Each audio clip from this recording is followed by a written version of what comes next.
following debate is really long. I personally like longer stuff like this, but let me know if you guys prefer shorter or segmented videos. Watch as he just makes up Christian doctrine. All of this is made up ad hoc just to refute me. Meanwhile, he accuses me of just not wanting to lose as he desperately scrambles for excuses for why blatant contradictions and irrational assertions somehow make sense. To do said thing. And I think people very often get that part of divine command theory wrong, right? Just because, like just kind of repeating myself, I guess, but, God does have a nature that he acts within. What he's capable of is like one question, but the nature itself is a different question. And I think that absolutely needs to start being stressed more amongst a lot of Christian circles. Because if I'm being honest, the only mainstream apologist I've seen address that is actually William Lane Craig. And a lot of other people just kind of let atheists get away with it. Yeah. Like the best example, the easiest example is God is all powerful, but can he use his power to do something evil? Of course not. That's incoherent. So there's some things his power can't do. So like when God sets up a standard or a rule for the universe that even applies to him, for the sake of maintaining the integrity of free will and an environment of righteous judgment and grace, that is upon him to choose how to do that and how to manifest that. And the atheist just wants to say, nope, we want it this way. And if it isn't this way, and if it isn't the way that we want it, then God doesn't exist. Well, and I think that's part of the reason why I wanted to stress worldviews so much too, and I'm glad that you also did as well, because it's one of those things where it's like, you either had, and I even mentioned this in my opening, right? You have to either accept that God does exist, in which case this argument, there's multiple different ways you can approach it, of course, but this argument is starting to look very bad for you already. Mm-hmm. Or you can say God doesn't exist, in which case, it's like I said, it's just like blowing up Alderaan. Who cares? You know what I mean? Snake is here. Where's Tony? There you go. Where's Tony? Tony, you come back. Hey, Snake, what's up? He's in there. Come on, Tony. Hey, Snake, how you doing, man? Not bad. Talking flood. Good to see you. Yeah, no, it's good to see you, man. It's good to see your avatars. Good to see your avatar. I'm really here. Hey. Wow. So let's see where this goes. For sure. Well, shoot. Well, what kind of questions we got? Yeah. Well, I think CJ was saying something about whatever God wants, that's okay because he created the universe. Not 100%. That is partially true. It's not just... Well, it's either true or it's not true. All that was within the universe as well. And the reason that that's an important distinction is because inherent in my argument is that if morality itself is a creation of God, right, then we can't say that such a thing is immoral or moral if God actually decided that that was moral, because he's the one who dictates what is or is not moral, right? No, and why not right. Why not? That's impossible. How is it impossible? Because God must have a rational reason for what he's saying is moral, or he does not have a rational reason. So which is it? I have never actually, to be fair, I've never once claimed that the reason that God sets up morality is necessarily rationality. Yeah, perfection is not rational. So perfection he's irrational. You're saying God's irrational? He is perfect, and his perfection is rational, and we are the imperfect ones, and we are the ones being judged. So you're claiming that God has a rational justification. All right, well, let's let Snake be able to respond. Hold on. Let's keep it one at a time here. Jungle had something to say. Snake was responding. Go ahead. So you're claiming that God has rational justifications for his moral pronouncements? Absolute perfection. Well, and what I would say, too, because that is true, what Jungle Jargon is saying is true, but also I would argue that you're conflating two entirely different things. I mean, it is rational for me to go up to somebody, if I don't have food, for me to go up to somebody who has a little bit more food than I do and to take it because I am surviving at that point. That is perfectly rational. It is not just, though. Well, depends on what you mean by just. No, it really doesn't. It is not. It just is. from people. If you're in a situation of starvation, you got to do what you got to do. That's justice. But Under wait a minute. whose definition is that justice? How is that not justice? Like, Because we stealing recognize that in situations of absolute desperation, that's different from a situation of being predatory. I'm sorry. Say again. Situations of absolute desperation is different from being predatory. Well, what if that person is also desperate? What if that person is also about to die of starvation? But they're the one who actually got the food. It's their food. They grew it. They hunted it. Whatever it happens to be. Okay, well, it's just a struggle of life at that point. It's like Okay, so hang on. it's like when a lion takes down a like- gazelle. Well, the lion and the gazelle don't have any concept of morality or rationality, so I think that's kind of irrelevant. But if it's objective, then it applies to all things at all times, Absolutely not just to humans. It applies to human beings because the rest of the as a matter of fact, to kind of claim that animals are going to be subjugated to the same morality as us is kind of absurd on its face. I mean, do you think that sharks are guilty of rape? I don't know. I know dolphins rape each other. Right. So would you say that they are guilty of the moral crime of rape? Sure, they can't be held Well, responsible for it. Let's go lock them up then. Why aren't we doing that? We're letting dolphins get away with raping other dolphins? That's kind of cruel, don't you think? They can't be held responsible. But Why guess not? what we do to dogs that attack people? Well, We see, punish them. I think that might be where some of the error is, Snake, just to try and clear this up between the two, because I think we might have a little talking over each other here. The moral agency of humans is unique, and that's certainly part of the Christian coherency of the worldview, is that our agency is unique, and our agency is unique both to animals and both to God. So there when we're talking about morals, like there's no way in our worldview. Now maybe you're pitching something different, and this is why I'm trying to clarify so you guys aren't arguing over each other. Like, because from our worldview, those morals are not possibly stretchable to animals. In fact, they're not even, according to Romans 1 and 2, they're not even stretchable to people that don't know of them. In a way, they can't be judged by that which they don't know. So there's something to be said for that type of component. So you don't want to stretch it too far, or conflating it too far into our worldview, because then it might be a little bit more straw man-y type thing, if you get what I'm saying. Sure, I mean, I agree that humans have a unique agency, but that doesn't mean that things are not bad just because a human didn't do it. Well, what I'm saying is that it would be bad for specific reasons because a human does it. Like in ways that it wouldn't be bad for an animal to do it because it wouldn't have the same agency. It's because the dolphin, the reason it's not wrong for the dolphin to do it is because the dolphin doesn't know it's not wrong to do it. To the dolphin, well, it's just a natural component of life. If we were wired like the dolphins, we would see nothing wrong with rape either.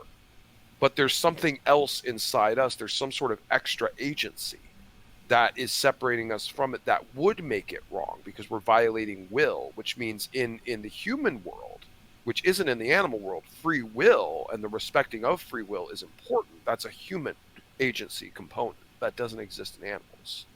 And by the way, I'd point out, Snake, you kind of conceded that even though you might not realize it. When you say, what do we do with dogs that attack people? You know why we put down dogs that attack people? It's because we assume that they have no moral agency, the whole they're out for blood kind of thing. You know what I mean? If we assumed that they had moral agency, how many humans do you know who we put down for assault? I mean, that would be absurd, right? Well, the Bible would put down a lot of people for a lot of much lesser crimes, so such as gathering sticks on the wrong day. Too cool. Because of perfection again. But that's not perfection, not even slightly. It is perfection. It's because no, of his no, holiness killing and people perfection. for gathering sticks is not perfection. It's the furthest thing from perfection. No. Snake, Stop you know, lying. Your problem is with perfection. Stop God. defending murder. It's not murder. Yes, it is. I think. No, I think I'd like to take my turn to defend murder. yeah, no, let's let Nicholas in, because Nicholas hasn't said anything. Let's let Nicholas in. So, yeah, Snake, the Sabbath is a gift to humanity, and there would have been no Sabbath if it wasn't for that execution. So kill people And- if they violate it. Well, I mean, real life and death is spiritual, not of the body. So, from God's perspective and getting to more important matters and something as important as the Sabbath for all of time, you're kind of being incredibly petty and not stepping into the actual God idea. You're treating God as a powerful human instead of as a necessary entity that is also personal. No, I'm just holding him accountable to logic and standards. You And can't this is hold why him Christianity is so accountable. dangerous, is because you No, say it we doesn't don't matter. live It in a doesn't matter if theocracy. someone gets killed because We they'll don't live live in a on. theocracy. Well, yeah. Hold on. Let me try to bring it a Well, how little. many lives have been saved over the thousands of years because Sabbath existed, Israel existed, the world was different? You know, like, what would None. be happening right now with us if this was Rome instead of the world that it is, where Christ shined his light into the world, that you're benefiting from every moment because the rain falls on the just and the unjust alike, and you're just ungrateful about it because you're Yeah. good enough at philosophy to weasel out of it and slither away like a snake. None of our secular society is based on Christianity. Absolutely none of it. It's based on ancient You wouldn't Greece have and anything the Roman that you emperor have who today. allowed citizenship for the entire empire before Christianity was the official state religion, You wouldn't have anything you have today if it wasn't for Western civilization based on which is not based Judeo-Christian on ethics. Christianity. It is not. Yes, it is. No. No, it's not, because No, do you we- would not let me have ask you- anything if it let wasn't for me- the Bible being put Okay. into print. You wouldn't have anything that you have today, Snake. Faust, let me ask you a very simple yes or no question. Is Christianity practiced the same today as it was 1,000 or 2,000 years Have you ago? ever heard of the salt of the earth? Answer my question. The Well, by salt Answer of the my earth, question. The Absolutely. salt Answer of my the question. earth is what gives Answer my the question. world its Answer my taste, question. Okay, the world has taste because of Christian teaching, Snake. Answer my question. I just did. Would you like me to ask it again? It's a I yes. don't. It here's is the a thing. yes or no question. Snake, maybe let me jump in here. Just real quick. Let's try and redirect just a little bit. I get where you're coming from. I think I do. Here's the issue I have from my perspective. While I would I almost feel compelled to agree with you that the Constitution is a secular document, because I don't know how you'd really be able to say otherwise. There's not really any biblical precepts in it that I think you would really necessarily glean from that couldn't be constructed, elsewhere with other cultures or other times. But there's something to it that is the idea of establishing objectives and objective moral truths, objective rights under the watchful eye of a God.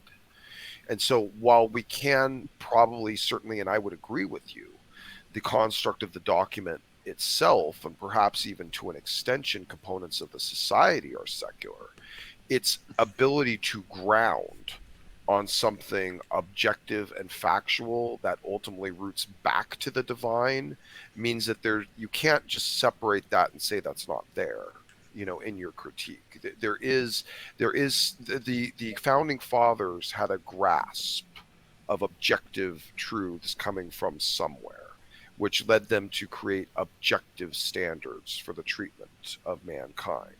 So I don't know, maybe you can help me understand how you might separate that, because that's kind of how I see it, as you can't really synthesize that from a purely secular perspective. Well, and if I may, I'd like to chime in with a couple things too. Namely, Be quick, because we do want to let Snake be able to respond, at least fairly. But Yeah, yeah, certainly. go ahead. I just wanted to kind of point out, like I get the idea that the Constitution is secular, but I think there is a context that we do need to kind of understand. For example, number one, the Constitution was written in the context that the Declaration had already been written. And what does the Declaration say? All human beings are endowed by their creator with certain inalienable rights. They are created equal, right? So that is certainly theistic. Maybe not necessarily Christian per se, but of course, what theistic ideology did most of those founding fathers have? Right. It was either Christianity or some version of it, right? Yeah. It's also in the context of John Locke, who was a Christian philosopher whose justification for separation of church and state was entirely in the scriptures. So, I mean, I do think the Constitution is secular in effect, but its foundations, I don't think they are, honestly.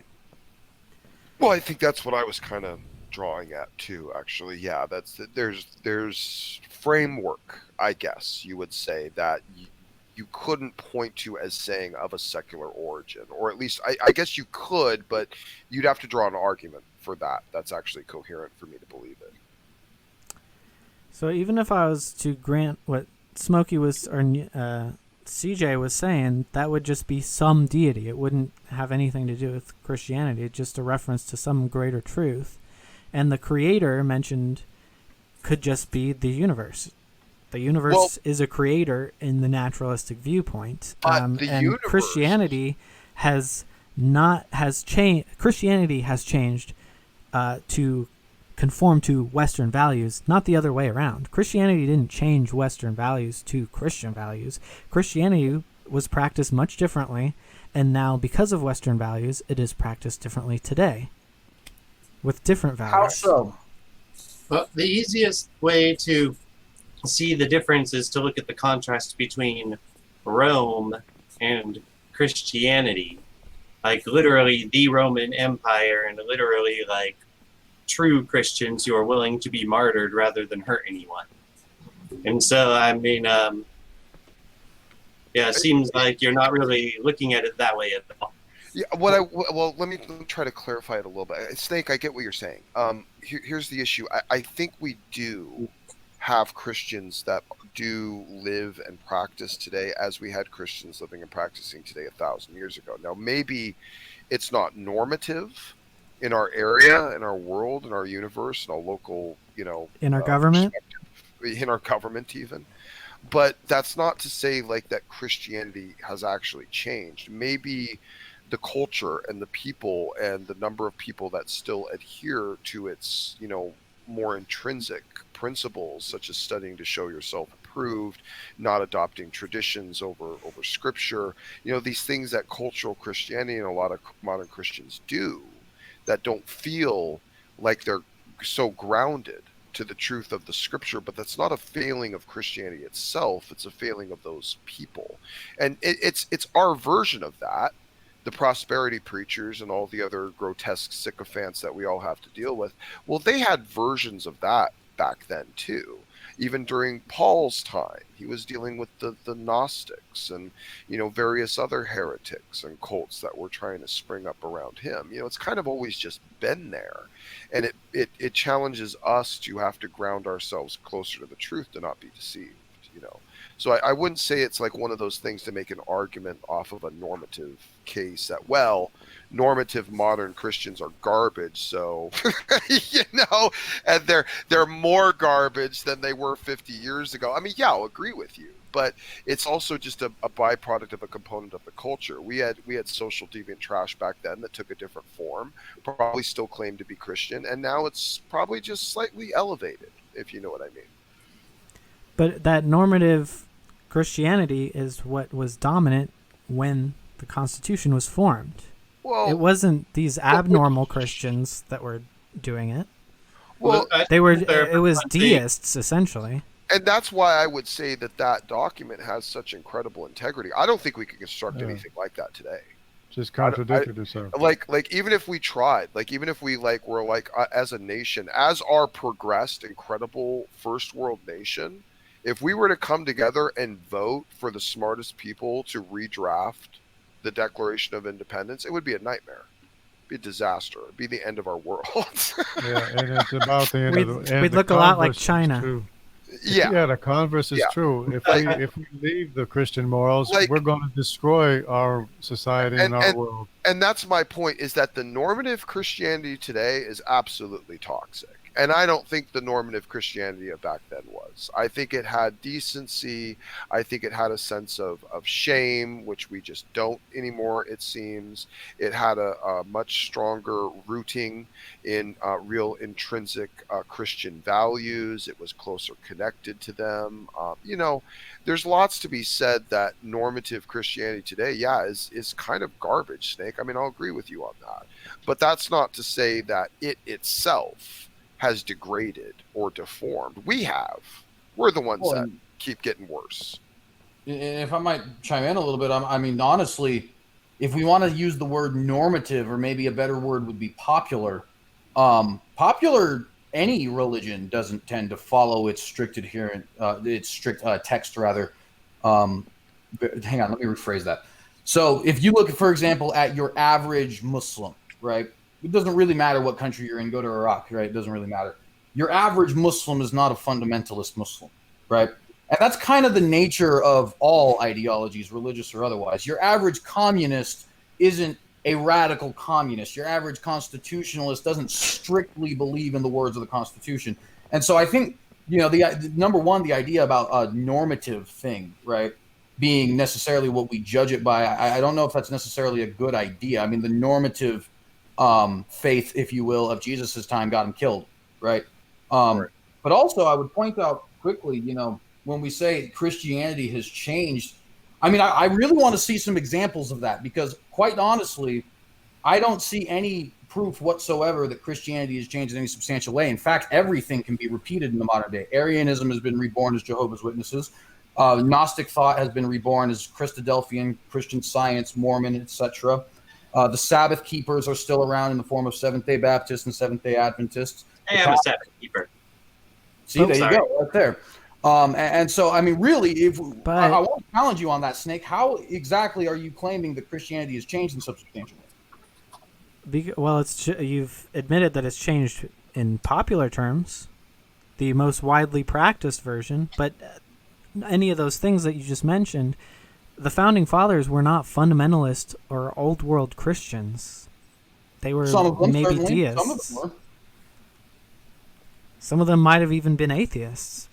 Actually, one of them explicitly was Benjamin Franklin. I'll grant you that, but he's still, I think there's still something to be said here about the fact the majority of them were explicitly Christian, and even the ones who weren't explicitly Christian were almost always some offshoot of it. In fact, I'll give a perfect example because everybody loves to use Thomas Jefferson. They say Thomas Jefferson was a deist. That is so false, it's not even funny. Thomas Jefferson edited the Bible because he believed in the God of the Bible and thought that certain things that it had been, quote unquote, added to it were wrong. He was certainly not some offshoot heretical Christian, but you couldn't call him a deist. Likewise, George Washington is a Congregationalist. He wasn't by any stretch your, philosophical deist like Aristotle, for example, right?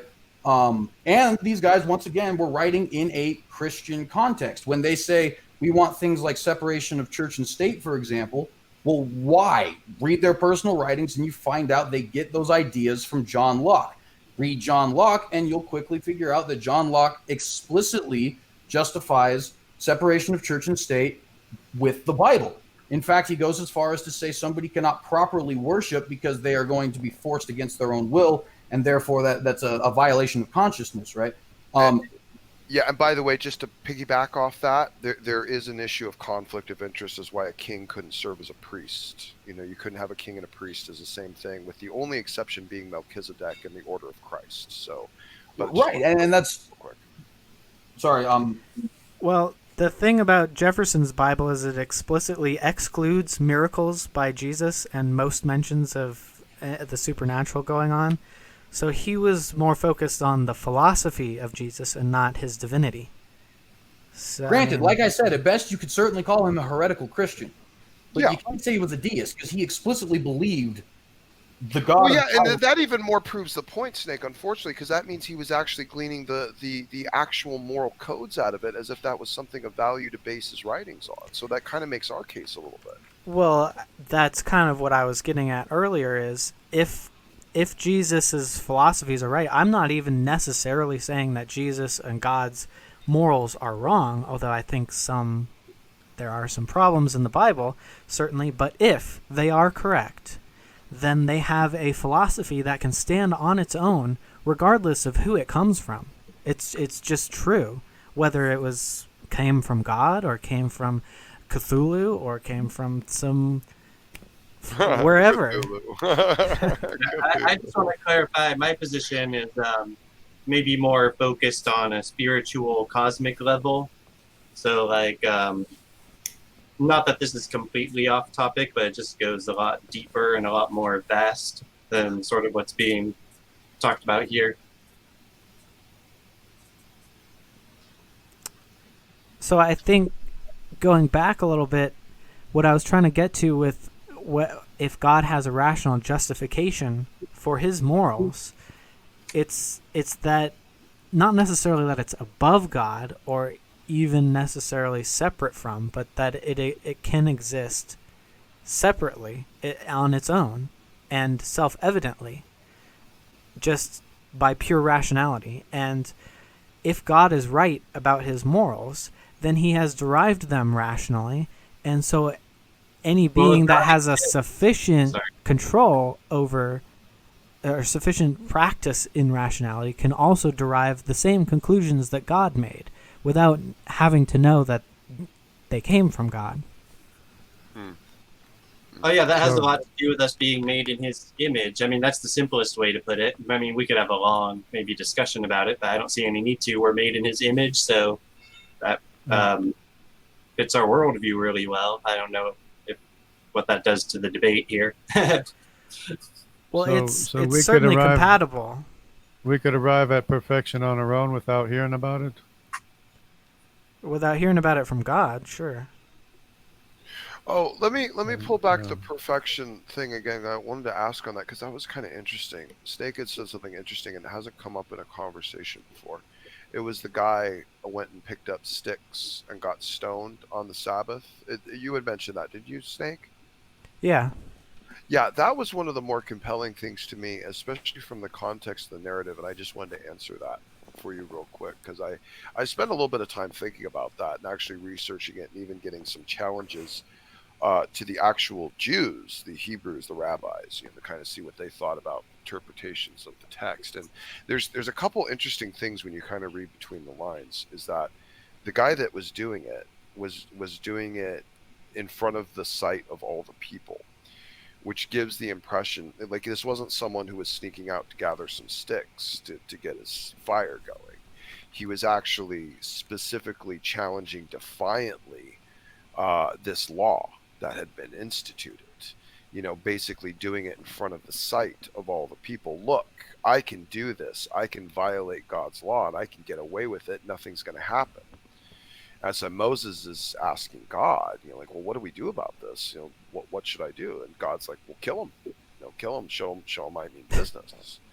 And the idea was to understand the consequences of that, whether good or bad, had God done that or not. So you have to follow a little bit of reductio ad absurdum there. If God had taught it was okay to violate the Sabbath, then that means all the people that were serving under the Jews in their servant positions would also get forcibly denied the Sabbath in all of perpetuity for the rest of the time of the survival of the Jews. So this was a cataclysmic epoch in the history of the Jews, of someone testing the command and law of God, which was intended to be substantiated for the protection of the rights of the better living of the Jews and their servants. So it was the most moral choice amongst them to make. Maybe Nicholas wants to piggyback off that a little bit. Yeah, I got a good piggyback. Amen. Okay, there you go. And well, there is another point. There's another point that it doesn't solve our sinful condition, and the only thing that solves our sinful condition is what God does for us himself, because nobody else can. The idea is that when you set laws, you have to enforce laws. If you don't enforce laws, there's no reason in setting laws. And if you don't set laws, you have anarchy. Well, and I would also point out, too, that, we often get kind of lost in discussing the law without ever bringing up the fact. And actually, I think jungle jargon kind of did, in a sense. Perfection is quite a harsh thing. If I put up, for example, a blank piece of paper and put the most itty-bitty microscopic dot on that, something that you could not even perceive with the human eye, it doesn't matter. It's not pure white anymore. It is no longer perfectly white, right? Just because you couldn't see it, the smallness of the speck doesn't actually have any relevance. It is not perfectly white anymore. God is very clear. His standard is utter perfection, right? And so if you are to violate that, then the wages of sin is death. It's very clear, right? The wages of sin is death because you are violating that perfection. And it doesn't matter if it's a small violation or a big violation, it's still no longer perfection. And God can require nothing less than perfection from Exactly. us. Unless you believe in Jesus, then all that imperfection is just No. magically wiped away somehow. No. Yeah. No. Oh, no, If you believe in Jesus, if you believe in Jesus, salvation is through sanctification by the Spirit, believing what is true. In other words, God will send you His Spirit, convict you of your sins, so that you choose to do what's right. He gives you the will and the power to choose to do what's right. No, so He takes away your free will? Well, and No, to he piggyback gives on that, you He gives you the rationale and the reasoning to be able to choose to do what's right, and it's your decision to do what's right. So why doesn't He give me the rationale to do what's right now? Why is He withholding well, being intelligent enough to do the right thing? You're not drawing near to God, and you're not listening to His Holy Spirit. If He's there, Well, and I'll come to Him, but I'm not seeing anything. well, I want to point So something out. He's though. doing it Listen, Himself. He is pushing like me I said, away Himself. Like I said, you're not listening to God, not drawing near to God, and I'm not, listening. I don't not hear okay, anything. no. I don't hear anything. He's not giving No, me the tools. No, you're lying. You're lying as to No, whether or you're not God lying. speaks to you. You're lying. You're saying I'm God listening. doesn't speak to you. Correct. You're saying God. Correct. You're saying you're listening and God is not speaking to you. You're Correct. lying. No, you're you're saying lying. You're never convicted by Stop by lying. anything that you do. Stop You're lying. never I'm convicted. listening. You're I never went convicted. I went to a school specifically so I could listen for God. You're never convicted by anything you do. You can't say that with a straight face and without lying. I just did. So stop telling me. Stop pretending like you're a psychic and you can read my mind. That's Well, a I know lie. you're Do not lying bear because- false witness. I know you're lying because You're not a psychic. Stop pretending to be a psychic. Everybody has a conscience. Everybody No, knows that's not that true they either. are not perfect. Are you perfect? No, are you? Okay. Are you? Then you're Are you? convicted by the Holy Spirit. Are you perfect? Then you're convicted by Why the won't Holy you? Spirit. How come just you lied. never I just answer this caught you in a question? lie. How I come just you caught never in a answer lie this question? That you admitted that you're convicted by the Holy Spirit. Okay. Nope, Bye. I didn't. I don't have time for this. I didn't. I'm tired. Yeah, you're running away because every time I ask him the question, "Are you perfect?" he runs away from me. Well, Because he knows that he can't be held to the same standard he wants to hold me to. No. Because you're entirely missing the point. Like No. you're flying No, over he's the just a point right liar. now. Hang on, you're not listening, dude. Okay, I am. When you say "Are you perfect?" that was never the claim. Jargon never once in that conversation claimed to be perfect. Then The why point can't he was just making- answer the question? You are acknowledging. Hang on. The point that he was making is if you are acknowledging that you are not perfect, you are acknowledging that there is something that convicts you. If there is something that convicts you, then what you said earlier, i.e., I am never convicted by my own conscience, is wrong. No, it has nothing to do with conscience. How not? Explain yourself, please, because you're arguing some. Even of the a most absurd stuff I've psychopath ever can heard. recognize. Sorry, but- Even a psychopath can recognize that they're not perfect. They make mistakes. A narcissist can't. That's debatable. I mean, I don't think dark dogs they'll can. never admit it they'll never admit it to someone else, but I know that they'll punish Have you ever themselves. once felt bad for something you have done? It's a very straightforward question. Yeah. Okay, then that is you just proved Jargon's point. No, I didn't. Yes, you did. You explicitly proved. How not? Explain yourself. I feel bad for things that I've done, therefore God speaks to me. Is that his point? In fact, that is That's the explicit bullshit. testimony of Romans 1. Romans 1 says you are without excuse because you know the moral law and you see the I don't creation care what the of Bible says. things. It doesn't make it true just because it says it. Well, do you have an argument for why morality is objective? Hold on one second. Isn't it a bit of an internal critique when you're saying that, like, well, I have been listening and he hasn't shown me and stuff? And so Jungle Jargon's, he's responding to that, saying that your conscience is him. Where did Jungle Reaching go? It's not. I stepped away, and did he leave? What happened? My conscience is he ran away because I was Yeah, holding. he did it. He does this every time I ask him if he's perfect. Every time. Well, let's unpack that just a little bit. Let's understand. Well, perfect. I mean, I had a lot to say. Oh, okay. Well, no, then don't. I don't want to rip it away from you, No, but it's okay. No, go ahead. Go ahead. It's okay. my conscience is telling me that the things in the Bible are bad. So I don't see how that argument follows. And then I don't want to let it get too far away from the sticks thing. So the picking up sticks as some sort of like a protest, or even if he was trolling them at the time, that seems to me like a like free speech. Why isn't he allowed to do that? And you said, well, that would ruin the Sabbath for everyone else, if I'm understanding that correctly. Well, no, But it's more like it would make it okay to violate it. but we do that Like- all the time now. Yeah, no, here because the I completed don't. law. Well, yeah, no, some people Yeah, do still. just because I don't follow it doesn't mean you But don't have actually, to. Well, no, I mean I do, and I think many Christians do. It's just they don't follow it in the legalistic way the Jews did. So should they all And be the put to Jews- death? No, but the Jews needed to. The Snake. This is the thing. I don't. Then think you're following. violating God's commandment. Hold on. Christ forgave everyone. Hold on. We're following. We're jumping. So we off can topics. violate any law because Christ forgave We're everyone? jumping off topics here. I mean, you'll have to face him. That law at that time in that structure in that way, the law, which is the law that man needs a Sabbath. Jesus said Sabbath was created for man, not man for the Sabbath. Okay, the idea was the Jews were going to have slaves. That it was just essential. It was part of the economy of the time. Everyone had slaves. It was a servitude system. They didn't even have any other type of infrastructure or economy or system to rely upon. There was going to be slavery. It's just how it was going to have to be. And God couldn't Okay. think of a better way to teach them how to live in a better way. No, not teach them. It's that they don't Well, have the yeah, thing yeah. to rely upon. We don't have the thing. Like, dude, okay, penal structures are extremely expensive. Courts, police officers, roads, highways, defense forces, walls, all these things we have that lets us not be as difficult on prisoners or people that owe money or stuff like that.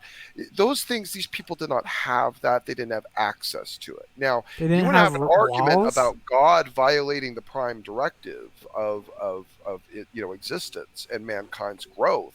That's something else, and we can talk about the mouse utopia experiment of what happens when you make mankind fat and soft and never have to defend for themselves or actually figure out some of their own things. Okay, so you're morally and philosophically and psychologically incoherent in what you would pitch. Now follow my argument here because this is very important. Okay. Well, I'm not If- suggesting a mouse experiment type of Okay. thing. All right. Yeah. Well, follow me at least this way.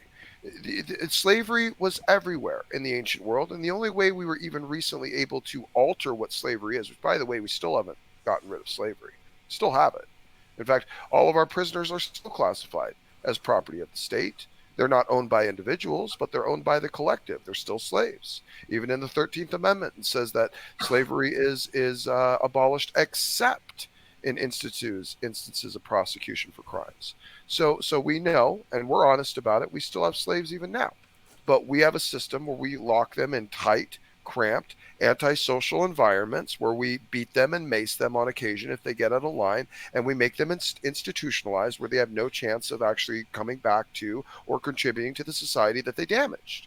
As opposed to the Jews, who had no penal system, had no means in which to pay for it, and therefore the people that were able to be worked into a servant position, like the non-violent criminals or those that would just defy the law, unhinderedly, those people could be worked into servant positions inside households and actually give back to the society that they damaged.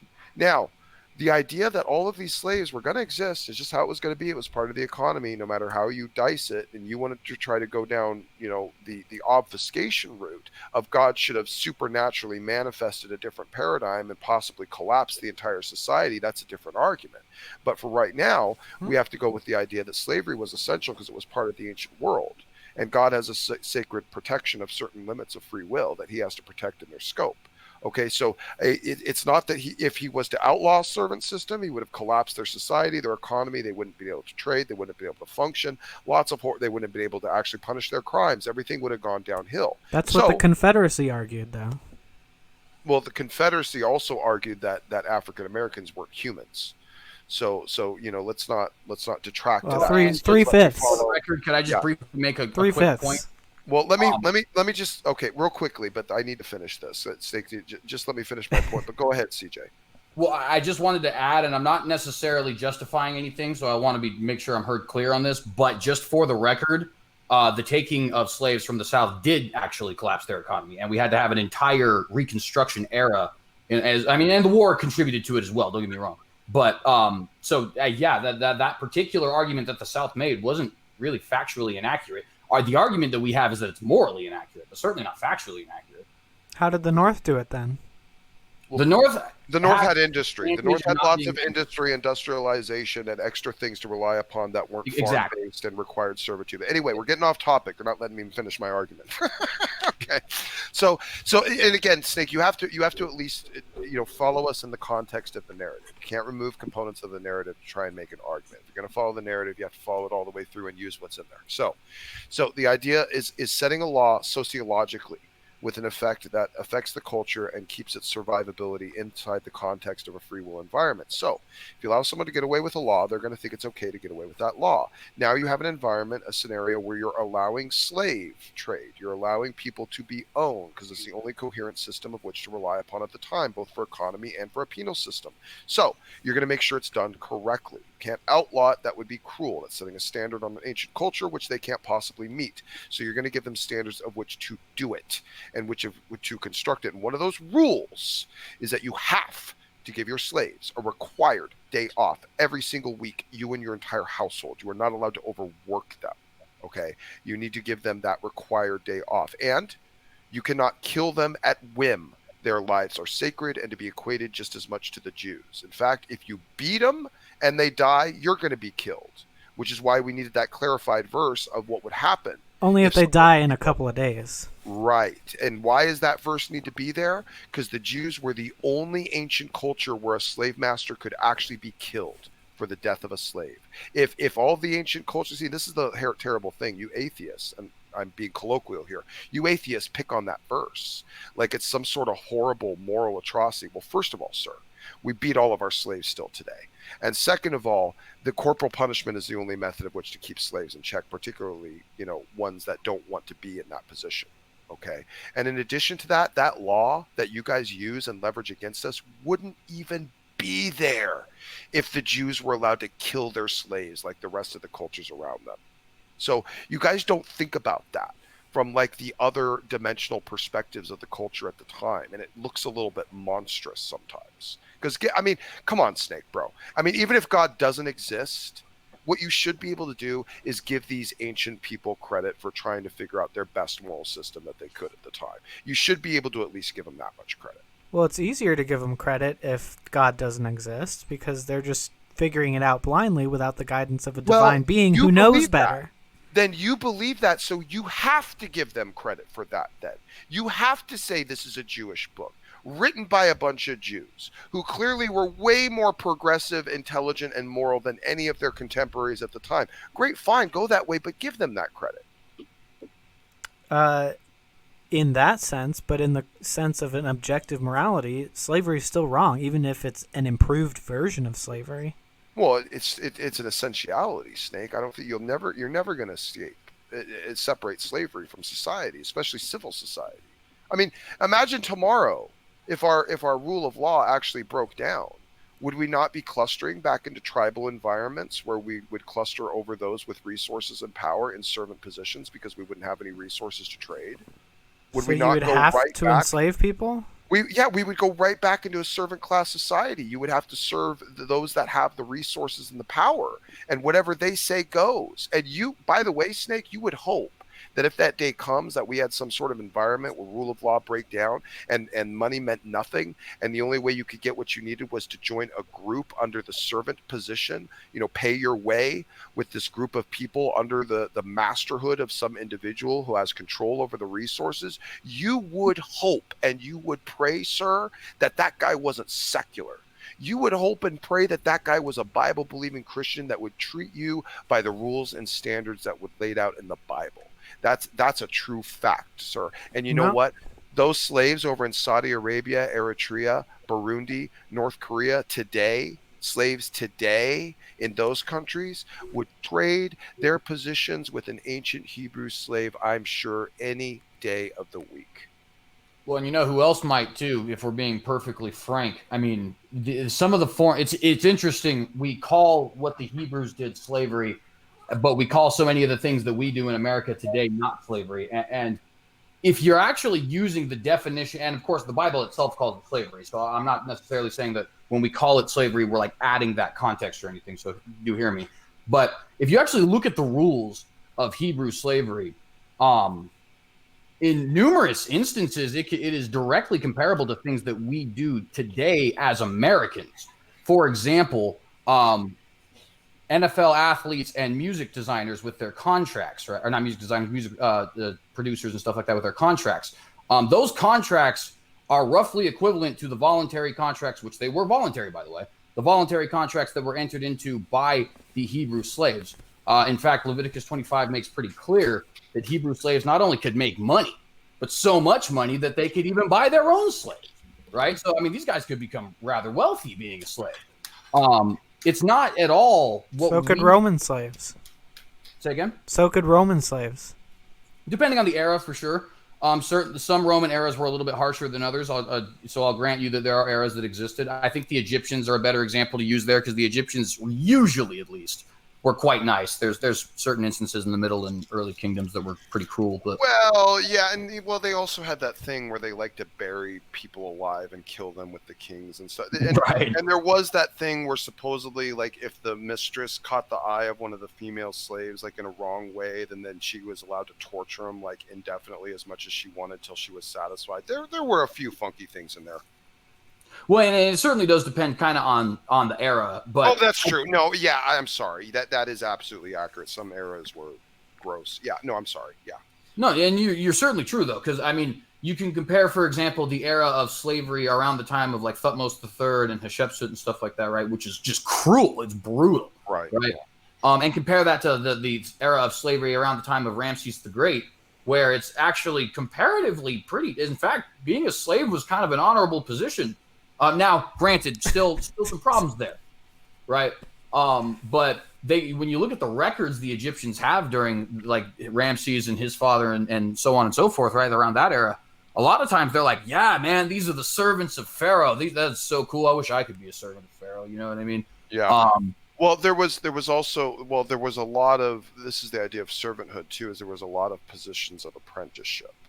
So like, when you were called a slave, you were called a servant. You could have been an apprentice under an artisan, a craftsman, or a scribe, but you were still, what we would call an assistant in colloquial terms, but was really a slave to them. That this is how they functioned in their society. Because, when you don't have a regulated, standard, consistent, enforced standard of currency to back your system off of, you have very few other options available to you. And that's why servitude is just the most ancient, reliable, and consistently seen method of economic, standards, since the beginning of time. Because when you don't have money, when you don't have excess resources, when you're basically in a situation where everyone's trying to survive, sometimes your personal effort is all you have to offer. Your energy, your work power is all you have to offer someone, and sometimes that has to be enough. Yeah, that's comparable to professional sports stars, isn't it? Well, in a roundabout way, sure. They kind of really do sell their bodies, Well, and quite literally, actually. In fact, they to the point of where, it's Colin Kaepernick, back when he was playing, once got fined for wearing Nike. No, not Nike, sorry, Beats by Dre headphones. Right. Yeah, I'd almost say you could call that a form of modern indentured servitude. Sure. Yeah, absolutely, exactly. Being employed. Well, in their that's what they were back then. Contract, in their particular type of contract, yeah. How is that? You can walk away from that anytime you want. They can't. They can't walk away from their contracts. It would ruin their lives. Not only would it ruin their lives, but they would have to actually give all of that non-guaranteed money. And actually, you should look at the Ricky Williams case. Because in the case of Ricky Williams, he actually retired for a short period of time because he didn't want to deal with the media hype around him after he'd failed his marijuana drug test. And the Miami Dolphins actually took that money back, right? You violated your contract, therefore you don't actually get all of these benefits that you got from being a Miami Dolphins football star. So, yeah, I mean, they can walk away in a sense, but it's certainly not without consequences. And furthermore, the same does actually apply to those Hebrews. Not only do you have the Jubilee and the every 7 years for the Hebrew slave, but it's also very clear if somebody runs away, right? Not only can you not give that person back to the slave master, but if that person actually comes to your home, you're required to tell the slave master, no, I'm sorry, you are not allowed to come into my home and take the slave back. He's free now, right? So, I mean, that almost seems like less consequential than what a professional athlete would have to do, or somebody in the music industry. And we can go to the Kesha case or the Taylor Swift case recently, right, where it's like these are massively financially burdensome. They can sometimes, in the case of Kesha, completely obliterate careers, right? In the case of Ricky Williams, they can get it to where you're living like a regular old dude now. You ain't a football star, right? Whereas back then, all you got to do is just successfully leave. Yeah, that was an interesting point you made there, CJ, too, because the neighboring countries around the Jews were very, very cruel and horrible to their slaves. So runaways was probably something they'd come across. It would have been, I think, immoral to return them to those cultures where that was happening. So that was a good point, because God had even commended them to, go and get slaves from neighboring nations, because let's face it, no one was treated better back then than a Jewish slave. Right, exactly. And in fact, and that's one of the things that I try to stress when it comes to this issue is, we have an idea that slavery is inherently always constantly a horrible, evil practice, because when we think of slavery, we think of very specific kinds and eras of slavery. We think of the slaves in the North Atlantic slave trade, right, where it was like, oh, not only are you quite literally as valuable as a couch as far as your personal value, right? I can destroy my couch and I can destroy you as well. But on top of that, it's because you're black. Sorry, dude. You know what I mean? Like those are two very offensive things. One of them is obviously racism, and another one is just the idea of dehumanizing people in general. And obviously that is wrong. But there is nowhere in Leviticus that is even close to that, right? I mean, it is not even close to comparable. If anything, like I said, it would be comparable to the modern day military or kids in school or professional athletes or so on. No, they treat people of other ethnicities as worse slaves than the Hebrew slaves and the Hebrews in general. You could be taken in war and forced to have sex with your captor for the rest of your life, and that never happened. He can beat you as much as he wants, as long as you don't die within 2 days. All right, so the multiple things there. So first and foremost, you claimed so there's a different rule for the Hebrews as well as the foreigner slave, right? Totally granted, there was certain privileges you would get as a Hebrew slave that you may not necessarily get as a foreigner or something like that, right? But are you guys sure about that?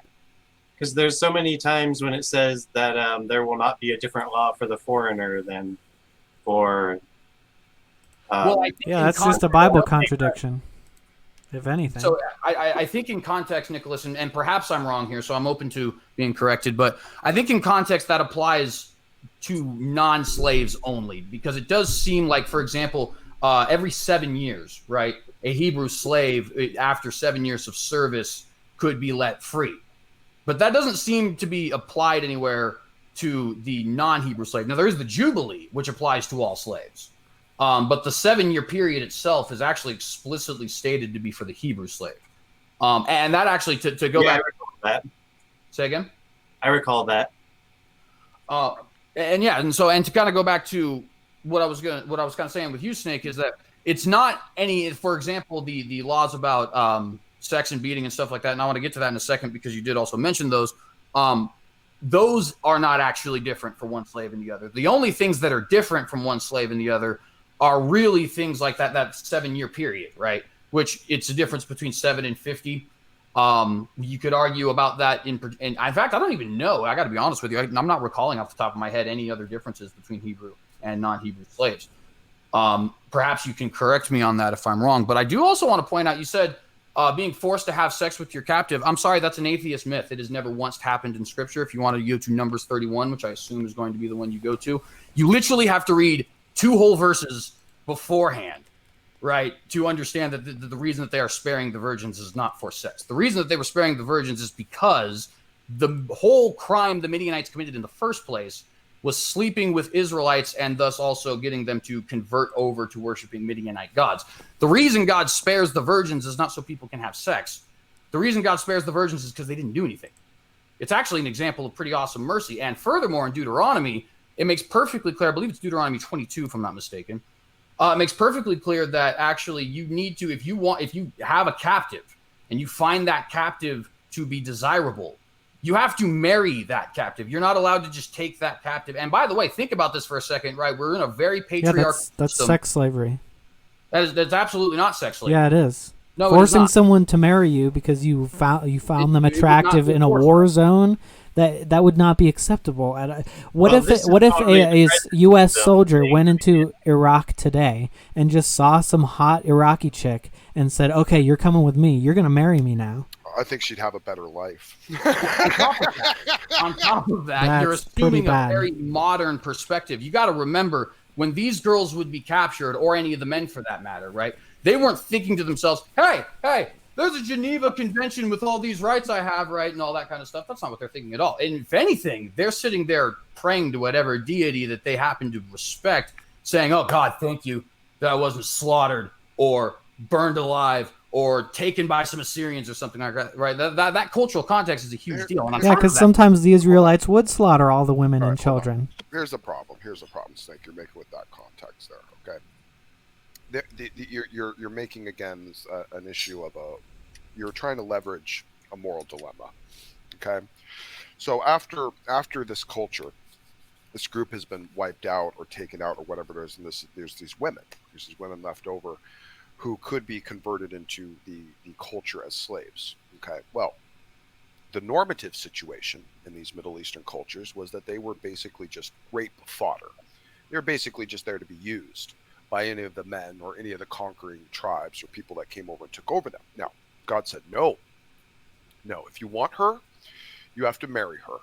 You have to keep her, and you're not allowed to convert her as a slave. You cannot just take her at your whim and at your pleasure. Now, remember, Snake, this is an era where a woman's primary hope of survival, just in general, just for the sake of being outside of the wilderness, outside of the threat of the attacks of other men, marauders, whatever it was, because again, no police, no legal system, no cameras, no complex means of prosecution. Women were vulnerable, you would say. Okay, so these laws were in place to protect the natural vulnerability of women. If she was just kicked out, just used and kicked out, as was normative with the rest of the cultures, well, now she was fodder for the marauders in the wilderness and the environments and everything else. The Jews would take them and would be able to keep them and convert them as wives. Now, if you were to ask any of those women, and this is your problem, Snakes, again, I think you're probably perceiving this from a first world perspective, those women very likely would have been happy to actually be taken as wives, as opposed to being thrown out or just kept as general slaves.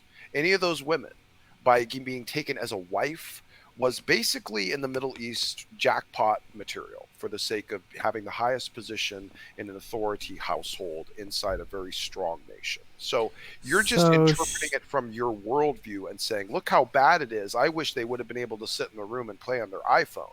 No. If they didn't end up where they ended up, they likely would have been dead or taken advantage of in horrible ways.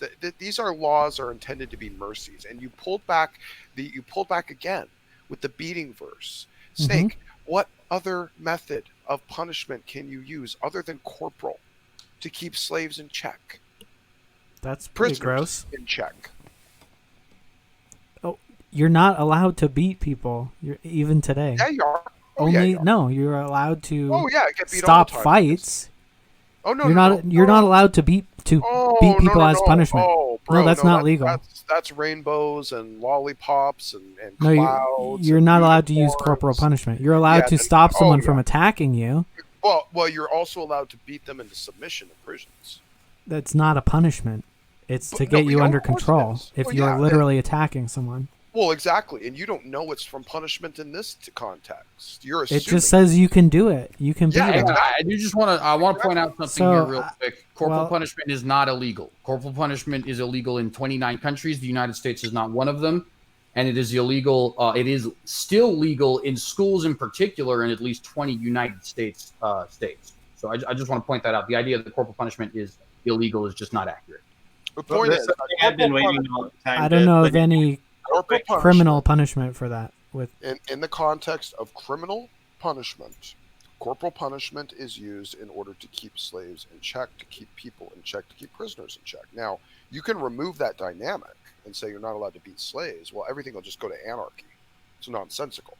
You have to be able to keep these people who maybe don't want to be in servant positions in their servant positions. You know, I thought you said they would love it. some of them would. Some of them are detriments, though. Some of them are basically people that just want to be there for the sake of being outside of the wilderness and having protection and being under the protection of a family in a wealthy kingdom. You know, some of them would love that. Absolutely. Would but you ra- these- or would these you rather be out in captured- the wilderness? These captured sex slaves are given a period to mourn the family who the Israelites had absolutely. slain. Absolutely.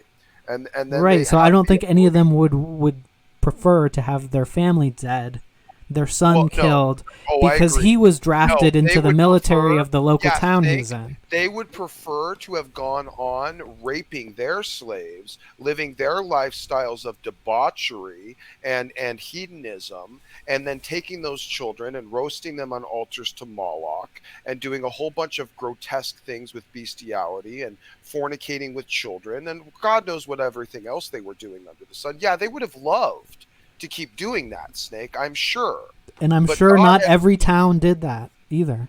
Okay, if they got judged, Snake, and you're judging this by the narrative of the text, you don't get to stop outside the narrative of the text to fit your worldview. Like, you have to deal with the coherency of the God claim itself inside the text. Yeah, that's God the did problem. not judge. No, it isn't. God did not judge evil. God did not judge non-evil cities. And again, I drew attention to this in the debate tonight with Abraham. You know, that narrative is in the text for very important reasons.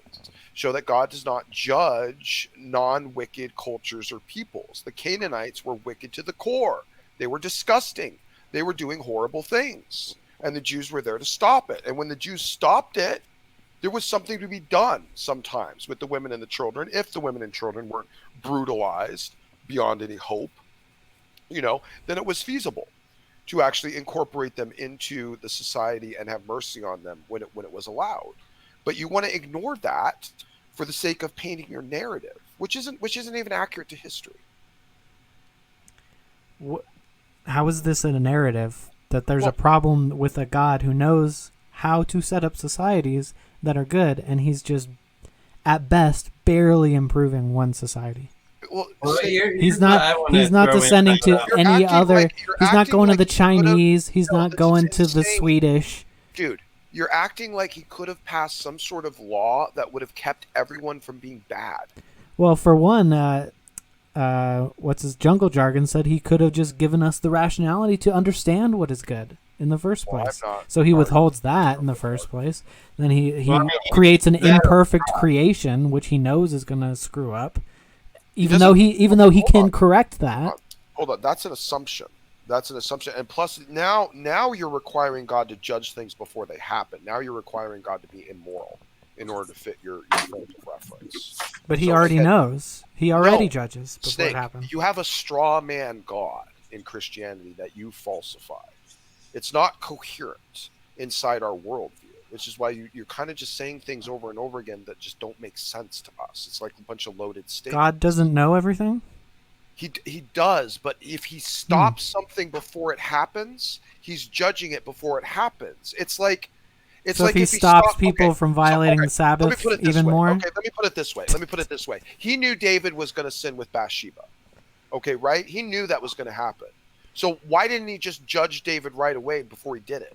Well, this brings us back to the flood. Why did he stop them No. from sinning? Dude, so fixate on where we're at. Fixate on where we're at here, because I'm trying to draw a very specific analogy. It's an instance of your God stopping things before it happened, which is kind of the central discussion. No, Dude, again, now you're running from my example to drag into another one of your straw man examples. Come back with Well, it. all I need is one Well, example of your God doing this, Well, and I'm your trying to whole give you these. Okay. your You whole wanna use rationale the falls flood, apart. Fine. Okay, you want to use the flood? Fine. Okay, fine. You don't want to let me make this point. Fine. Well, go Okay, ahead, so- but it's all I need is one instance.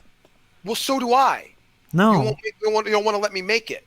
no. If I find one instance of your God violating His own code, that means He's a No, hypocrite. no, no. He doesn't have. Okay, dude. He is not following the moral code of man. He is not obligated to that. He is obligated to his own righteous nature. That's all. I think He's You obligated don't to the get truth. No. Well, yes, of course he is. But he's not obligated to follow the dictates that he puts on the moral agency of man. That's nonsensical. The That's subjective morality He gives to man. Well, Wait, God what? has responsibilities. Okay, that we're he getting really detracted. We're getting beyond detracted. Stop. I wanted to finish my point. Snake, stop dodging this. I'm getting irritated. Stop dodging this, okay? I'm trying to make a point here. Would it have been moral and righteous for God to judge David to basically punish him before he did the thing he did? Would it have been righteous for him to do that? And then David wouldn't have ended up doing that thing. Would that have been a righteous thing to do? No, and I don't think it was righteous Okay. when He did it in the flood. Beautiful. Thank you. Then, yet, no, dude. He was judging all the people in that area at that time that were doing all these horrible, evil things and said, enough is enough. All the toddlers He His killed temporal- had Well, committed sins. if they were going to grow up in that culture, what do you think? They were going to turn into great people all of a sudden? Oh, so He's judging them before it happened. Thank oh, no, you. He judged. Oh, no. From that temporal perspective, where there was zero chance, zero temporal line frames that would have led upwards, yeah. But see, this is your Right. problem. Thank you. You view reality through a predeterministic mind frame. See, for me, there were lots of potential realities. And once all those potential realities bottlenecked into nothing but horror, then it was behoove a righteous God to end it. And by taking those people, those children that you and probably Skylar like to fixate on, out of the moral choice equation, to where they wouldn't grow up to become the things they were in this just constantly descending bottleneck of worse realities, is it was being cut off. And those kids that happened to be cut off in that time, in that reality, were given mercy and were ushered up into the kingdom of God. So there's no moral So why doesn't issue He just here. kill us all? Because that's When we're incoherent, children. Snake. Well, If why it's would if it's merciful to kill us before we can sin, so then all He of should us have just done okay. it to So all of we- us already. Again, it's the same problem. Then we are judged by all the wrong things we are done, and we are deprived of existence. We can just Well, go and straight if to I- heaven and He can't exist just there. he can't just snap us into heaven, Snake. We haven't earned it. There's no Apparent. reason to Well, do you that. can do it for children. Apparently, why For- didn't well, Why didn't He children- just kill off all of the Children evil are part adults? Of the equation. Children are part of the dynamic sin equation. They've earned it. Why They get to be didn't Why we didn't don't. He? We are part of the equation, and we have to follow through with it. That's why we're here. He could That's have just killed off all the evil adults and then poofed all the children to good parents. That's what Skylar said. And again, that's incoherent. No, it's to not. The God claim. Not Our to a claim God is- who can do anything. Okay, It's no, it can just snap you its have fingers. a straw man God. You have a straw man. Your God unsophisticated can't do version of that? Christianity. No. In order, it would violate his nature and his will to do that. Yes, because he had a plan set for the redemption. To only of kill the mankind. guilty. Okay, dude, death is a mercy. Do you not understand this component that without Then He death, should you kill us all. integrated- No, you're not following me. You're just want to keep saying the same stupid thing over and over again. Because He you said cannot- death is a he cannot mercy. redeem- Dude, follow me. You just, dude, seriously? Death is a mercy. Death is the type of mercy, and what you're saying is kill us all off so we have no chance to take part in His kingdom. That's what you want. See, now maybe you want that. Okay, we don't want that. We want the chance to actually live and prove ourselves and thrive and actually live in this thing that we've been put in. Now, maybe you. But you think said it's better more than whatever it merciful. says. You said death is a mercy. For some, it is. Like those people in that culture. Like, see, this is the thing, dude. You keep jumping around like the freaking Muslims. Stay on topic. You're pissing me off. This is the Okay? topic. Stay in the flood then. Yeah. Okay? The I am. alternative is those kids grow up in that culture where they would have been evil because God is cutting it out at that 120-year mark. Because Not he's if God gets rid of the evil people. Dude, let me finish. It's not that simple. You don't just get rid of the evil, bro. The evil's still there. Not needs if you to be kill him. something- Dude. Are you okay, Snake? Seriously? Seriously? I just went over this earlier in the chat, how there is zero example from the Bible where God actually just snatched the souls out of people. Okay? He struck people dead. Now, you want to make that argument that he should have just struck everyone dead? Fine. Okay, he strikes everyone dead except the babies. Now what? They all get to starve to death? Or he needs to do something supernatural about that now too? And does he need to do something supernatural about that after they grow up, and he needs to remove their free will so they don't do the same thing as their parents? You see, when you critique it, when you try to impose your own, ideas of how it should have been better, and then you take it down 2 or 3 layers, it's just incoherent nonsense. Like the nature of reality having to be a free will environment is part of its coherency. And when you guys make these pitches, it's just nonsensical. It doesn't fit in our worldview. It's like you just jump inside and say, why isn't God a purple tomato orange? And I'm like, well, what do I do with this? They apparently think they falsified the purple tomato orange God. Well, I need to tell them that my God isn't a purple orange tomato. This is the game I play with you guys all the time. It's gross. You know what? If you don't know about the context of the actual God claim, Snake, sir, who are you to tell me what I'm supposed to believe? Yeah, so if God wants to intervene, God could easily have intervened and given those children a chance to have the free will. And maybe it would require a couple extra steps, but that's no sweat off of God's brow. A lot of extra steps, bro, and more than that's no sweat off of God. No, it is, because it just completely. Oh, so it'll tire God out. It ruins. He can't figure it out. It's too complex for God. No one gets redeemed, and no one else exists in your environment. You're pitching a nihilism. No, okay, I'm not. That's a straw man. We're all not here to have this conversation so that Snake can condemn God. That's what you're pushing for. This is nonsensical. Yeah, because your God's evil. No, my God is very good and wanted to redeem us. And you are saying he's evil for wanting to redeem us. And all I've done is draw attention to the fact that your points, your perspectives of Scripture, not only are philosophically shallow, they're historically shallow. So tell me why God can't do that. If you were God, Snake, and you imposed even half the things you said tonight, the world would be better. It would have been miles worse. And I already displayed to you. You would have created a culture where it would have been okay for the Jews to overwork their slaves to death, where they never would have gotten a day off. No, they wouldn't have slaves. Where they never would have. Okay, let's follow that. So you would have outlawed slavery. Well, I'd rather follow what we were No. I'd rather follow whether God would get rid. Right? You would have outlawed slavery, right? Yeah, and I wouldn't have killed off everyone in the flood. Let's stay with outlawed slavery because you said it. Let's okay. Well, okay. No, all right, fine. You want to stay on the flood? Fine. What would you have done with the people in the flood, Snake? Not kill him? Oh, just let him be. Well, let's see. There's a lot of different things a God could do. A God could come down and teach people how to do the right thing. The God could just get rid of the worst people. Incoherent to the Christian God claim. No, it's not. No, it's not. He physically comes down. Shows up, he has to judge it. No. That's why all the people in the Bible. See, Snake, this is so that's not incoherent. This is embarrassing because your Bible literally has God show up and talk to people and teach them the right thing to do. By what they know, and the people in the Old Testament were afraid. When God showed up, they thought they would die. Now, that's a nuance inside Scripture that you degenerate morons don't get to say was just made up. Because there's no reason for it to be made up. It was made up because the entire Bible is made up. Those people, okay, well, you can say that, but it doesn't make sense for this to be made up. And the Bible can say it, but it doesn't make sense either. Okay, well, here it is. It's the nuance. Because you don't make up nuance like this when you're telling a story, which is that the people were afraid of seeing God. And the only people that were able to see God and survive it were those that were buffered by faith, as claimed in Hebrews 11.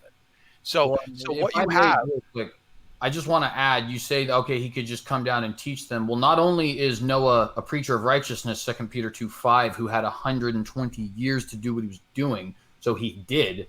But on top of that, let me just kind of make a comparison for you. Who better than Lucifer to understand God's teachings and his existence? And yet that didn't seem to do anything. So clearly, that isn't actually a plan that will work. Yeah. And one more thing, real quick, just to interject real quick, to Jeff Wrench, who is in the chat, just a real quick statement.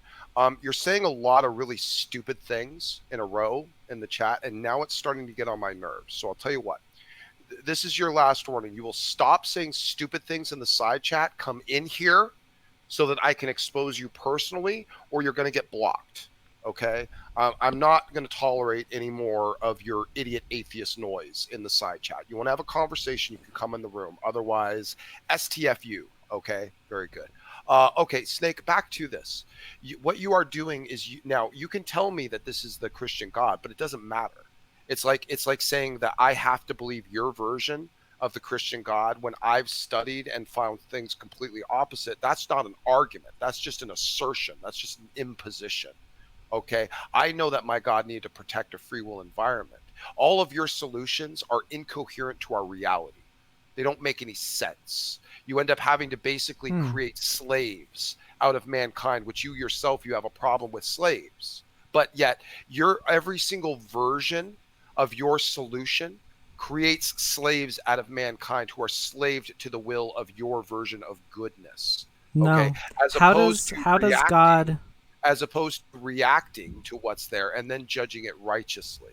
How does God killing a bunch of toddlers, millions probably, how does that preserve their free will?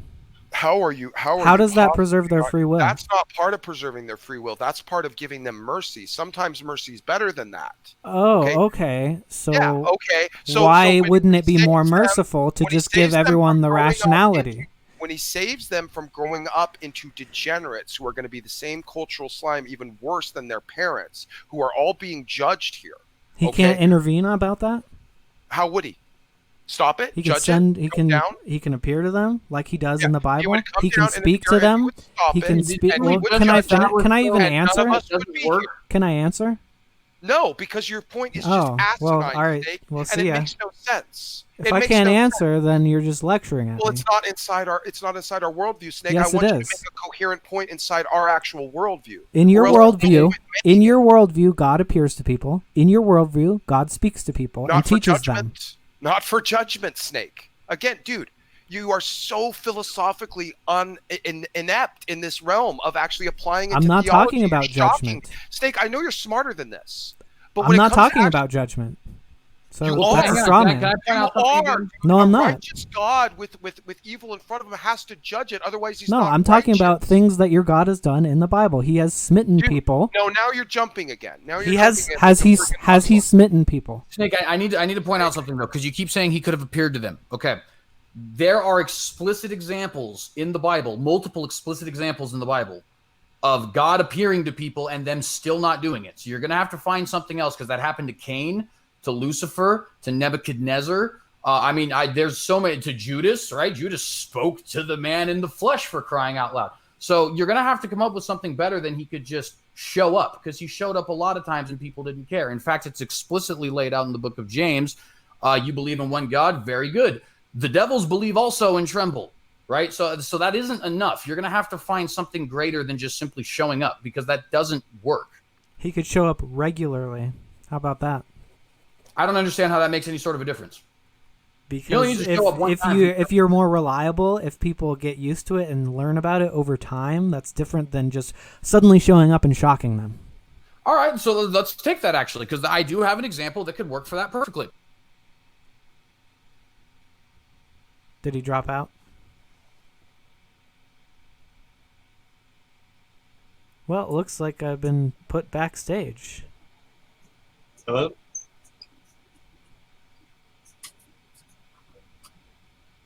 That seemed to happen very suddenly. I don't know what's going on. Well, Snake returns. Hello, Snake. Hello. And CJ. Yeah, CJ was saying something. Okay, so I had to do that. I had to do that. Sorry. Okay, so here's the thing, guys. Here's the thing. Let me just stop this. We need to reset for a second, okay? Snake, you are jumping all over out of our arguments instead of answering them. And you're going back to your same rhetoric and your same bullet points over and over again, and it's getting on my. What you're doing is you're being dishonest in the debate. Even when I'm answering your question, you pose something completely different and separate while I'm trying to answer the original point. And you're doing the same thing with CJ. So I'm trying to take this as a chance to reset because I'm getting pissed off. Okay? I've answered your same stupid arguments 3 different ways in terms of the Smokey's nature so of the triggered right requirement now. of the structure of our reality based upon the Christian worldview. And you keep inserting your garbage. Smokey is so triggered right now. It's hilarious. Oh, I've been listening. Of these things inside our worldview and just keep running with your. I'm not doing anything except for just telling you things that you claim have happened. Rehash this with some reasonability, or do you only have the same garbage talking points over and over again and we're just wasting our time? Well, I wanted to hear what CJ said, but I'm just pulling. No, it's my show. So I'm going to set the rules, and now you can respond to what I just said. I was saying but because I was going to go on and answer you. I'm just pulling facts of what is claimed to be possible in the Bible and saying God could do it. Could and should are universes apart, sir. Mm-hmm. And see, that's the issue. You atheists are always fixated on the coulds. You never ever worry about the shoulds. No, I'm saying should, but I'm also. But you're objecting to whether he could. I'm saying he could. When we and test you on the should, your should is incoherent. Does not work. Either makes reality worse, makes the situation worse, or doesn't solve it at all. Just like tonight with T-Jump. It's incoherent. When you said teleport them all out of that place, okay, teleport them, teleport the babies. Who takes care of the babies? Well, God needs to create some what army, supernatural army to take care of the babies. Why not? Okay, and how are the babies going to grow up? Are they going to grow up the same way as their parents in a free will environment, or are they going to grow up by angel nurses that are going to instruct them every bit of the way and show them every bit of the way and to deprive them from ever making any of their own choices? How is that any different from just slaughtering them and drowning them in allowing mankind before they can have free will? You're incoherent when you're saying you like the idea of a universe where you're a slave and everything's good as long as you're a slave. It's incoherent when you're saying that we need free will, but we can kill off. No, you want a slave. We also can't. You want a slave universe. We That's can't. Your issue. We need free will, and we can't judge before it happens. But we can. But God can judge before it happens. God and can take away free will in the case God of the has flood. Temporal agency. God because has your temporal agency. worldview is incoherent. No, it's perfectly coherent. You just insert. You've been contradicting yourself. Snake, you've just completely jumped over every point I've made to destroy all the stupid points you just made. Because you contradicted yourself. No, I didn't. No, I did. It's all perfectly in line, Snake. It's all very, very simple. You just refuse to accept it because you want to again push your idiotic worldview into mine. No, it has nothing to do with. I don't have a worldview, and I'm not inserting it. You do. It's naturalistic. It's naturalistic. No, You're saying if this God does these things the way I interpret it, then that God can't exist. That's your falsification. Is logic, is rationality a worldview?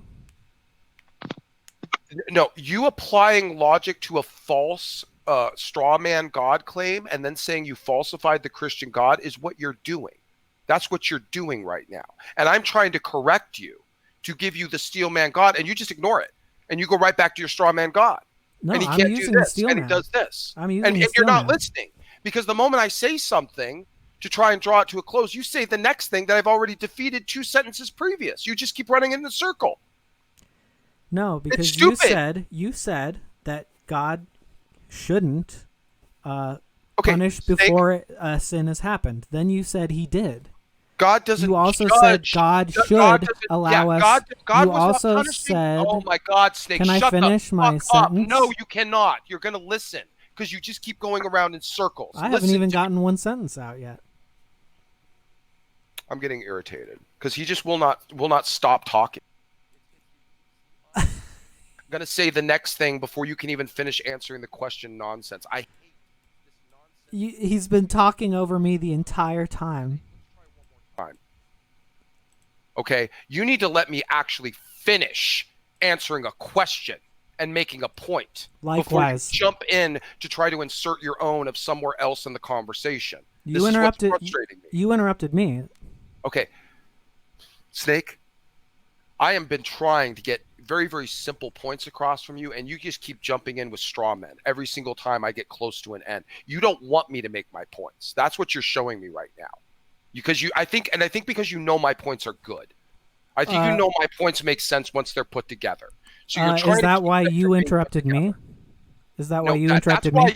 No, I'm getting frustrated, Snake, because you keep interrupting me in order to pose the same stupid nonsense I've defeated 10 times already. So I'm getting frustrated. You're interrupting me to impose the same thing that I said, Snake, I already dealt with that. We already dealt with that 2 sentences ago, and you're just bringing it up again. Because that's how you see the Christian God. You don't want to learn. You don't want to learn how we see the Christian God. You just want to keep seeing it the way you want to see it. Are you done? Hey, guys, just real quick, I do just want to briefly say, I don't mean to cut this short, but I do actually have to start getting a little bit of time here to my wife as well. Totally down to have this conversation a second time if it ever comes up again, but I just wanted to let you guys know I was leaving before I just hopped out. Yeah. Snake, I'm not trying to, it's been a long day, but I really don't think you can follow what I'm saying here. And I'm trying hard. I am really trying hard. Yeah, it doesn't follow. It doesn't follow to you. It follows so well to me, but you don't seem to want to let me actually get through the argument. And I don't know why. I don't know what is going on here. You just keep interjecting. You claim it's a contradiction. It's not. It's not at all. You just want to force it into being so that all terms are all conflated all the time in exactly the same way. As he's steamrolling me. From claiming agency of God and agency of man as being equivalent. And then when you give up that, you go on to, He won't stop speaking. He won't shut up while telling me to shut up. He tells me I want to interrupt him to stop him from saying it, and he literally stops me from saying it.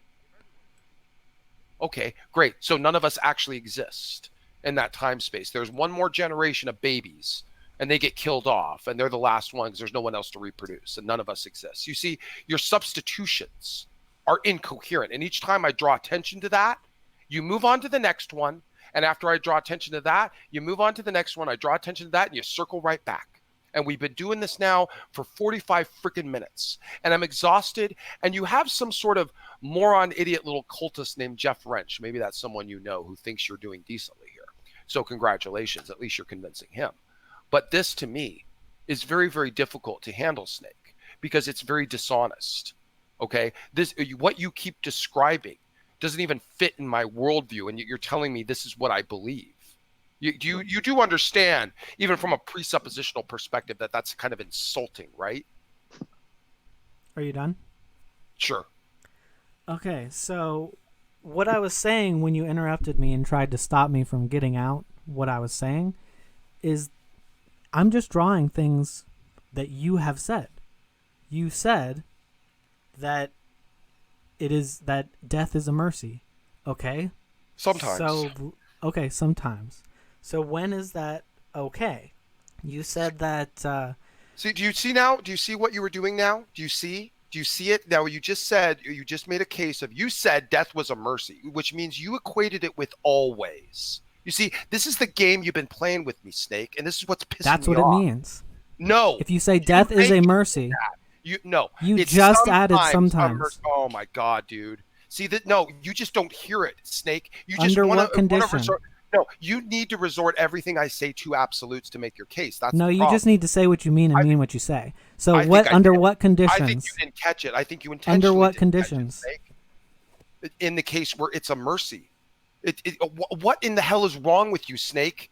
This is so simple. I described to you an instance. You can't describe it. Two instances actually, both Sodom and Gomorrah and the flood, where there was nothing left to happen with these people other than more atrocity, more grotesquerie, more evil, more rape, more murder, more all that stuff. And God said, okay, that's it. Enough, because everything from this temporal bottleneck downwards of all the free will choices are all terrible.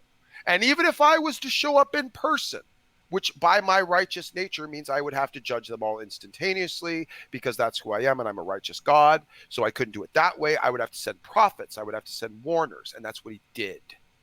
And they wouldn't listen. And they didn't hear what he said, even though they had signs, even though they had wonders. And they still did their thing. Okay? And then they were eventually punished for it. And righteously so, Snake. And the only other option is to turn them into moral slaves where they only ever do the right thing. And that was what So we were like heaven. supposed to have. That's what we should have had. That's what we should have had if we only would have not fallen into that initial delayed gratification test. If we would have waited until we were ready to take of the tree of the knowledge of good and evil, till God had finished maturing us, growing us, instructing us, building a foundation with us and a relationship with us. So we knew exactly how he wanted to have his reality pan out, interpret. And then in order to take our place, as mentioned in Revelation 20, verse 4, I think, where we take our position finally as priests and kings to rule over all of his creation. And as you would need. He can't stop talking. He just can't do it. And that was what we were supposed to attain to. But we screwed it up, Snake. We screwed it up. We decided to jump the gun. And God, in his righteous judgment, he was going to let us do it. And he was going to react to it afterwards. Because if he would have came in beforehand, if he would have stopped us beforehand, he'd be judging that action before it happened. Okay? And that's something that would be immoral. Judging all the people during the flood, perfectly moral. All those people had a chance to save themselves and their children. They all denied it. And they all died. And the children, thank God, in that particular instance, were given mercy. That's an instance where death was a mercy. Because in their scenario, in their little universal echo chamber of their time, their life would have either been horrible, short, awful, miserable, or ultimately condemned. So cutting them off then was merciful. Now, you can say that that's wrong from your worldview, but from ours, it's perfectly coherent. And it makes sense. Now, you want to say, okay, well, death is always a mercy. Well, that's not my point. And if you need to make that point to make your point, well, you're failing with me. There's a very simple way God could have avoided judging before it happened and gave them those toddlers or children or even innocent people, innocent adults, free will. Sure. What is it? You only get rid of the bad people, or like I started to say, you teach them. And you were saying, oh, God has to teach us and mature us. I can take it from another angle because apparently you won't listen to me. So I'll take it to another. Okay, so you're interrupting me again. Well, Snake, you're just repeating. Okay, so I've gotten like one sentence in the last 10 minutes of you ranting. You're repeating. Because I can't ever get out like more than a couple sentences. You've now said 3 times, and I've now defeated 3 times. So I'm about to give you a because you keep interrupting me because you don't want to hear what I have to say. I already know what you've said, Snake, because you keep repeating the same things 3 times over. Because I have to keep starting over because you keep interrupting me. So you want him to teleport? Okay, well, tell me if I'm wrong when I repeat it then. Tell me if I'm wrong when I repeat it, because I know it's the same thing. You want him to teleport them into an environment where they're okay, right? They teleport them out of the flood, right? That's what you want. I think you're a little too triggered, so maybe Is that what you want? Is that what you? Well, no, I'm just repeating what you were going to say, right? Or what were you going to say, Snake? Did I get it wrong? I didn't say anything about teleporting people. Yeah, you did get it wrong. So what is it? What was he supposed to do? There's a lot of things, and the first thing that I said was he could actually teach people what the right thing is. He tried through a relationship, through actually showing up all the time. Can do that. Can't do that. You said he does. Christians often claim that God is talking to them. Yep. The Bible. I don't believe them when they say that. In fact, I usually find them to be heretical. Usually. So I don't believe like that. Everyone who was in this room.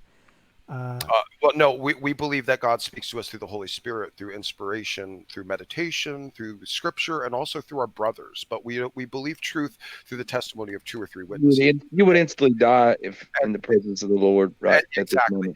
This is the thing that Snake will never understand about his incoherency of his challenge, is that what he's asking for is immediate judgment. This is what he will never get, and this is why I've had to defeat the same argument 8 times now at this point. Because no matter how many times I say it, he'll never get it. Is that because I can never finish my point. The Christian God claim requires him in his righteousness to judge any evil in front of him, and certainly fallen flesh would qualify, which means that there is no just environment that Snake is pointing. It's incoherent in our worldview. So I mean, Moses was perfect? Moses was covered by faith, as Hebrews 11. Again, dude, I addressed that point too, which you've ignored. What about So- Jesus? Why couldn't he just come down as Jesus and teach Jesus people was that the- way? was the Do you see how he does this? the Now he's veil. just jumping. Now he's just jumping treetop to Yeah. treetop like the stinking Muslims. Yeah, I'm giving you lots of different No, dude, options what you're because doing- you have a dearth This of is creativity for how to garbage. solve this problem that No, God Snake, you apparently have couldn't solve nothing- any other way You have than nothing killing but toddlers. straw man sophistry to No, support your so claim. so God of never all came down as qualification Jesus? Criteria for he can't. Wow, dude. All I'm saying is he could have done it in earlier. his glorified state, was Gotta Jesus in his, was Just Jesus do in it his earlier. glorified state? Was Jesus in his glorified state? I don't know what that He was means. here on earth. Yeah, I know you don't know what it means, which is why your challenge is incoherent. Again, Snake, you have a very stupid interpretation of the scripture. You have a very Why is it stupid that unsophisticated- God Well, could have what you come just down as said- Jesus What earlier? you just said, you don't know the difference of the necessity of whether or not he was in a glorified state or whether or not condemned flesh could be in front of him. You don't understand that from the nature of the Christian God claim. He could as so Jesus.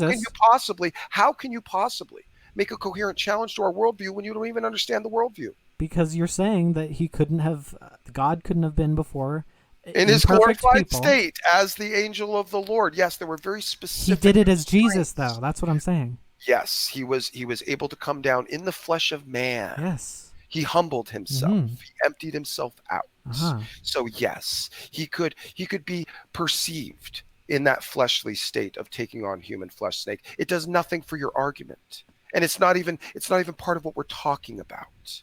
We're That's talking exactly about what a holy I'm talking God about. in his glorified state, a righteous God, appearing to evil flesh. Like after he had made a environment of separation and grace through divine hiddenness. Now you wouldn't ignore all that to try and make your case. Fine.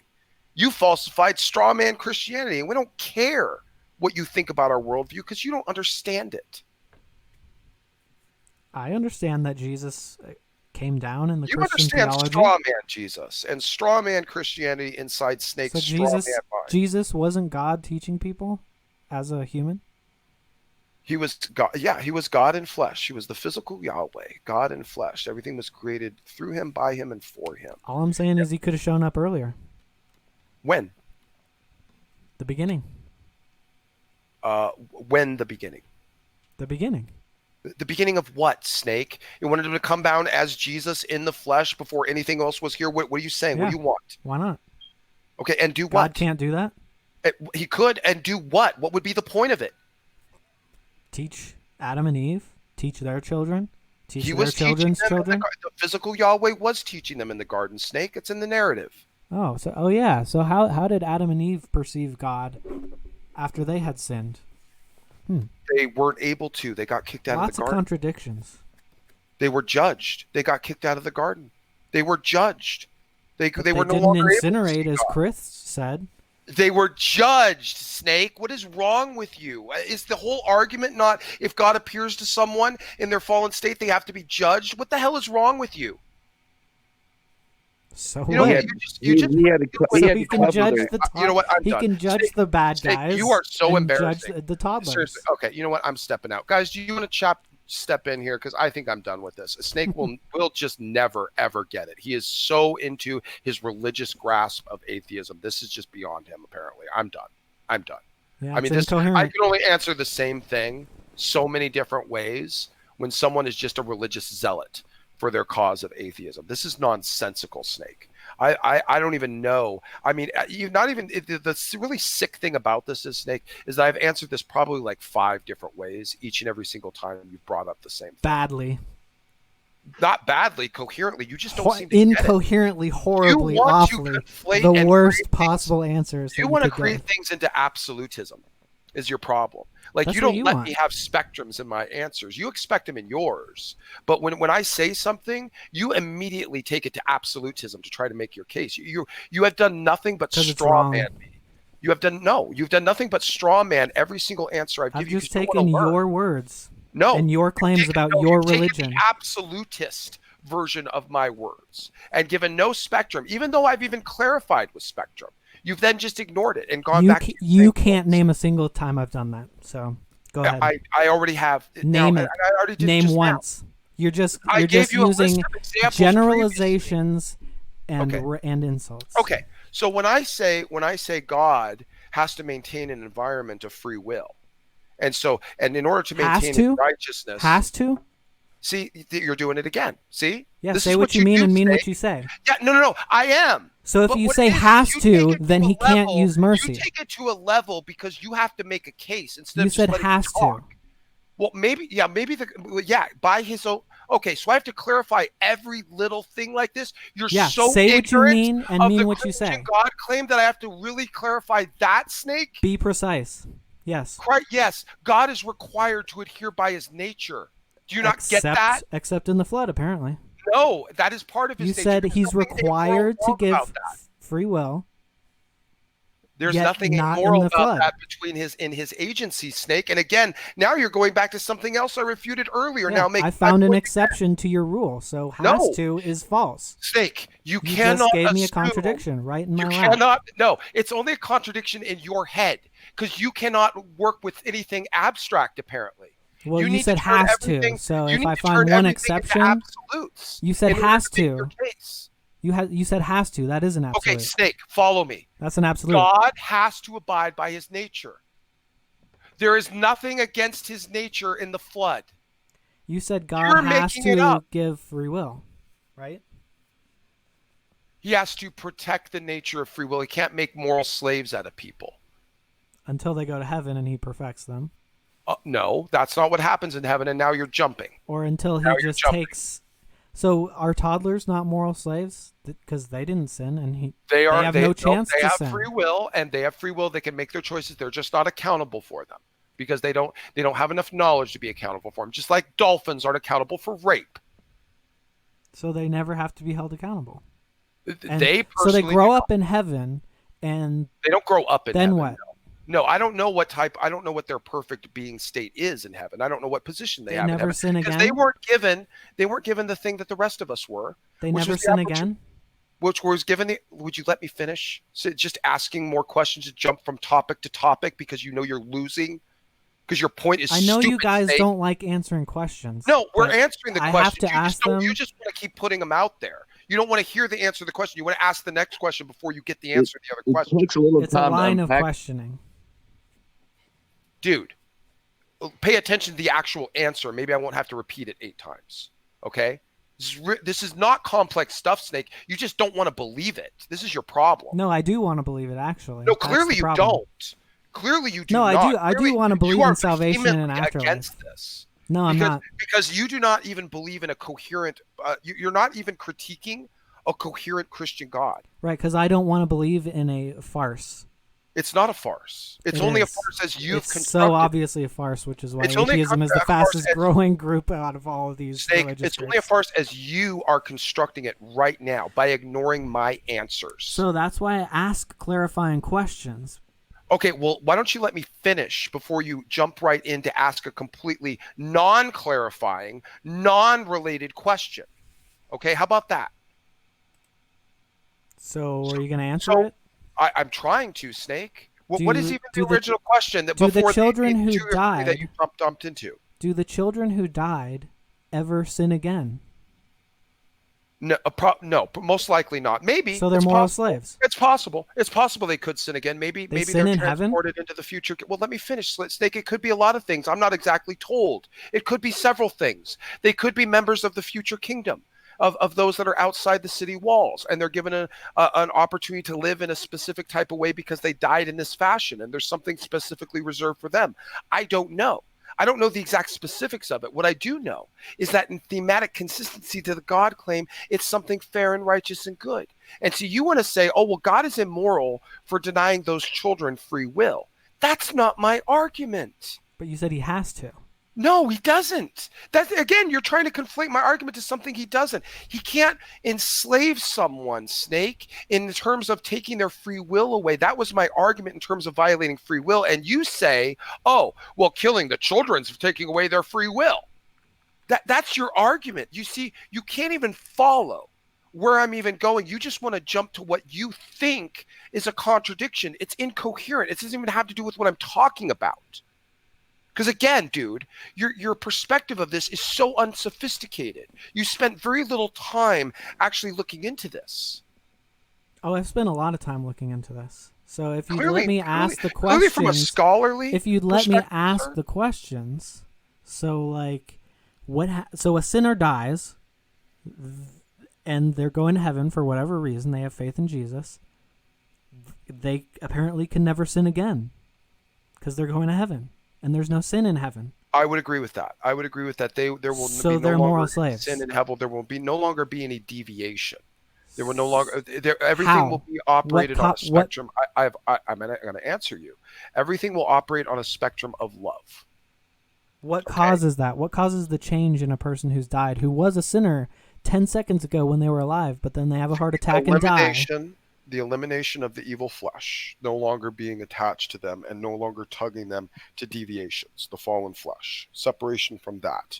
The Will flesh follow. God made. Your decisions will be based upon metrics of good. So if I don't have a body, my soul is perfect? If you are saved, yes, you are completed and perfect in Christ. Yes, Your spirit. How Your is that spirit. free will? your soul.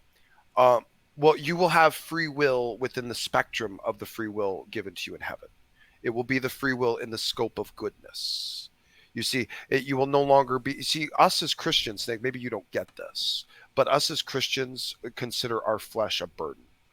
It's something that always tugs us in directions we don't like, that we think is contrary to the nature of the spirit. We don't like it.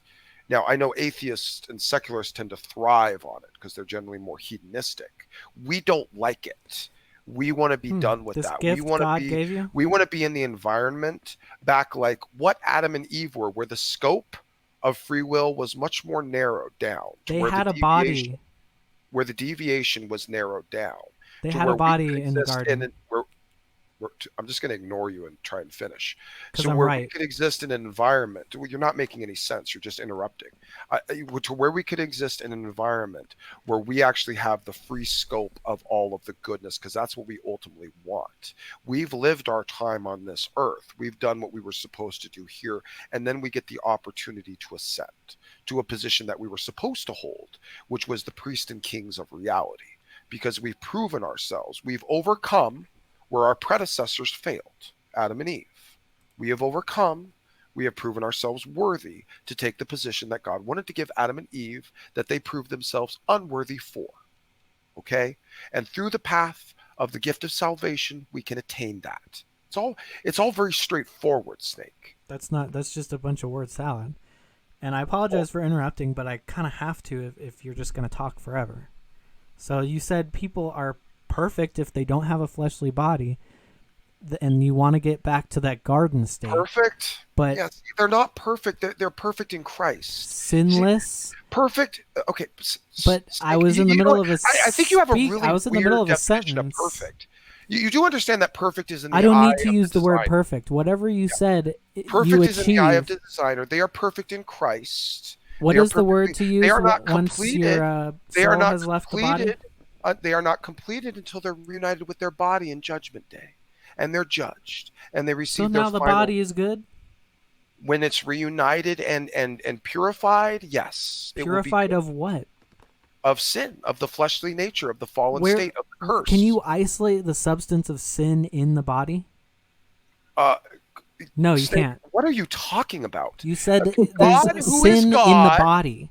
God, who is God, You said there's sin in is the going body. to separate us. We have a fallen state. This is biblical, Snake. But you said it's Now you're just- causal. Now you're you said arguing it's causal from from the science that body. there's no scientific portion of the body that's sin infested.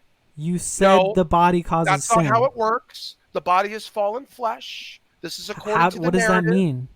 According to the narrative that you just want to be true, so you just No, according to the blindly Bible, follow the which narrative. we're arguing from, which we're arguing inside, because you're I doing an don't internal care if critique. it says so. I care if you can show it. What do you mean show it? Show what? Any of your claims. So you said that the body causes sin. The flesh. How?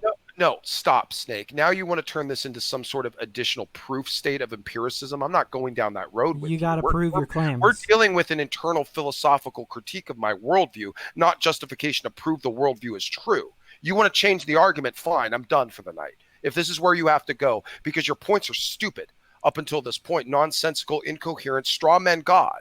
So now if you just want to change the debate to something else, I'm done. It's incoherent within your worldview It's to say perfectly that the coherent, and I body. just Can I explained it. finish? I have no Can I issues. finish? Can I finish? Well, no, because you're not going to get to finish a false Okay, statement. well, see ya. Okay, bye. So, can I finish? Bye. I would like to finish. I don't. Why?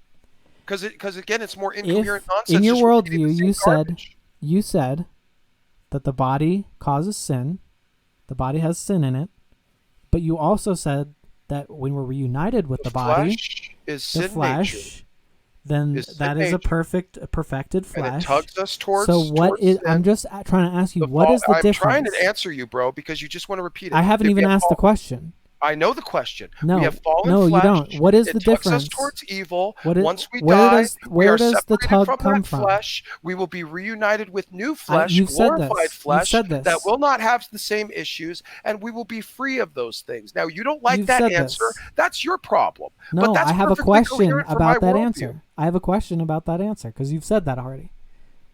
Well, Why? that's what it is. Why does the pre-perfected, pre-reunion body have sin in it? Just because the Bible says so? Because we fell and we sinned, and we all No, inherited. no. Why does the body? Why does it reside in the body?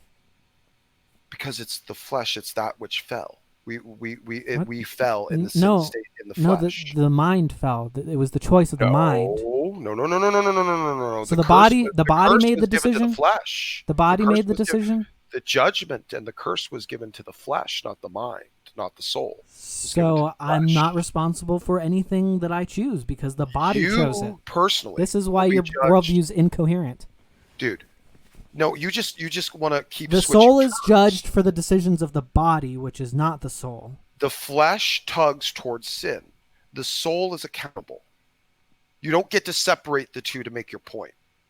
You're the Okay. one who's separating them. No, I'm not. Yeah, you are. The flesh tugs towards You sin. said So when the soul we're is spirit. separated from our body, The we soul are is without spirit. sin. In Romans and in 1 Corinthians, it's very clear to walk by the flesh and to walk by the spirit. You walk by the flesh, you walk after the world, what the flesh tugs towards. You walk after the spirit, you walk towards things that are spiritual, guided towards the spiritual realms. So This the is very soul, simple theology. the soul has no choice in it. So it's the vessel's fault, not the soul's. So the soul cannot be held accountable. Nonsensical philosophical statement. You have No, to give it's me an not. actual argument for that.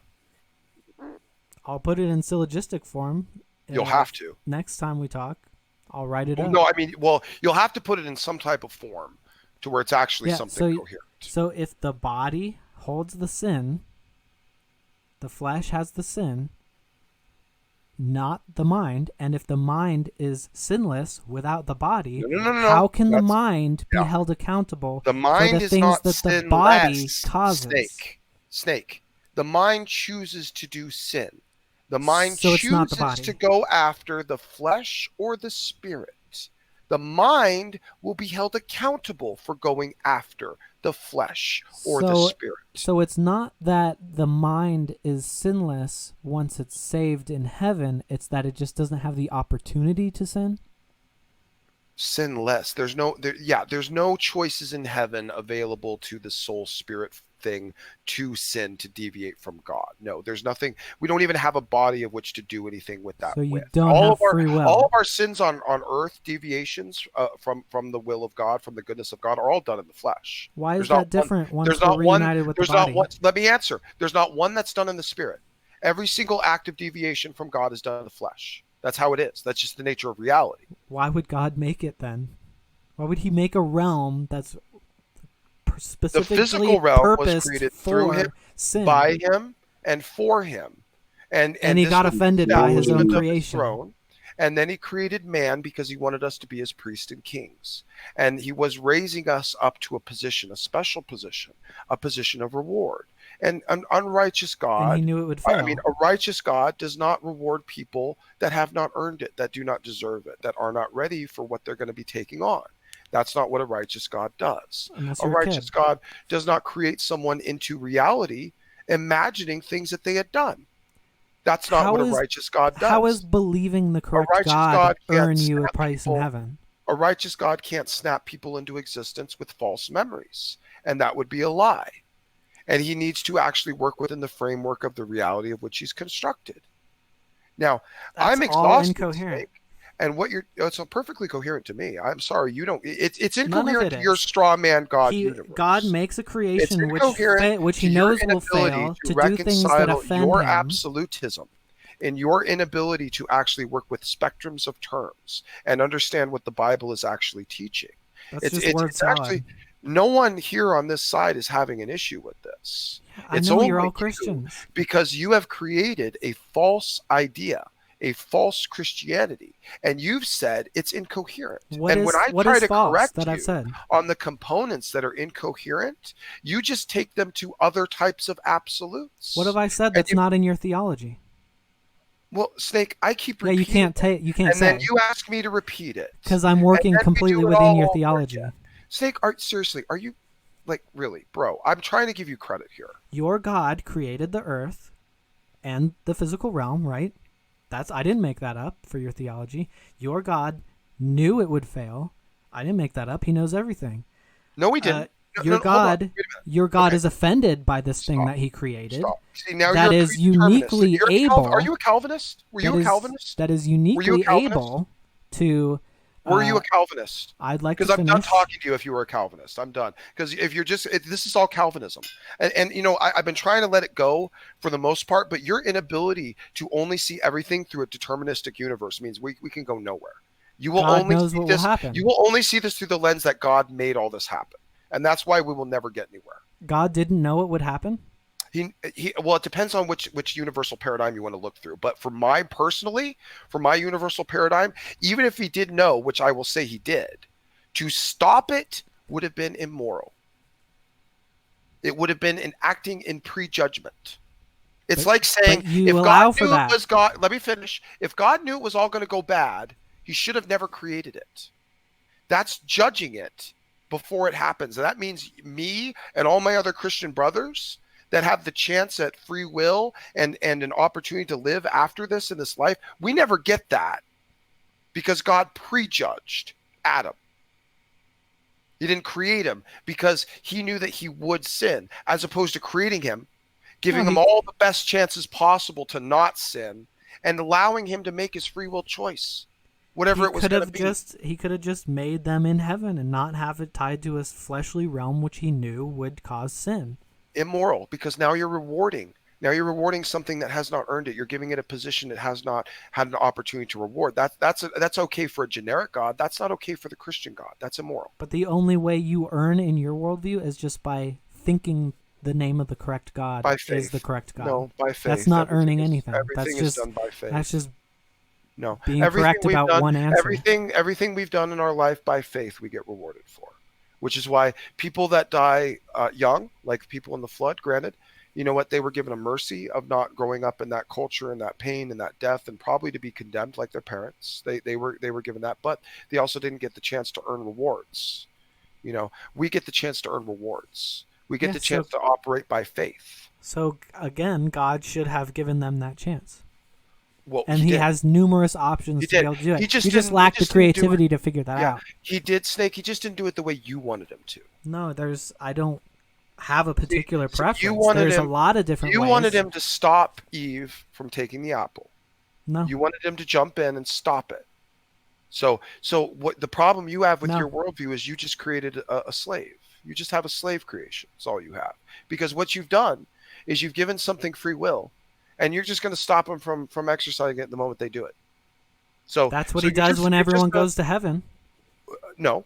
Yeah. No, because we want that. He takes away the option to sin. Yeah. No. Well, we don't want to sin, Snake. If we go to heaven, that's because we want to be free of sin. Because you're free of the body? See, this is what you don't get. We us Christians, by us being Christians, by us ending up in heaven, we don't want to sin anymore. We want to be separated from that. We are acting in the ultimate free will. Because we're saying we want to be rid with this. We want to live in an environment of goodness where we're no longer tugged by fallen sinful flesh. Where we may do wrong things, we may do things that are fleshly, contrary to spirituality.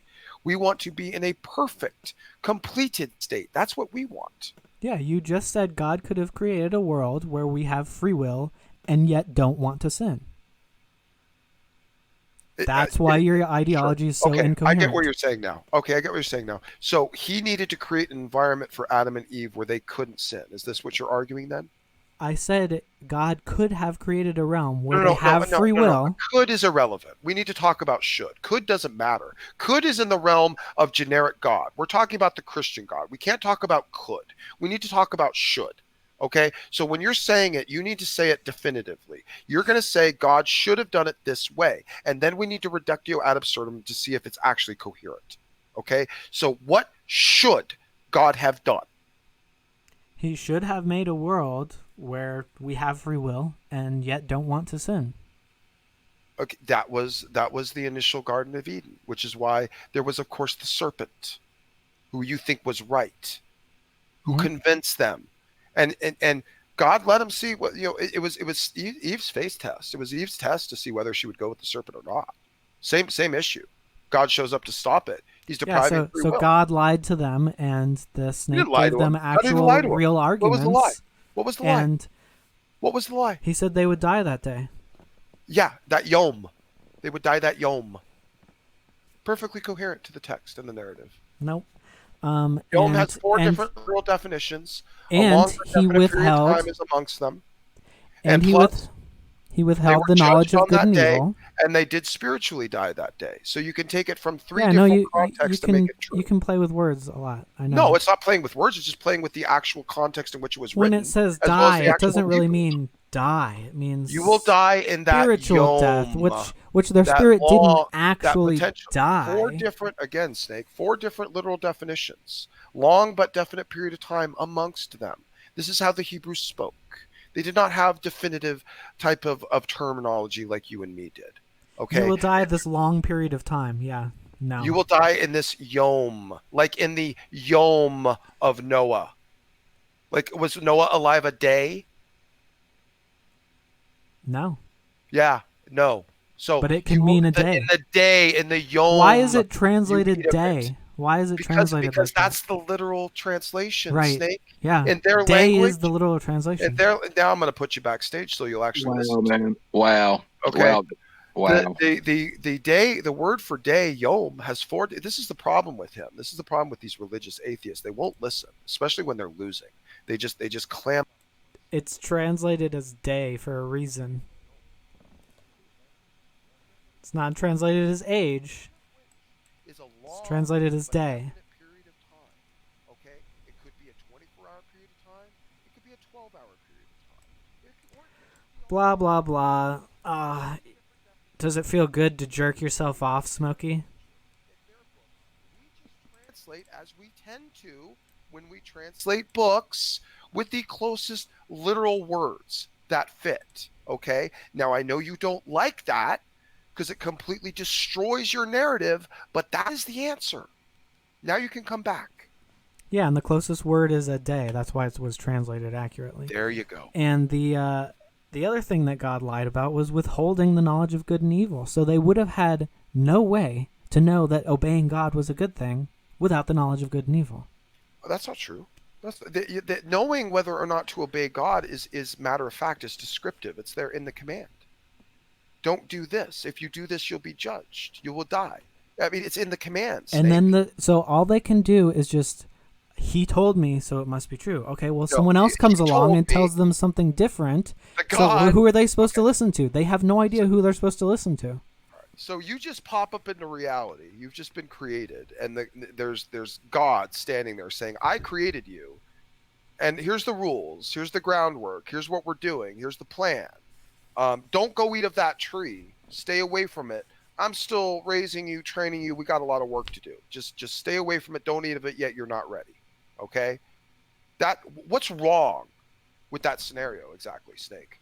Like what is the issue with God painting that picture, creating this free will being, and then wanting to put him in a scenario where he proves he's worthy to take this incredible position that you're kind of offering him. What exactly is wrong with this in your brain? Why would he give them the free choice when he knows they're not ready to make that choice? First of all.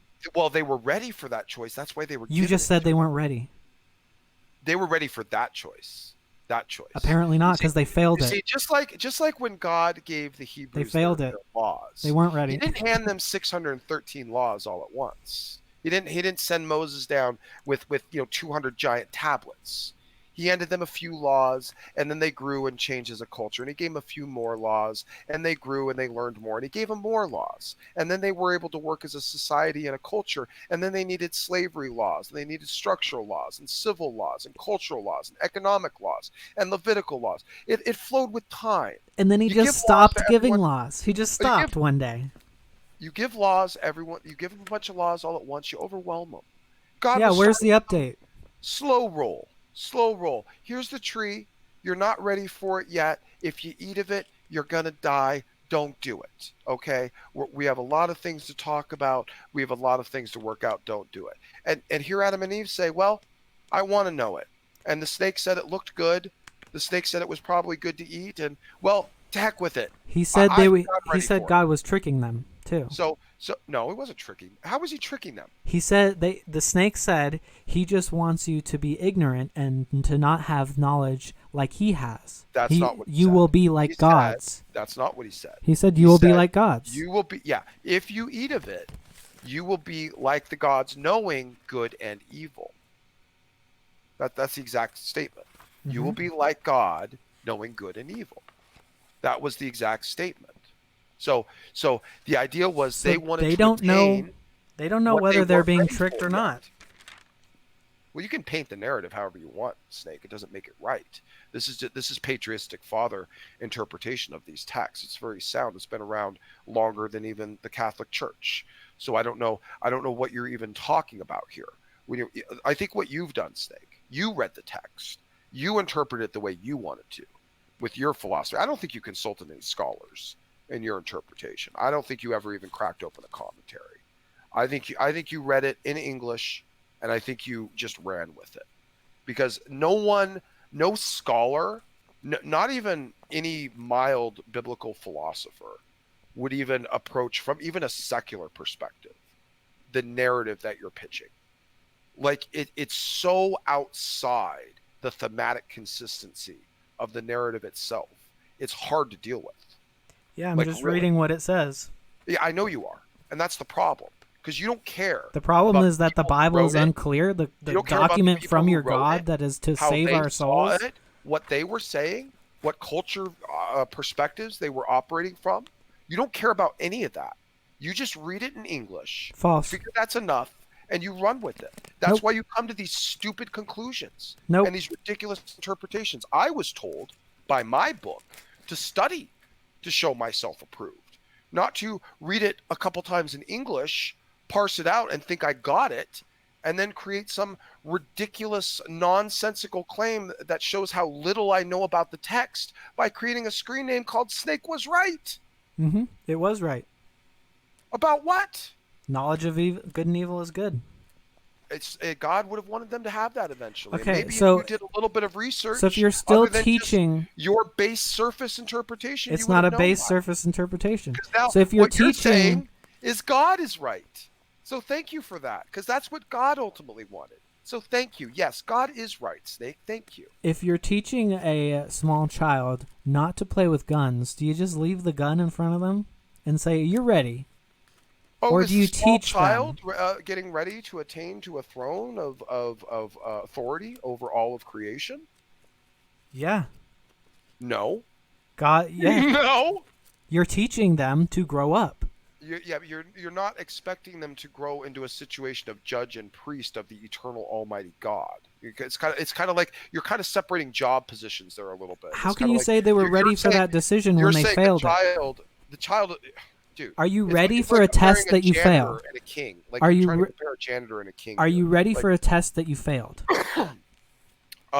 Sure, you can be ready for a test you fail. Absolutely. No, you failed it. You weren't So ready. because you fail it, you're not ready. You're only ready if you pass it. Yeah. That's insane. That's an insane statement. How can you be ready for something and fail? Because you're ready to take it on doesn't mean you're guaranteed to succeed. That's Maybe a statement of your own positioning. That's not a statement of success. If you're saying you should only try something if you know you're going to succeed, is that what you're saying? no, that's not at all what I'm saying. Well, what are you saying then? I'm saying if you fail the test, you were not prepared for the test. So Not okay. sufficiently. Okay, so basically, if there was any chance of them failing the test at all, it was immoral to expose the test. That kind of test, yeah. Okay, so then you have a slave universe. Because No. what you've said is I would only You said create God a was reality. raising them. What you've said is I would only create a reality where they could only pass the test.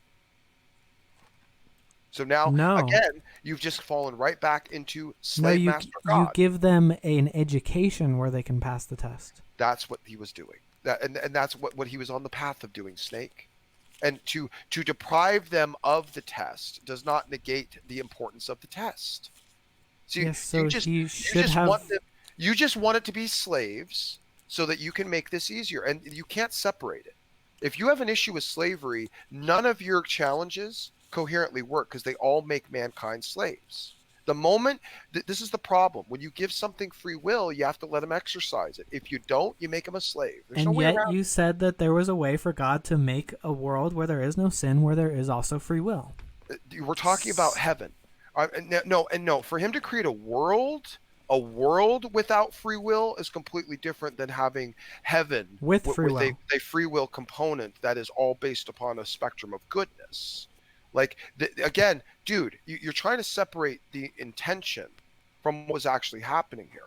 The intention is for Adam and Eve, they can't just be rewarded. They can't just be popped into existence and rewarded, Snake. That's not something a righteous God does. Okay? Nor does infinite punishment for a finite crime make sense. Oh, well, that's not finite. And it's not even a crime to fail a test. Okay, you failed the test, I'll educate you more, and you'll try again. Snake, hold on. Let me explain to you why, if you go to hell, you'll deserve to suffer there. Let me explain why, okay? Because here's the issue, okay, is that you're going to suffer exactly as you've caused suffering. Yawn. No, you don't know that. No. We're painted a picture of a hierarchy in heaven, and we're painted a picture in Luke 17 of the fact that two people going to the same place don't experience it the same way, with Lazarus and the rich man. So there's no reason for you to believe that everyone that goes to hell faces the same punishment, the same suffering.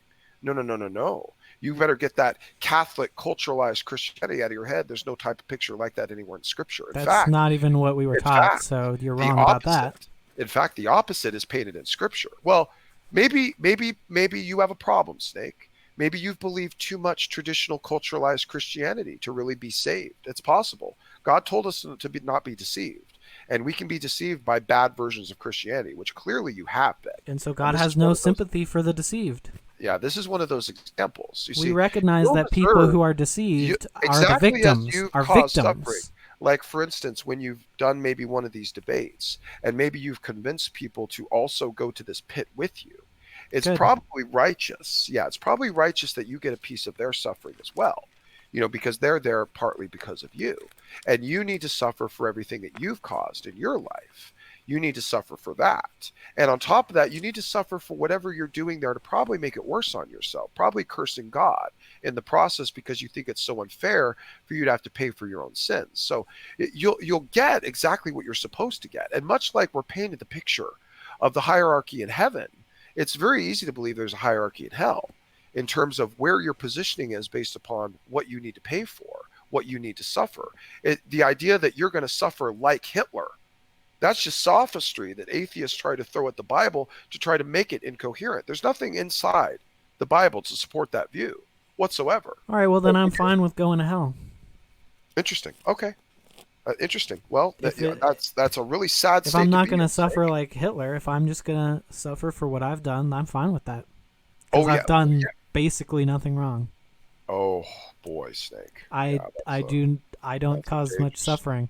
Well, you don't And the know that. atheists You that don't know that. You the don't know that, atheists, sir. yeah, I do. The atheists that No. I know, most of them came out of Christianity and are Yeah. much less and are not suffering anymore. They suffered more under Christianity. Yeah, no, you'll suffer more because of the fact that you are living a life abject from, subtracted from the objective moral code. So every deviation is answered for because the deviation doesn't just stop at you. This is the problem that atheists do when they judge this. You think your decisions and your actions stop at you. Okay? There's residual No. effects of every single thing you do in your life.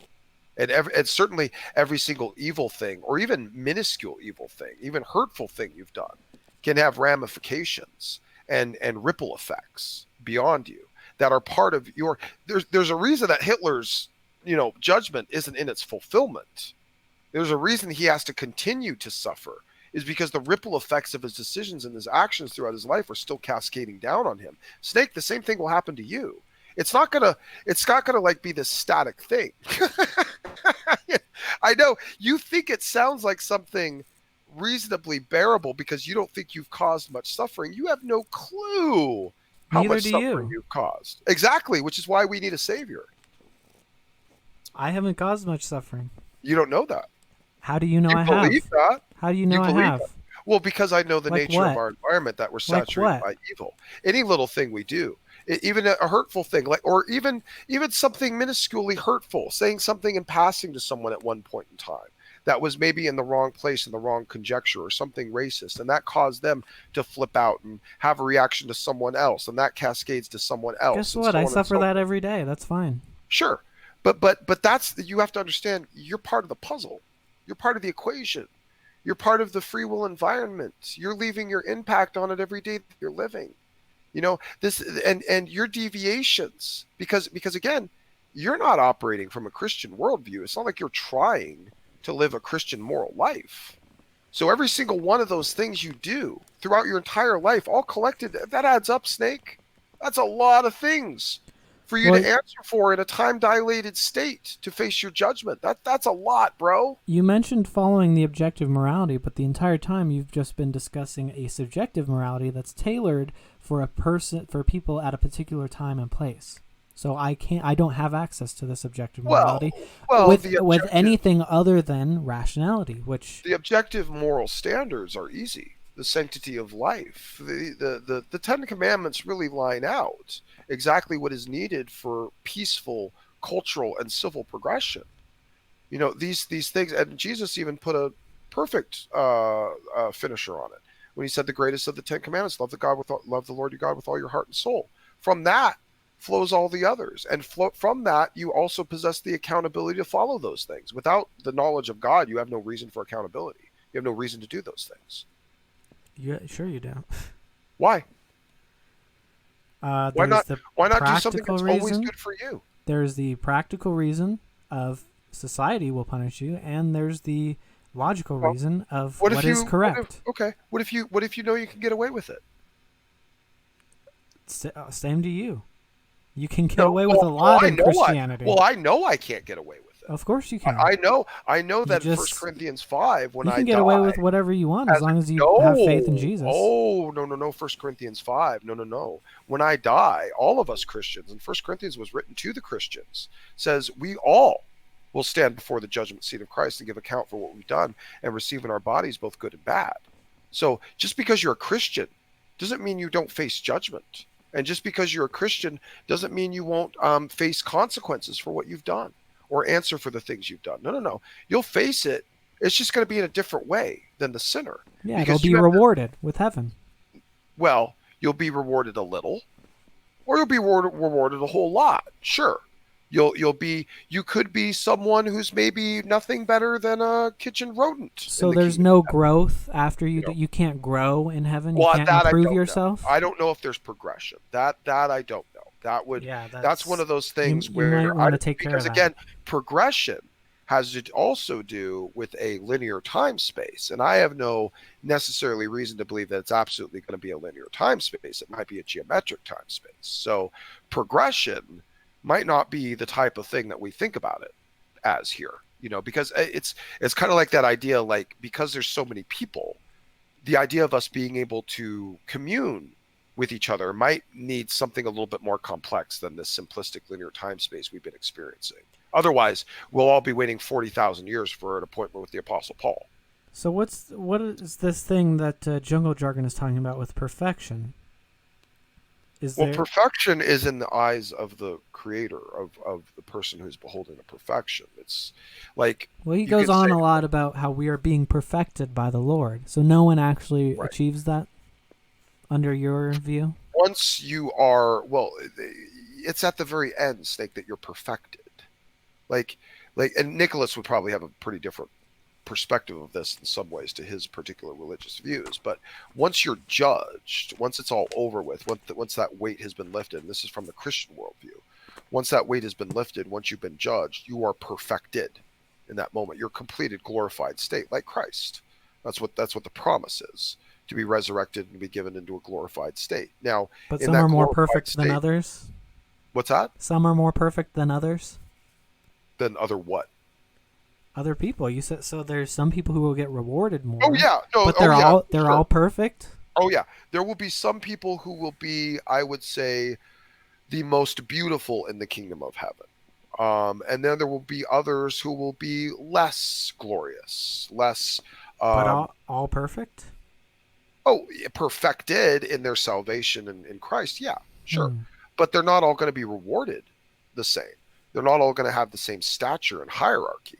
See, like, hierarchy, position of reward has nothing to do with them being perfected in Christ as being saved. These are two completely different things we're talking about. Okay, so when I tell you perfected in Christ, what do you think I mean by that? It's hard to tell. Okay. Well, let me try to explain what I mean by it. There's two different ways to take. Actually, there's probably 3 or 4 different ways to take it. But let me give you the 2 primary different ways to take it. One, you become born again. You are now perfected in your completed walk of understanding who Christ is and accepting Him as your Lord and Savior. You are a perfected creation in a more complete sense. Okay. Now, this is very tongue-in-cheek that I'm using this term, but I'm trying to just keep it consistent for using the perfect idea. Like, in the idea of being the optimal version of the earth-dwelling human, this is what you are in the sense of being perfected. It's not that you are flawless, but you're basically highest potentiality of what you could possibly be, all situations given. Okay? So then when I say you could be perfected in the end, perfected in your body, perfected in your salvation, you could be perfected at the end of time where you're judged. And then you're judged and you're given into your body whatever is good or bad. You're given blessings and rewards, or you're deprived blessings and rewards. And then you are completed. And then you are perfected. You are in your final and complete state at the highest, most ability that state could be, all things considered, including your choices. Okay? So you now have attained your actualized perfected state. So it could mean a couple different ways from a couple different perspectives. And this is why, by the way, some of these conversations, Snake, get difficult. Because from our worldview, some of these things will mean a couple different things at the same time. Just like you guys might have an issue with us trying to complain, like describe the Trinity. Like, the Trinity seems incoherent. Like, it seems like it's contradiction. But we also know things exist in reality which are seemingly contradictory truths, which we just know as paradoxes. But I should be punished if I don't get it?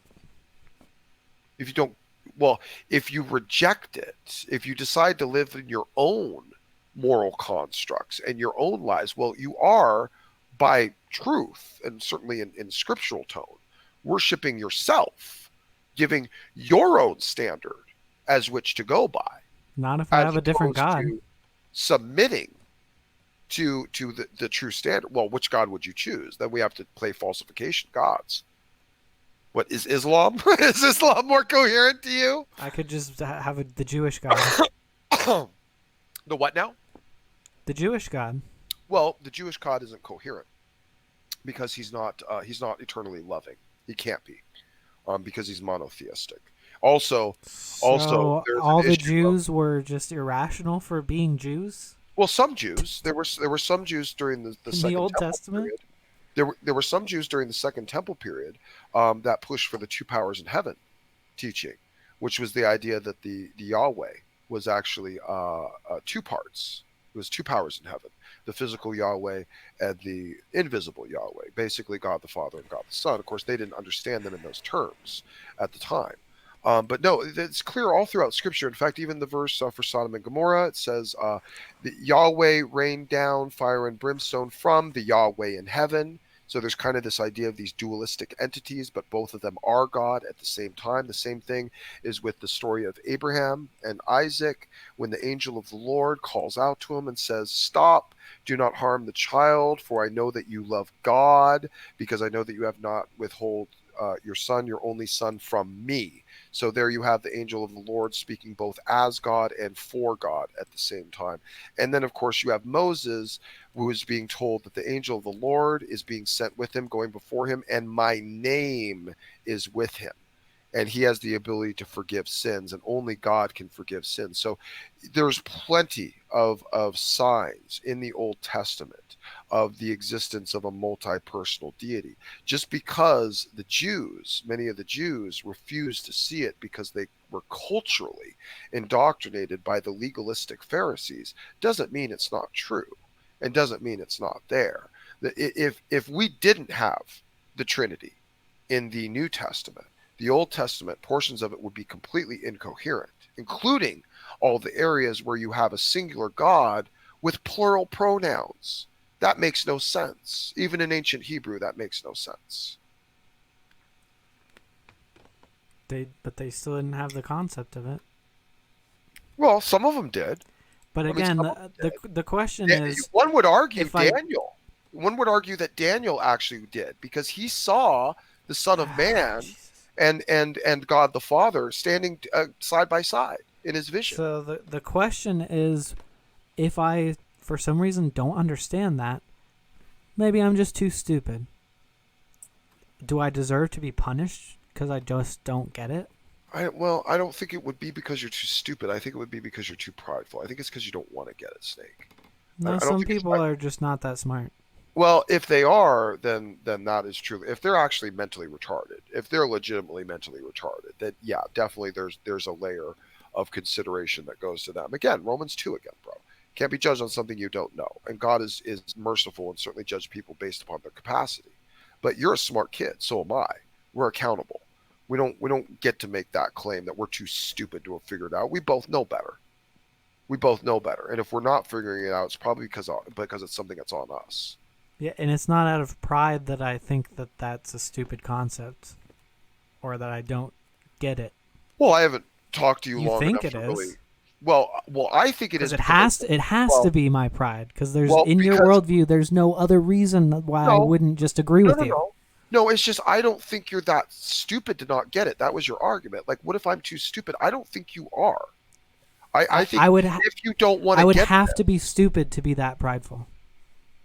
no, I think in this context, pride has more to do with depth of identity or being attached to an identity, and that can be a lot more subtle. It's not really like an insult of like, you're so proud. I don't really think that's necessary for the suppression of truth to take place.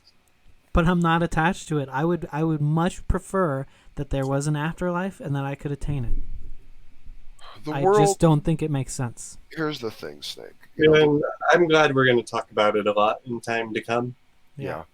The world is an ugly, dirty, nasty place. But I thought if you look around, you could see the glory of God.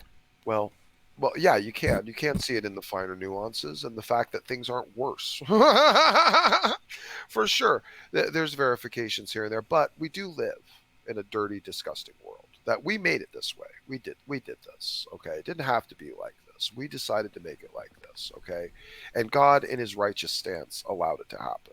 Because that's God made it. God designed it. God knew how it would turn out. past are long gone and done with. And certainly I'm not the type God had alternatives. The state we're in. We're in the state we're in. We're in it, and we've been given options out of it, and it's up to us whether or not to take it. It's not. It's not like anything is so like radically being demanded of you, Snake. Like to adhere to a moral construct that is not defunct. It's been basically used to create some of the best moral systems in all of the known world. With objective truths and standards of rights and protecting people's liberties. These were absolutes that we helped create that came from our worldviews. The secularists didn't. We brought something to the equation. We brought something to the table, and maybe you don't want to see it that way. Maybe you don't want to value it that way. That's fine, but you're not doing yourself any favors by turning this down because it's not like anything like massive is being demanded of you. I don't think you're some hedonistic, horrible guy. But if you're going to live your life by your own rules, that's what you're going to have to be judged by. It's not my own rules. It's what logic dictates. Well, but that is your own rules. Which God would have to derive as well. Well, but that is your own rules because you're the one deciding you're going to follow by what your logic dictates. No, I'm not deciding. The logic does it for me. Well, but you could choose to follow what your logic, which is clearly secularly based, is going to tell you to do, or you can look outwards to see if there's a higher good. If my logic is valid, then that is the higher good, and that's the same conclusion that a God would have to come to if that God is rational. Then you're saying that your highest good is contrary to his, but is still the highest good. Or you're saying, my good is the highest good, and it aligns with him, therefore it is the highest good. And that point I agree. But it can only be one of those two things. It's not that it aligns with God that it's correct. It's that God aligns with it because it is correct. Okay. So there is a co-eternal existent portion of God that is always good. And he wants us to respect that and adhere to it and strive for it in our lives, to not screw people over, to not engage in adultery, to not do the things that toxify culture. But I don't need a God to stay away from that. Well, a lot of people do. Maybe you don't, Snake. I don't know. I don't know. The only thing I need a God for is to be in your church and in your faith.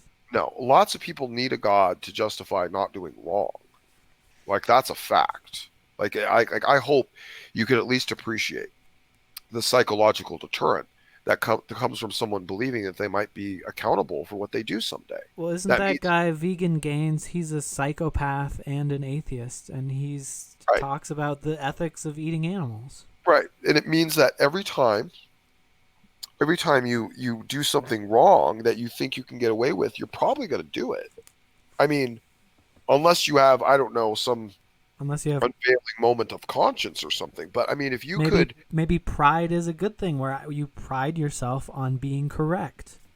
I would feel ashamed if I was going around doing incorrect things, even as a psychopath.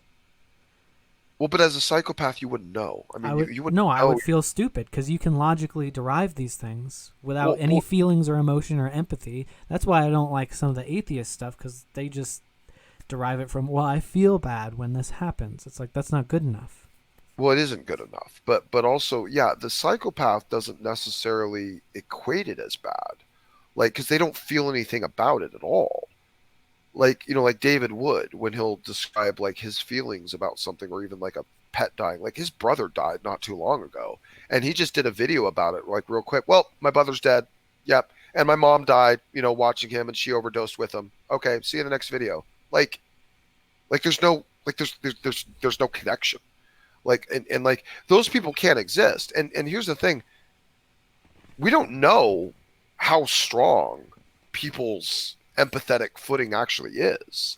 Like we can all say, like, well, we can judge morality based upon empathy, but how do we know like a majority of the country isn't just like empathetically defunct or bankrupt? Like how can we judge that idea? Like, from the Christian principle, you say, do unto others, right?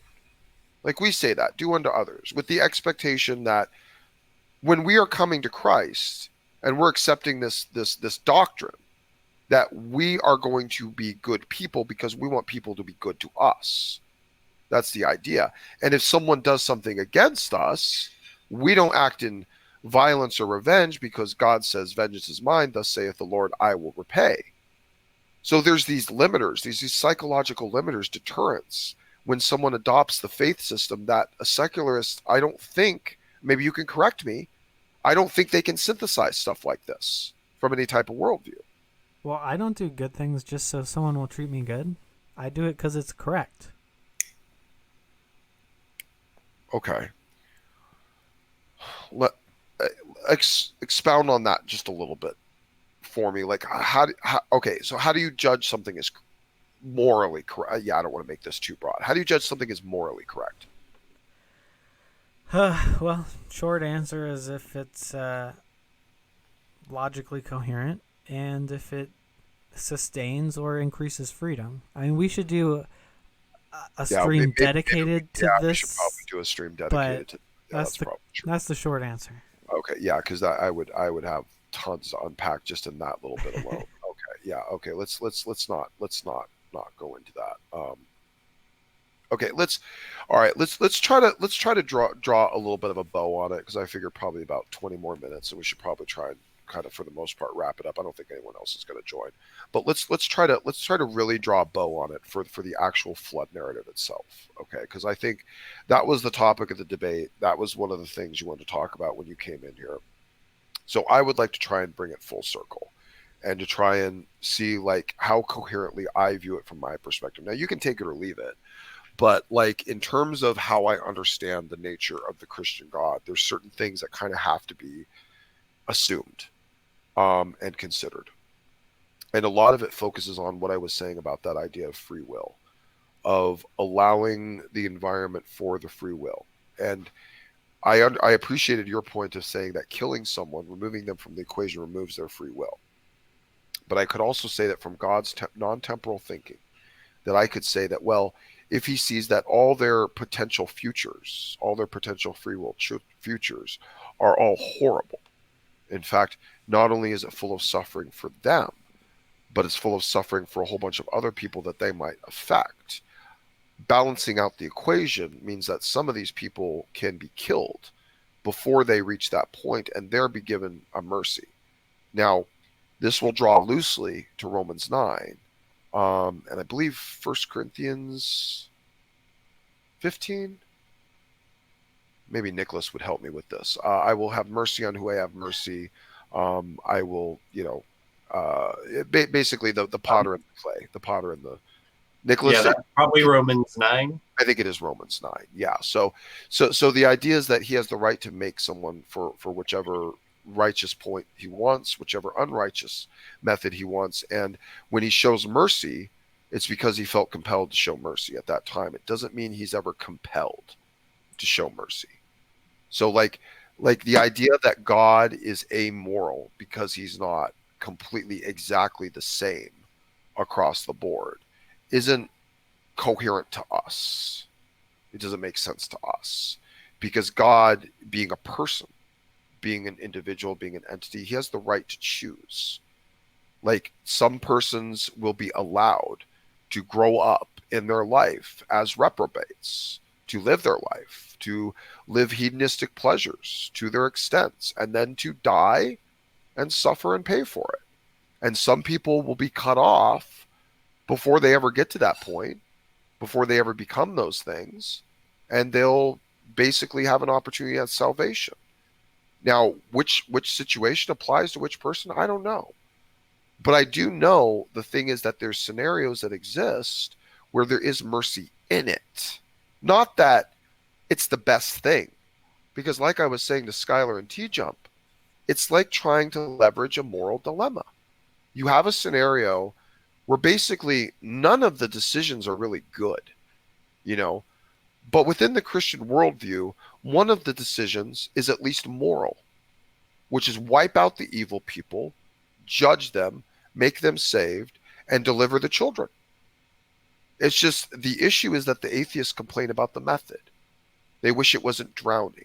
They wish it was something else. Instead of them being, killed, that they should have been transported either physically or transported out of their bodily, non-physically. There's always some sort of criteria that it should have been different. Yet at the same time, the weird thing is, The thing that atheists are asking to have happen is usually what ends up actually happening. They just don't like the method. They just wish it was a different way. So for the flood narrative, you could take the position and say God should have done it this way, but is that really even relevant? What is it? What does it really do to the conversation? And if God had done it that way, would there not have been Snake 2.0 or Skylar 2.0 in that universe to say it should have been done a different way, and so on and so forth? I mean, I can understand a reasonable objection, but when you take it to reductio ad absurdum and you follow it out and it's incoherent, I don't want to keep that perspective as if it's something viable to hold Christianity to. So, with that, I'll go ahead and yield and go ahead and take your final word, Snake. Say whatever you want. Yeah, I just think that God had a lot more options than you're giving him credit for, other than just killing everyone out of mercy. I think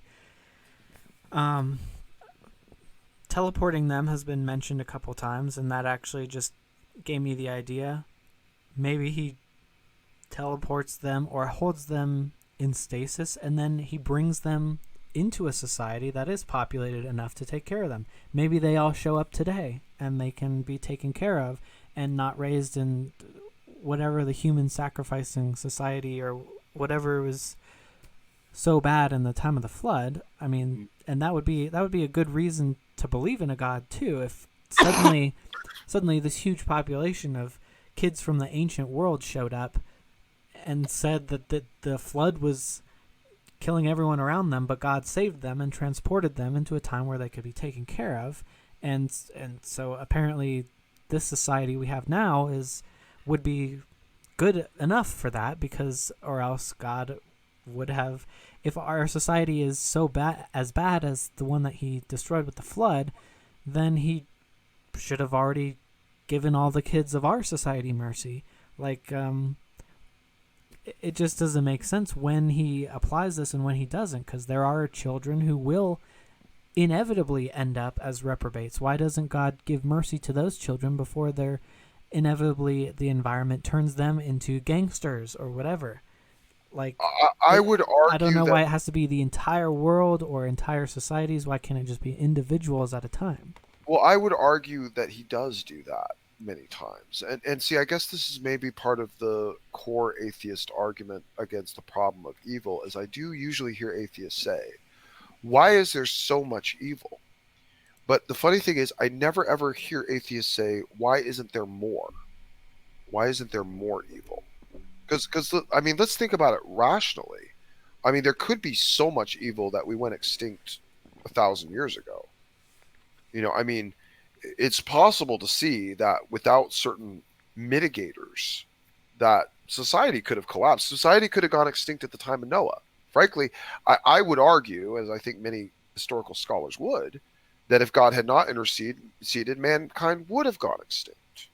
Like, say there was no Noah at all, like, to ever exist, like, and there was nothing but evil people, and there was no one even there to listen to God, no one there even still having faith in God at all, no one for him to talk to reach down to, and he was left no other decision but to just judge it, because there was no longer any path of redemption. There was no human that was willing to carry the message forward in their free will.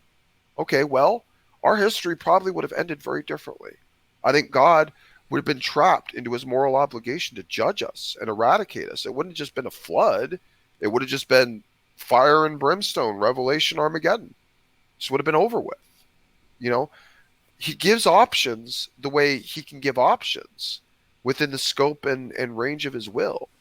So, like, you're asking for the type of supernatural event that seems to be outside of the theme of Scripture and outside of the character of the environment that God created. It's like saying, almost like, well, why didn't God just make us all out of candy so we can't stab each other and kill each other? We could just all be made out of candy. Why can't we just all be made out of inanimate wood, and then we wouldn't be able to die? Like, there's secondary components to that you can't ignore. That you're basically saying God needed to create it this way because this would satiate me. But there's other people it wouldn't satiate. Well, it's Like, not there's about other satiation. Well, but it wouldn't solve everything, and it wouldn't solve the scenario and the problem. Like transporting those children, like putting them in stasis, burying them underground, whatever. I don't know. Putting them on a spaceship, whatever it is, transporting them forward to another culture. Is that necessarily the best thing for them to drop all these ancient people completely separate, probably, of genomic information from us and culture and history and knowledge, to just drop them into our modern society? And with who? Like, would God obligate people to take care of them? Maybe people who can't have children. Okay, so God opens up a bidding booth for come pick up your flood babies. I'm sorry.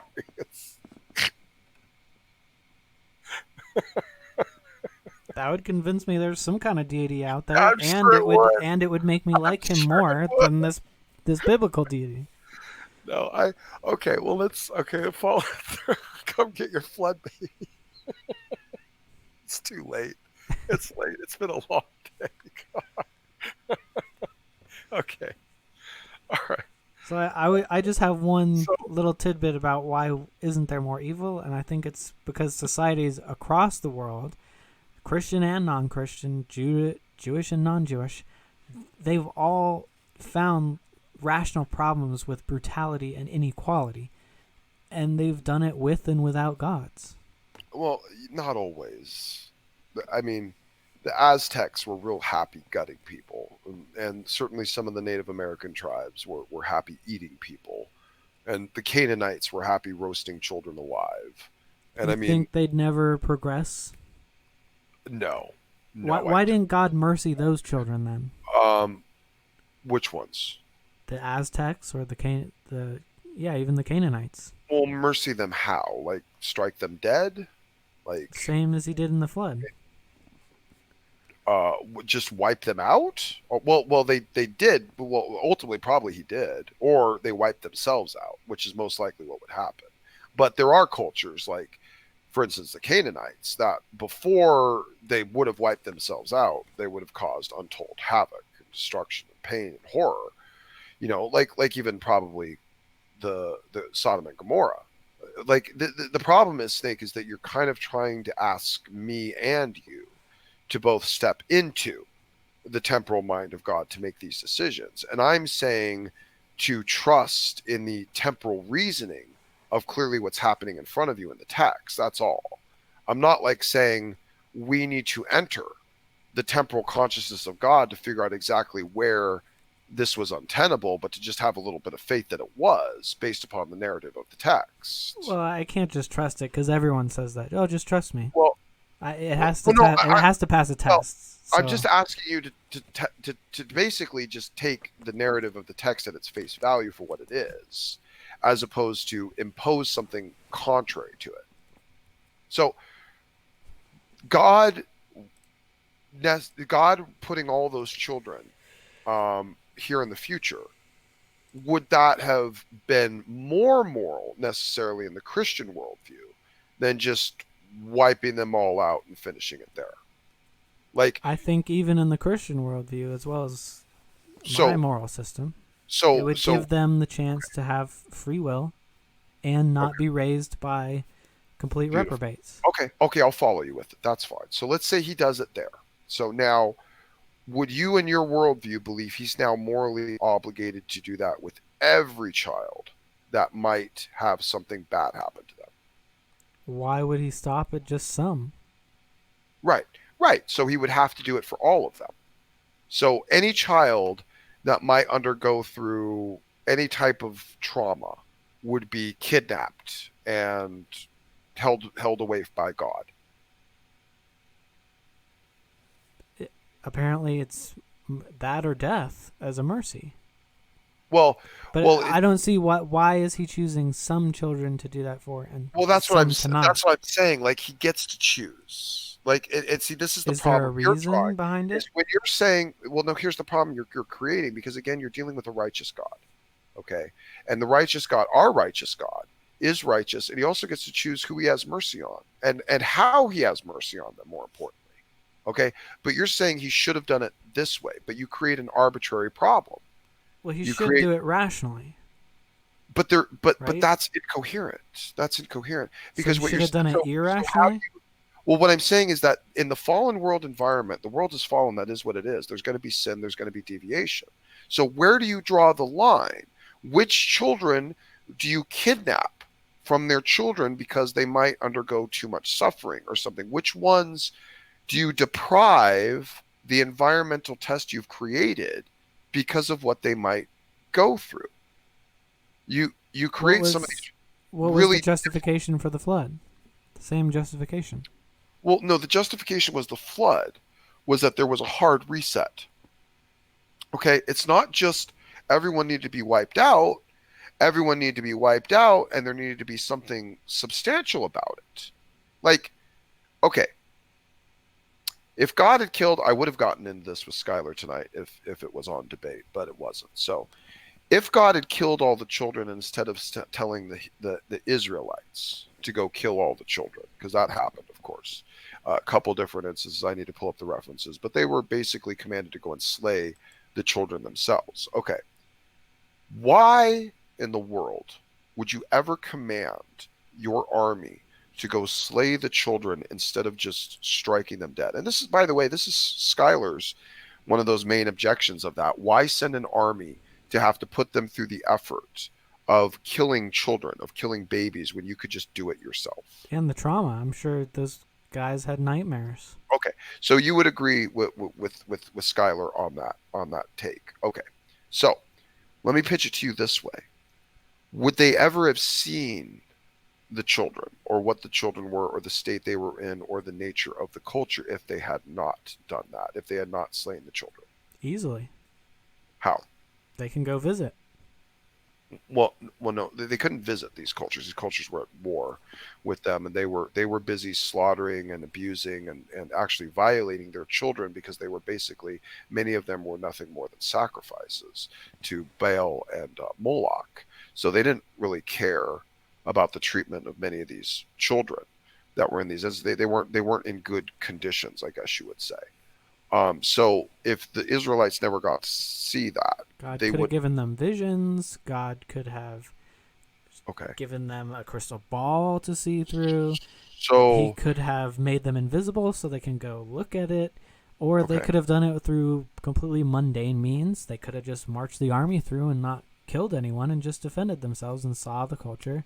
Maybe they could have fought Okay, let's follow the that. army Okay, and let's then follow that. and then looked at Sure. the whoever's Okay, left, I'll and give then you that God one. could have done it. Okay, I'll There's a give you lot that. of options. I'll give you that. Well, the supernatural ones are a little weirder to justify, because let's focus on the actual issue at hand, which is that you have a culture, an evil culture, that does a lot of evil things, and now you've wiped them out, and they deserve it because they're all horrible and evil and gross.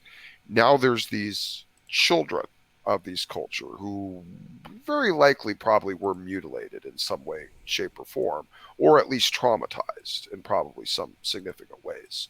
Um, Like it's more circumcision? vers- huh? Like circumcision? Well, I don't think that's traumatizing. I was circumcised. I'm happy for it. A lot of people aren't. No, I'm talking. Well, I'm talking about the type of things you would do in terms of actual sacrifice. I don't think the Hebrews, until they actually started listening to the Canaanite neighbors, they weren't sacrificing their children. You know, the Canaanites were. That was one of their main things that they loved to do, and particularly for those that they raped in the temples. They had to do something with the kids, and certainly offering them to the god of fertility seemed reasonable. So you have all this horror going on, Snake, and all this horribleness. So they go through the town, they strike everyone dead, they kill everyone. Well, what do they do with the babies? Well, I guess they either kill them, enslave them, or slaughter them, or I'm sorry, kill them, enslave them, or just leave them there to starve to death slowly and They fend could for themselves. adopt them. Well, they would have had to enslave them. That's because again, now you're talking about the people. taking on just all of a sudden these people, by the way, who are living in the wilderness, struggling to survive just for themselves. And now you, as the righteous God, have said you have to now raise the children of your enemies that you've just taken over. And even though it's probably going to be suffering and difficult and hard, I now impose upon you to take care of all of these children that are not yours, that will now dilute and pollute your bloodline by entering them into it. Like this is the better moral. Again, it's a what does moral pure dilemma. blood have to do with it? Well, some of these cultures, and again, if you're being true to the narrative of the text, which I think you have to do for your internal critique, some of these bloodlines were corrupted. Like some of these were of Rephaim or of related origin. There was something wrong with their them. race. There was something perverted, abominable about the bloodline. Genesis 6. There's something that was not right. Something that had been infused inside mankind and had created something abominable. That doesn't make any sense. From your worldview, it doesn't. From in the worldview of the text, it's what the text claims. I'm sure it's what it claims, but does it make sense in Well, reality? it makes sense. Well, it makes sense. Well, sure, it does. Yeah. No, sure. Yeah, because you can't. What do we know of that can be genetically passed down in terms of morality? It's not a moral. It's not a moral argument. It's not a moral argument. Are we talking about Nephilim, or what are we Child talking? sacrifice can be. Wait, what are we talking about? Are we talking about Nephilim, or are we talking about the Canaanites? What are we talking about? I guess the Canaanites. So Okay. they're being destroyed because they sacrifice children, Their culture. even though somehow they have adults who would have had to have at one time been children. Right. So how is that genetic? I mean, genetic. You said something has corrupted the bloodline. Okay, that I was talking about the Nephilim. There were corrupted bloodlines. The sons of men came and fornicated with the daughters of women, and there was something bad created. Men of old, renowned, giants, like what David slew. They're just inherently bad because of their They biology, were unnatural. They were unnatural creations of some kind. They were as the Hebrew literature, the histories call them Gaian, earthborn. They were basically in their cultures, in their histories, and some of even the Jewish mysticism, which I don't really buy into, but it does say some interesting things, particularly with how they interpret demonology and stuff like that. The idea was that the unclean spirits were not demons. Like the unclean spirits were different than demons. Unclean spirits were dead Nephilim because they weren't able to transcend. They didn't have a soul. They were basically essentially just spirit and body.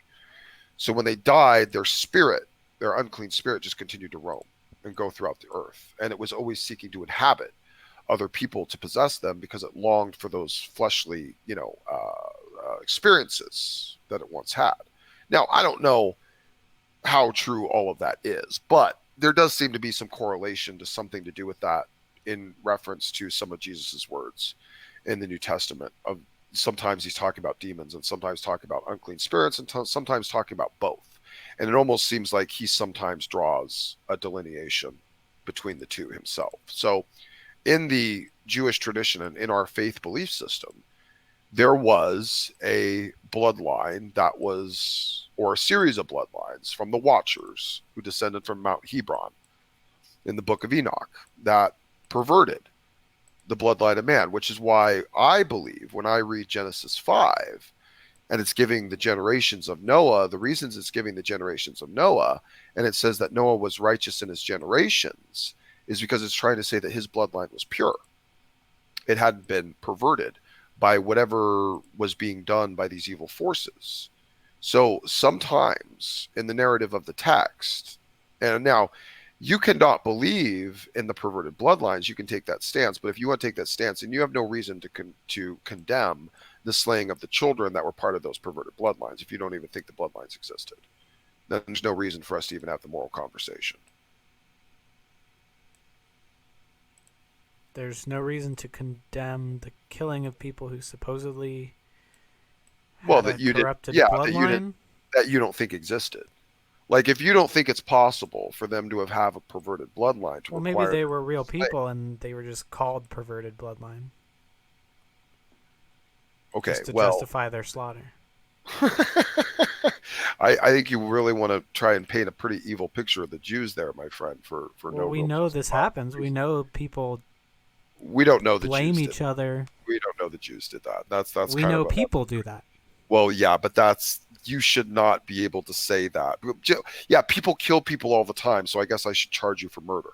Like, that's not how that works. You need to have evidence to back up your claim, and there's no evidence in the text for that. No, So what I'm saying is we know that people will lie about their enemies and make them seem worse than they are in order to justify killing them. there's no way to justify that for the sake of that context. If they wanted to kill the children, they would have just killed the children. There's no reason to lie about what they were, especially stretching back to other things that you would consider lies, going all the way back to Genesis 5 and 6, talking about the Nephilim, the children's of the sons of God mixing with the daughters of women. So like if you don't believe they exist, if you don't believe that part of the narrative, you have no reason to believe the part of the narrative of the claims of the slaughtering of any of those bloodlines. I have reason to believe that ancient peoples would slaughter each other and then come up with justifications for it. Well, yeah, but I don't think they would. But if they needed to come up with a justification, why even pronounce it? Like, what? Like seriously, it would have been easier. Think about it this way: they could have done it this way. They could have gone in, not drawn any record in their literature at all that they did anything with the kids whatsoever. And what they actually did was they just left the kids there all starved to death in the wilderness, with the destroyed city. Like, you could look at the text and say, oh, look, the Jews were more moral. They didn't wipe out the children. But the reality is far worse. That's why you have to be careful taking those types of perspectives that you're doing there, Snake. Sometimes the unanswered version could be a lot worse than the answered version. I mean, this is the thing. Don't try to leverage a moral dilemma with me. Like, there was no good answer, dude. This is the problem. There was no actual good answer in this. Not a feasible one, at least. And expecting God to do really, really outlandish supernatural things that even violate the nature of the realm which he created doesn't work. Like, it just doesn't work. Like, there was a plan. There was a plan. There was a plan set in place from the moment that man had decided to sin, that he was going to be redeemed, and God was going to step into morally reactionary position so that he could redeem them. If he stayed in a morally primary situation, he'd have to judge them. There's two options. His nature requires it. So he took the morally reactionary position and decided to redeem us. He could have just destroyed us.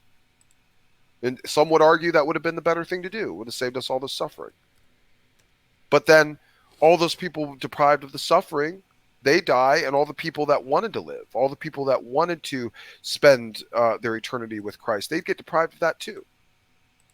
You can't really construct a moral version of the challenge then that's ultimately better than what's there. You can, I guess, but it's not going to be with the Christian God. It's not going to be what the Christian God claim.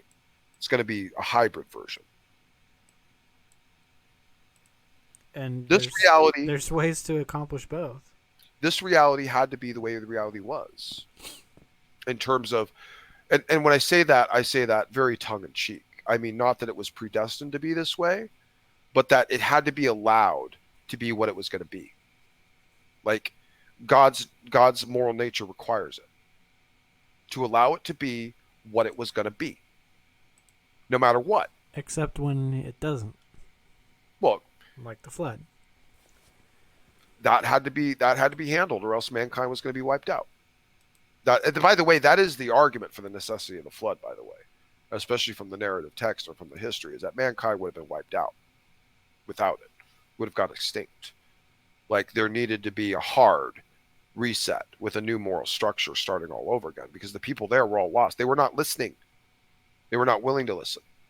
They had completely said to heck with it.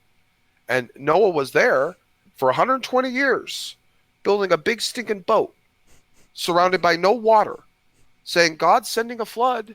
It's happening. And, you know, these are not atheists, by the way, Snake.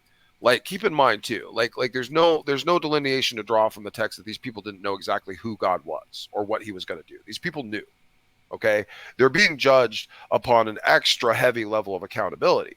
They're only what, maybe if you take the old earth perspective, they're I don't know, 20, 30, 40 generations shy of the existence of Adam, and they're still inside the same patriarchal structure that included Adam. So and the dynasty of Adam. So I mean, this would have all been pretty fresh to their memory and recollection in how they interpreted the world and who God was. These people would not have denied that God existed. So when Noah is building this boat saying God's sending a flood, this is what's happening, they didn't have any reason to not believe that. Like in their culture at their time, they had every reason to believe that. They didn't. They didn't. And so the blood of the children, the blood of their children's on their hands, because they could have listened. They could have got on the boat. They could have said, yep, this place is horrible, disgusting, awful, and we're all to blame for it. We keep doing horrible things. Let's get out of here. But they didn't. They wanted to keep doing their thing. So gross and so disgusting and so awful was this world. And God could have saved those unspoiled children, at the very least. He could have made them impervious to drowning. Like, there's infinite options. Well, no, Snake, again, it's the supernatural. That's the point. Okay, can you give any other option that does not basically create superhumans? Like can we, like, is there some way to deal with this where God doesn't have to basically create a special sect of humanity to satiate you?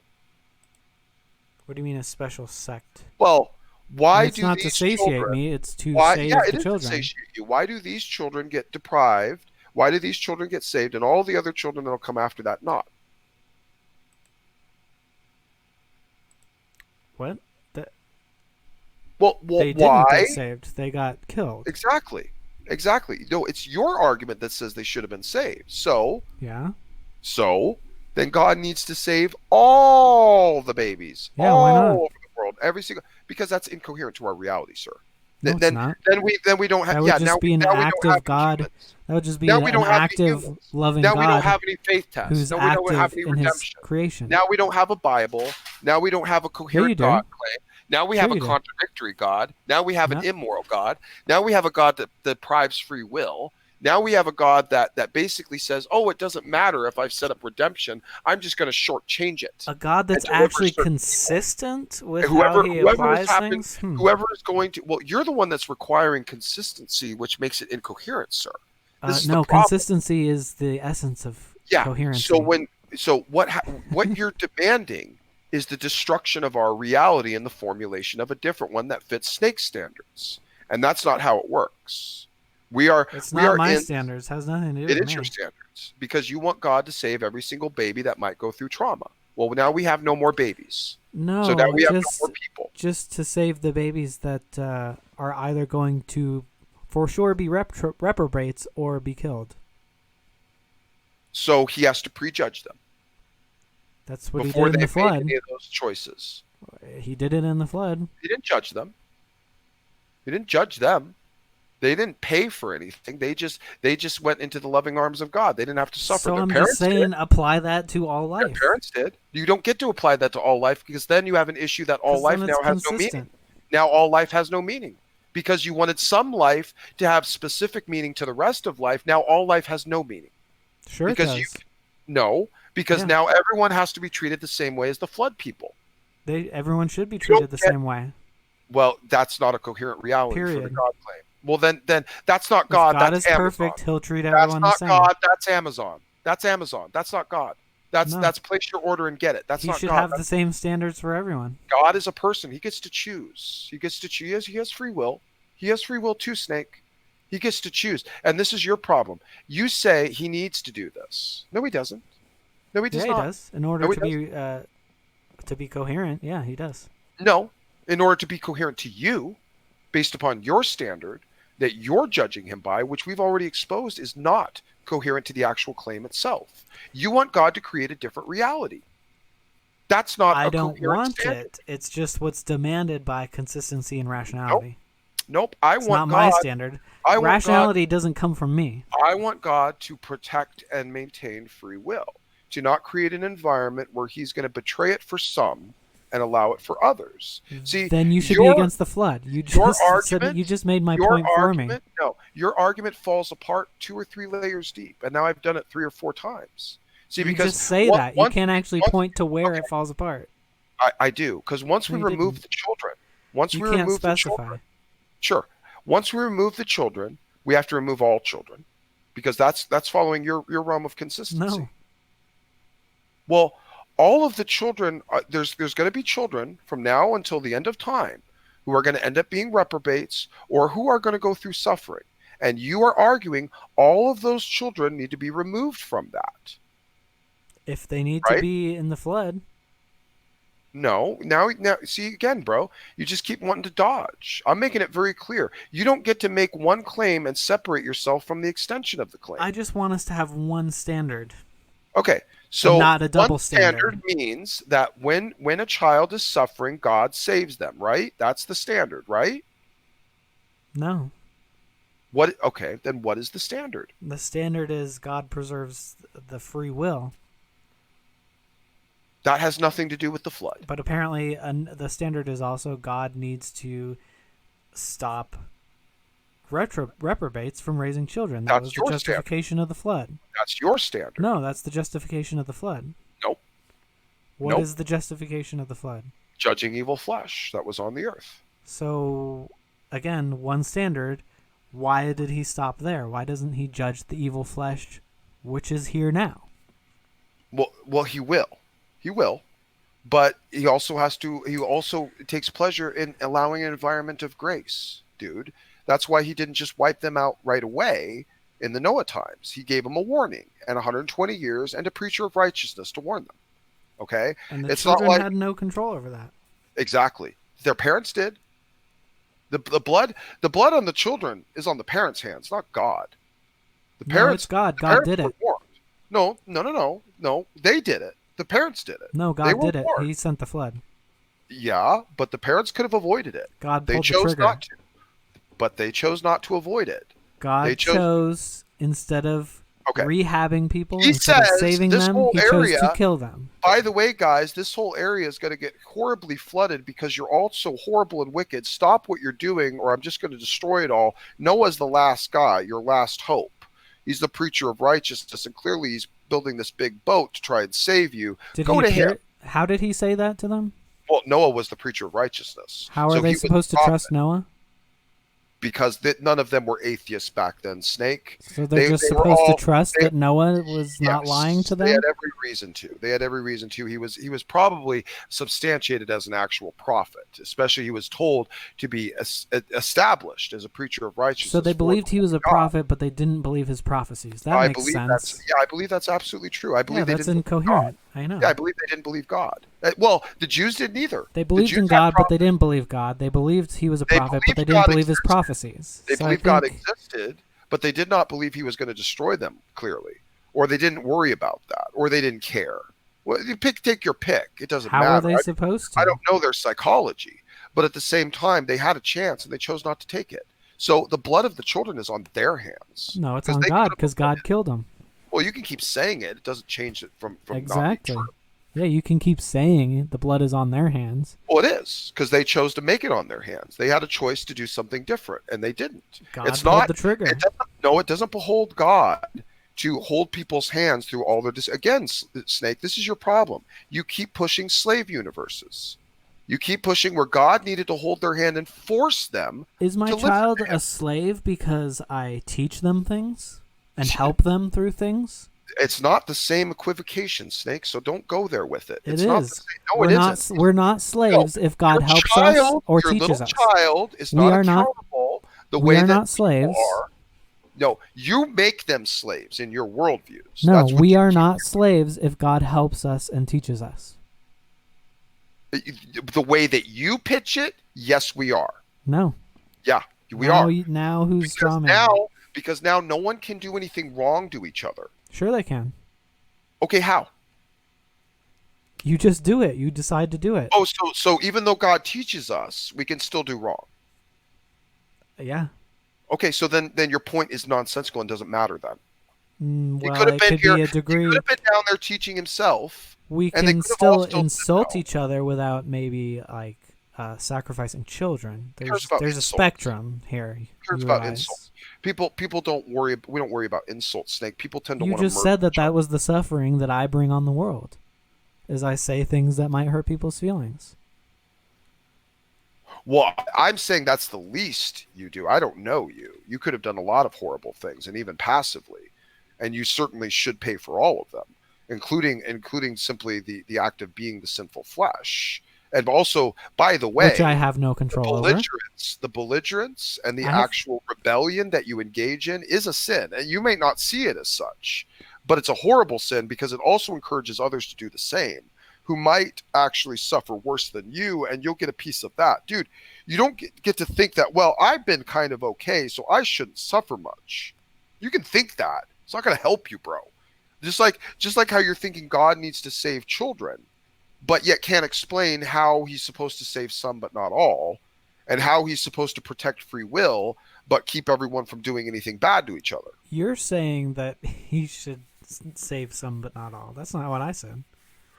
In order for your claim, you said God needs to be consistent, did you not? Yeah. Okay. So you require God to save all the children out of the flood. Yeah. You just So said I require some but not all, and now you're saying I require Beautiful. all. Well, yeah. So because you are the one requiring God to be, as you say, consistent. Uh-huh. So if he saves the children out of the flood, He should save all people from his wrath. Yeah. beautiful. That is incoherent. How? That is not a righteous God. You believe all people should have that. They should No. come to Jesus and all be saved by God.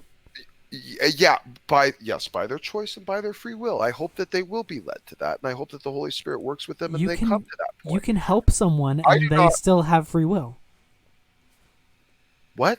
You can help someone and still have their free will Yeah, preserved. but that's not what you're painting, Snake.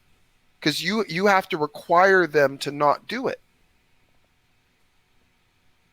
Your point Do doesn't what? matter. Your point No, I'm trying to get around God's. I'm trying to get around God's sin, Snake, not these Your people's point sins. is he should have taught different, and it would have been different. He should you have don't taught. know that. He should have taught at all. He shouldn't have taught at all. No, he should have taught at all. What does that mean? He shouldn't have taught. Should have taught at all. What are you Yeah. talking about? Yeah, he should What have does that taught them. He didn't teach them anything. Yes, He just did. sat around and let them do it. No, He didn't no. talk to See, them. That's not exactly correct at all. Now you're just see. I don't know why you think it's okay to ignore the narrative to make your points. It's all in the narrative. You said Okay. God can't come down and teach us things. That's what we were arguing about earlier. God can only come down and judge us, okay? Except for in the instance where he took on human flesh Yeah, so and that's emptied the himself to instance bear I'm amongst talking about. us, okay? So when he comes in his glorified state, like where he's currently right now, sitting at the right hand of God the Father, he's not going to come back down here to teach Snake, okay? Or to show himself to Matt Dillahunty. Yeah, that's laziness. No, there's only one reason he's going to come back down here, Snake, and that's to judge. If he didn't come all the way back down here for Paul, he doesn't care about you, okay? He could care less about you. If he didn't come all the way down here I know. for John, He's not a loving God. Stephen, Lord Cobham, oh, he's perfectly loving, Snake. No, he's just not. He's just not willing to put in any time or effort You into require- helping us. Yeah, no, you require him The to do thing, things. helping us to- overcome the things he No. burdened us with. Yeah, no, you just want a coddler God. You want a micromanager coddler God is what you want. You want someone who holds your hand and keeps you from ever having anything bad and nothing negative ever happens to you and everyone's sweet and kind all the time. No, you just want a Nope. micromanaging slave master God. Straw man. And no, it's what you keep painting. No. It's what you keep painting. This No, is the type of God universe preventing you want. not drowning all of humanity is not the same as coddling. That's what you don't get, Snake. He's either in a morally reactive position or he's not. He's either morally primary or he's morally reactionary. You don't get one or the other. It's you have to get one or the other. You don't get to say God needs to be proactive all the time, because then we wouldn't have this reality. It wouldn't be like this. It means that when Snake did something wrong, Snake would be judged right away. Right away. When you do your first sin, you're dead. You're done. Or I could just be punished for that sin. I don't have to die. No, all sin is punishable by death. All sin. Yeah, that's stupid. Well, you can say that, but it's the nature of reality because of a righteous God. Any sin, any deviation from good is evil, and evil must be punished. There's no way around. You can still punish things without killing people. You understand that, right? Do you kill your children if they do something wrong? Or do you tell them what they did wrong and why it's wrong? You have to stop comparing parents and children to God and men. It's not. That is precisely the analogy that the Bible uses. Yeah, He is our heavenly Father. Not for you to weaponize for your disgusting, stupid sophistry. It's something beautiful for us, not something for you to turn into some disgusting, nonsensical I'm example. sorry if your own words can be used against you. No, it's just not coherent again, Snake. I know your story's not coherent. That's why I can poke so many holes in it with your own words. You take it to these absolutes, and you require it on us to accept the same absolutes. And I tell you, that's stupid. God doesn't operate that way. And you're like, nope, that's how it has to be. Right. Like, okay, well, that won't save you, Snake. I know, your God doesn't operate rationally. So I don't believe in it. Sorry. It works perfectly rationally. Nope. And what it is, Snake, you might be too stupid to be saved. It's possible. I mean, I've said it about Catholics a couple Well, times. it's not my fault then. And they might be too prideful to be saved. So I don't how can know. I be punished for something that's not my fault? Well, no, you'll be punished for the things that were your fault. You're not going to be punished for rejecting Christ. You know this, right? You're not punished for rejecting Christ. You're punished for what you've done. Just rejecting Christ means you have to pay for it yourself. That's all. So if you have no issue suffering as you've caused suffering because you don't think you've caused that much suffering, fine, bro. You're on your way to hell and you'll have no issue with it. And that's fine. That's what you want to do. That's what you want to do. You'll also be burdened with the chance that you had the opportunity to take a position that is unparalleled in all of creation. I mean, these are heavy emotional burdens that you're going to take on top of the fact that you're suffering for your sin. Now, maybe you don't. From there, I'll learn what I did wrong, and then we'll see what happens. And yeah, you'll probably be destroyed afterwards, and you'll miss out on everything the rest of us get, which is ruling over eternity on a wide spectrum. Oh, so kingdom. everyone is punished the same. They're just destroyed. At the very end. Time doesn't exist, but at the end of this period that it isn't time, first you're going to be punished, and then you'll be destroyed, but it's not temporal. I don't think the Bible is completely 100% clear on this, but I personally it's not clear hold to the idea that yes, ultimately it's not, and I take this from Bart Ehrman and several other scholars, that the idea of hell is not that the fire goes on forever or the lake of fire, that you suffer in it forever, but that the fire itself goes on forever. You yourself will be burned up. So can I learn in hell? Can I learn and improve in hell? I don't see how you possibly could. No, you're in your judgment. Why not? Well, you're in your judgment. What if I finally understand what I did wrong and that God is supreme? That was your time to do it here. This was your time of grace. Your time of grace is over. No, but I learned it and grew Does through not my matter. experience with the no punishment. Okay, it does matter. It does matter if you learn, if you actually learn it. Your time of grace is over here. That's not what I asked. Did I grow? Did I grow and improve? No, you will not grow and improve. Punishment. How do you know that? No, you will not. How do you know? Because you're delivered under your punishment. Okay. So what? Like you're not. Okay. So I see what I did wrong. I get punished for it. I understand why it was wrong. How is that not growth? Irrelevant. How is that not growth? Okay, fine. It's growth and it's irrelevant. How about that? Why is that irrelevant? Because it doesn't matter to your judgment. If I've improved, then I don't. What he doesn't judge the improvements. All right, I'll follow you. What improvement would you make in hell? He doesn't judge the improvements? I thought you already granted that. What improvement would you make in hell? I just told you and you granted it. which is I understand what I did wrong. I understand the pain that what I did no, wrong and I said caused. irrelevant. I understand. You Irrelevant. said you would give it to me. I would give you that to give you to your argument. I'm telling you now, letting you finished it. It's irrelevant to the situation. You're paying for what you've done. Whether you've learned from it, I'm sure you'll learn from it. You're going to learn from it from suffering. Oh, but okay. But you'll learn from the suffering. Yeah, you're going to learn. Why is that irrelevant? Well, because you're also learning the consequence of the rejection, and you're also learning about all the things, judge what you've learned. All these little instances, like these little conversations you and me just had, where you're probably going to get to have some of this maybe even played back in your mind. All these chances you were given, and you weren't able to get it. You weren't able to understand it because you were in your pride. These are those types of moments. No, it's because it doesn't make sense. So you don't get to learn anymore. You can learn, maybe. I don't know. This is probably a weird diametric time state. You probably might go through a time dilation. I'm not exactly certain. If you do learn, it doesn't matter. But there's a sequence of events. It's too late. Apparently, in this time it's dilation. irrelevant. It's irrelevant. So God doesn't judge what you've learned? In that space, no, you're done. It's appointed to man to live once and then the judgment. It does what you. So what he's you not say, actually judging you. Yeah, your judgment is done. It has an epoch because you point. Keep going. Snake. No. It has an epoch point, Snake, and then you're delivered to your judgment. That's it. What you learn, and if you learn more things, then you should be judged on the things that you've learned. No, you shouldn't. That's incoherent. That makes no sense. You're not being judged now on the things you've learned, Snake. You're being judged on the things you've done. Has nothing to do with what you've learned. What you do or what is based on what you've learned. Or how? No. Yeah. No. What you do has a lot to do based upon what you want to do, Snake. Okay, and if you what you want is based on what you know. No, what you want is what you want, and if you want something and you do something that's bad, you're going to pay for it, and there's no way around it.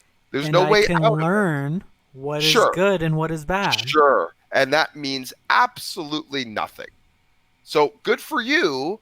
You'll learn when it's too late for that learning to be meaningful. That's what it comes down to. Why isn't it meaningful? Because you're already judged. You've improved yourself. Your chance at grace is done. Yeah, that's retarded. Well, you can believe that. You can believe that while you're burning, apparently. That's how it is. That's the nature of reality. You may not like it. No, your God is literally stupid. He just gives one chance, just arbitrarily, just because he's so inflexible and immoral. That's the exact type of thing I'm sure you'd be saying over and over again in hell. How stupid our God is for what he's done to you. See, and that's why when you say, what if I learn? Yeah, I don't believe that for a second. I don't believe. No, I said it's a what if. Yeah, it is a huge what if, and that's why I treated it like the nonsensical hypothetical that it is. So because it's impossible to learn in hell? Even by your own statement just now, you showed that even if it was the case, it's also irrelevant, even by your own statement just now. So, you don't care. Because you know that it is actually fair to judge what someone has learned. No, no. Yeah, because, you do. I don't. Yeah, you do. No, I don't. Stop lying. Stop lying. It's irrelevant. You're lying now. And this is why I'll never believe your bullshit religion. It's irrelevant. So I guess we can... So we're judged on... It's not irrelevant. It is something that happened. Based upon what we know.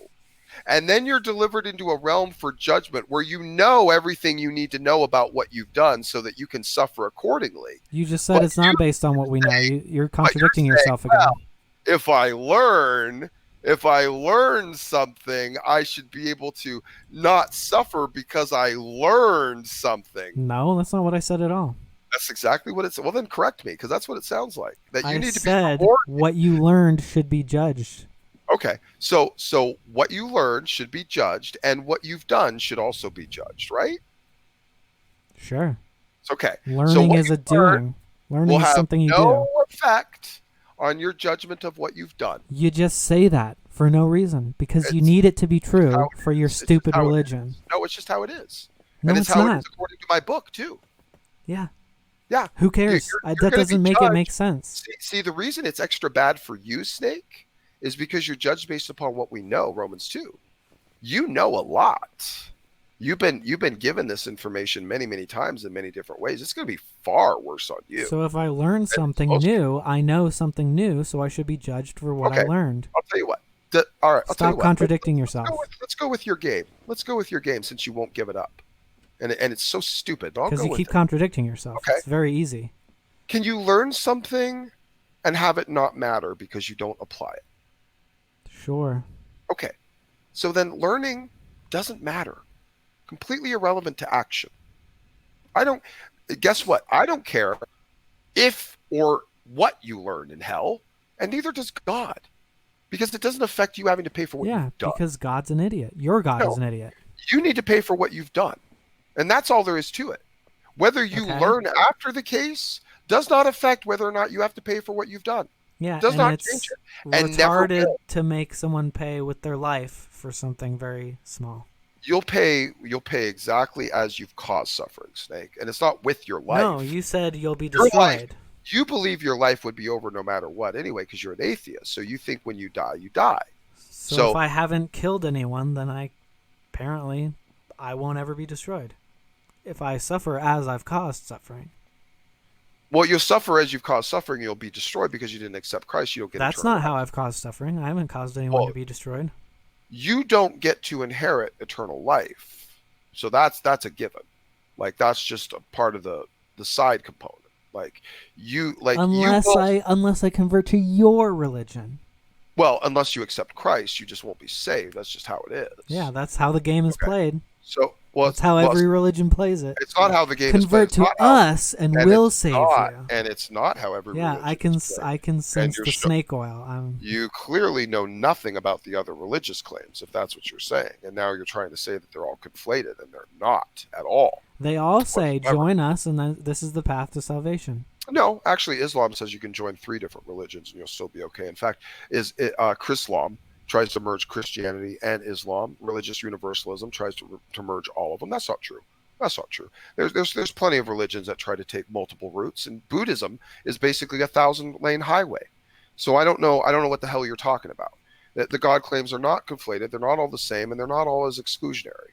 Okay, Christ they're not all as obviously false as yours.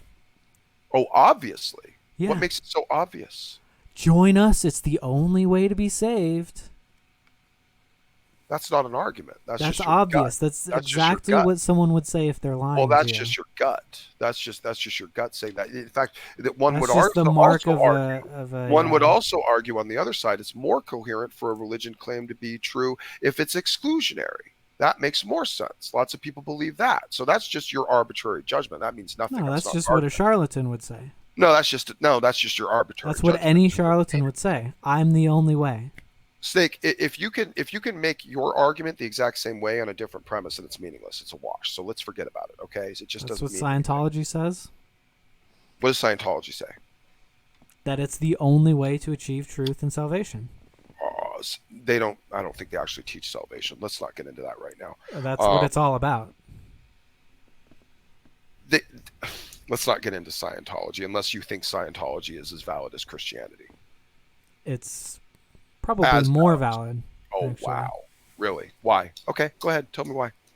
Because aliens are a lot more likely than the crap that's in the Bible. According to you. According to the way the world works. No, according to you. No, there's lots of according people to facts.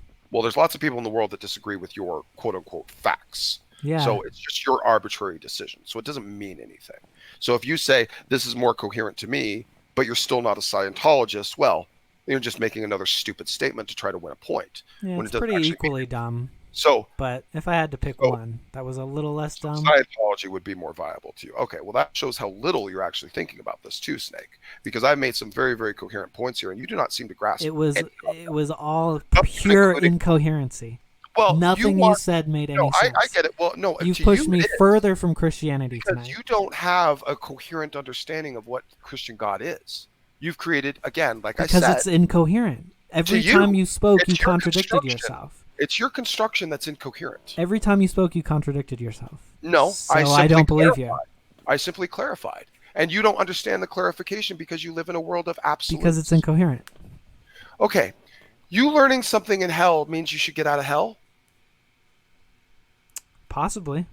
Yeah, no, not according to us. So you're just making an Why? arbitrary You can't judgment. justify that. You just say it's just the way it is. Well, I justify it from my scriptures and my worldview. You justify it from your gut. I justify it from This reason. is what I think it should be. No, I And justify it you from have no reason. Okay, give me the reason. Because if you have learned something, you are now a different person. That should be judged. God doesn't. You said God doesn't. He has to judge everything, right? That's not exactly what I said. Does he not have to judge everything? He has to judge the evil certainly in front of him, yeah, and he has to judge all evil ultimately at the end of time. But what does that have to do with this? What does this have to do with you learning? And So what is how does that preclude purging of sins? How does learning supposed to wash away your punishment? Why wouldn't God want people to learn what they did wrong? You are he does, and you are. That's what happens when you get there. You do learn. Because guess what? Your suffering, your punishment would not be complete in my mind unless you did. To say like you would learn more about why you're suffering, I don't think is a coherent statement. Like, to me, and maybe I should have said this a little bit earlier, maybe this would have put a more of a cap on it instead of letting it go down this ridiculous nonsense. I don't necessarily think, I suppose, in this realm, that you would be in a position to necessarily learn anything about your suffering, or the dynamic of your suffering. I don't think that's possible. I think you're in this time space to understand exactly why you're suffering. I don't think you're going to learn as you go while you're suffering.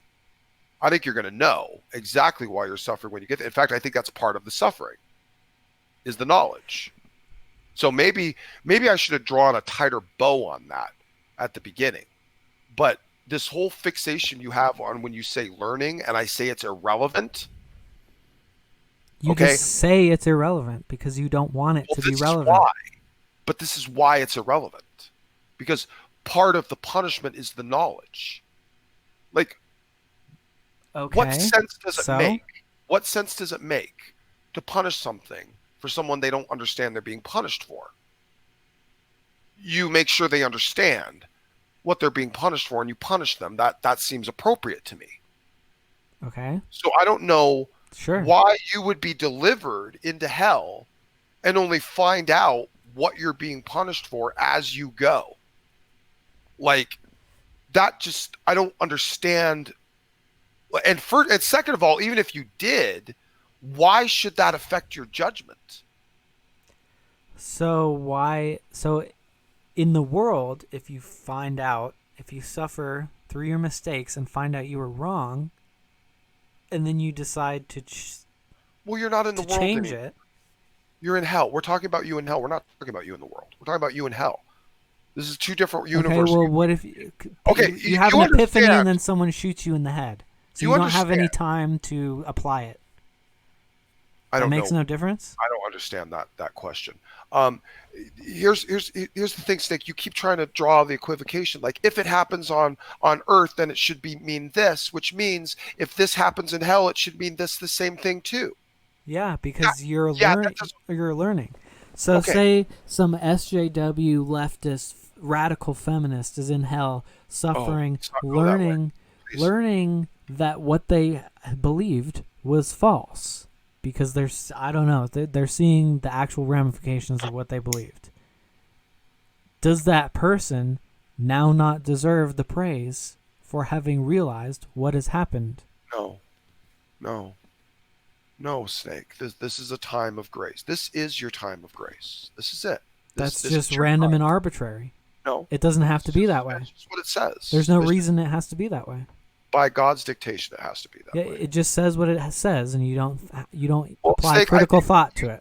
Maybe what you want is unlimited chances to get it right, and I guess you feel that you're somehow slighted if you're tested and can't get it right. Like how you've kind of painted it to Adam and Eve. Like if God gave them the test and they failed it, that means that God didn't prepare them for the test. That's all that means. Doesn't mean that Yes, any of it the does. fault. God holds all the cards. See, that's the problem. See, all you've done is you've taken all accountability for all decisions and you put it on God.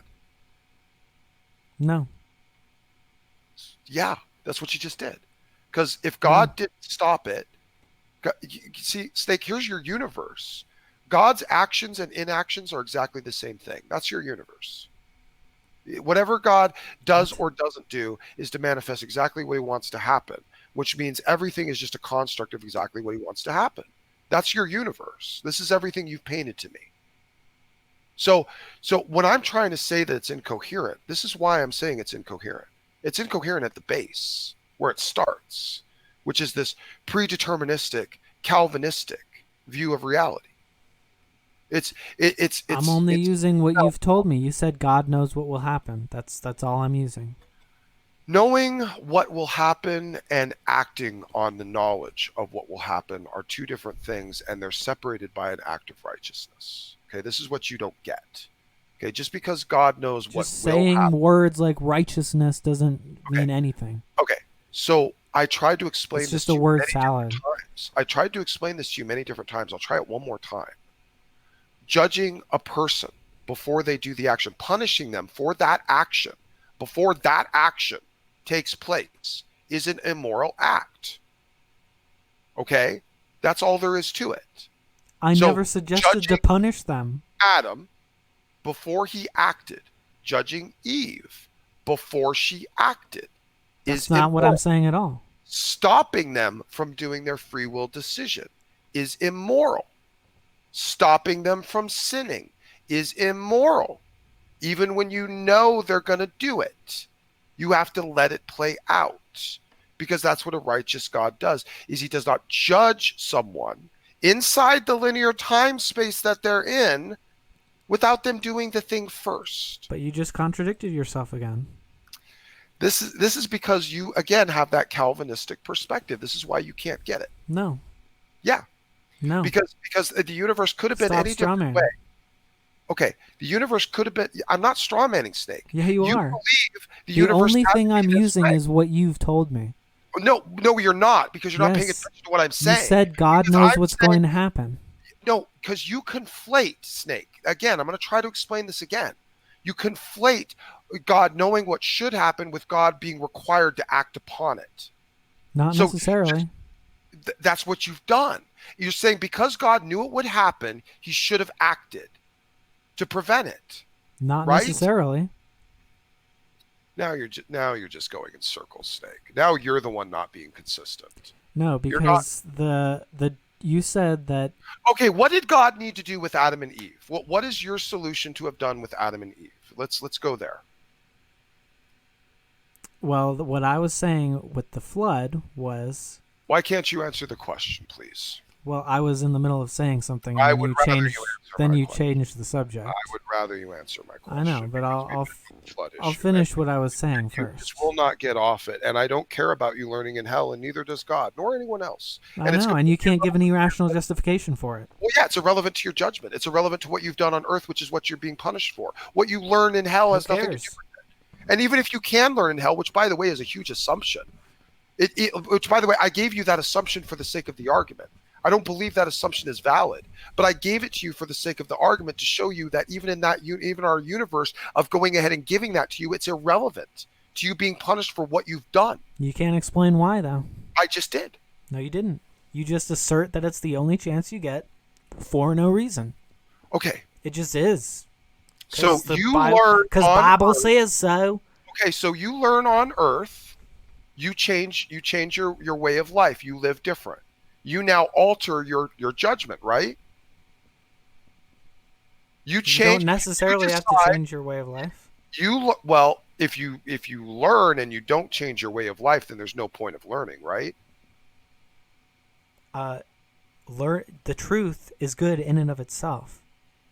So learning but not applying it is good in What your if you view. learned it and then you died before you could do anything about it? Well, then that knowledge is useless. So you're not judged. You're only Knowledge you judged by acquire, the knowledge that you're able to apply. you're not judged by any knowledge that you acquire, Snake. Other than you're You just again. contradicted yourself again. You said you're judged by what you know Okay, yeah. earlier. No, that's true. Okay, that's true. You are judged based upon your knowledge of the law in accordance to Romans 2. You're judged based upon your knowledge, which is why it says some people that weren't delivered the law wouldn't be judged by the law. Okay, that does not mean that they don't have judgment. In fact, in Romans 2, it says that they face the judgment of the law that was inside them. So in whatever moral code they had inside them to abide by that God had supplanted, that's what they would end up being judged by. So they don't have the same type of judgment as someone like you or me. That's what I'm talking about when I say they're judged by what they know. Now, I know what you believe, but I don't know the law. well, yeah, you do. No, You know I the don't. law. Let's not go there because that's not essential here. What you learn has to be able to apply it for it to have value. Otherwise, it just doesn't mean anything. And the same thing in hell.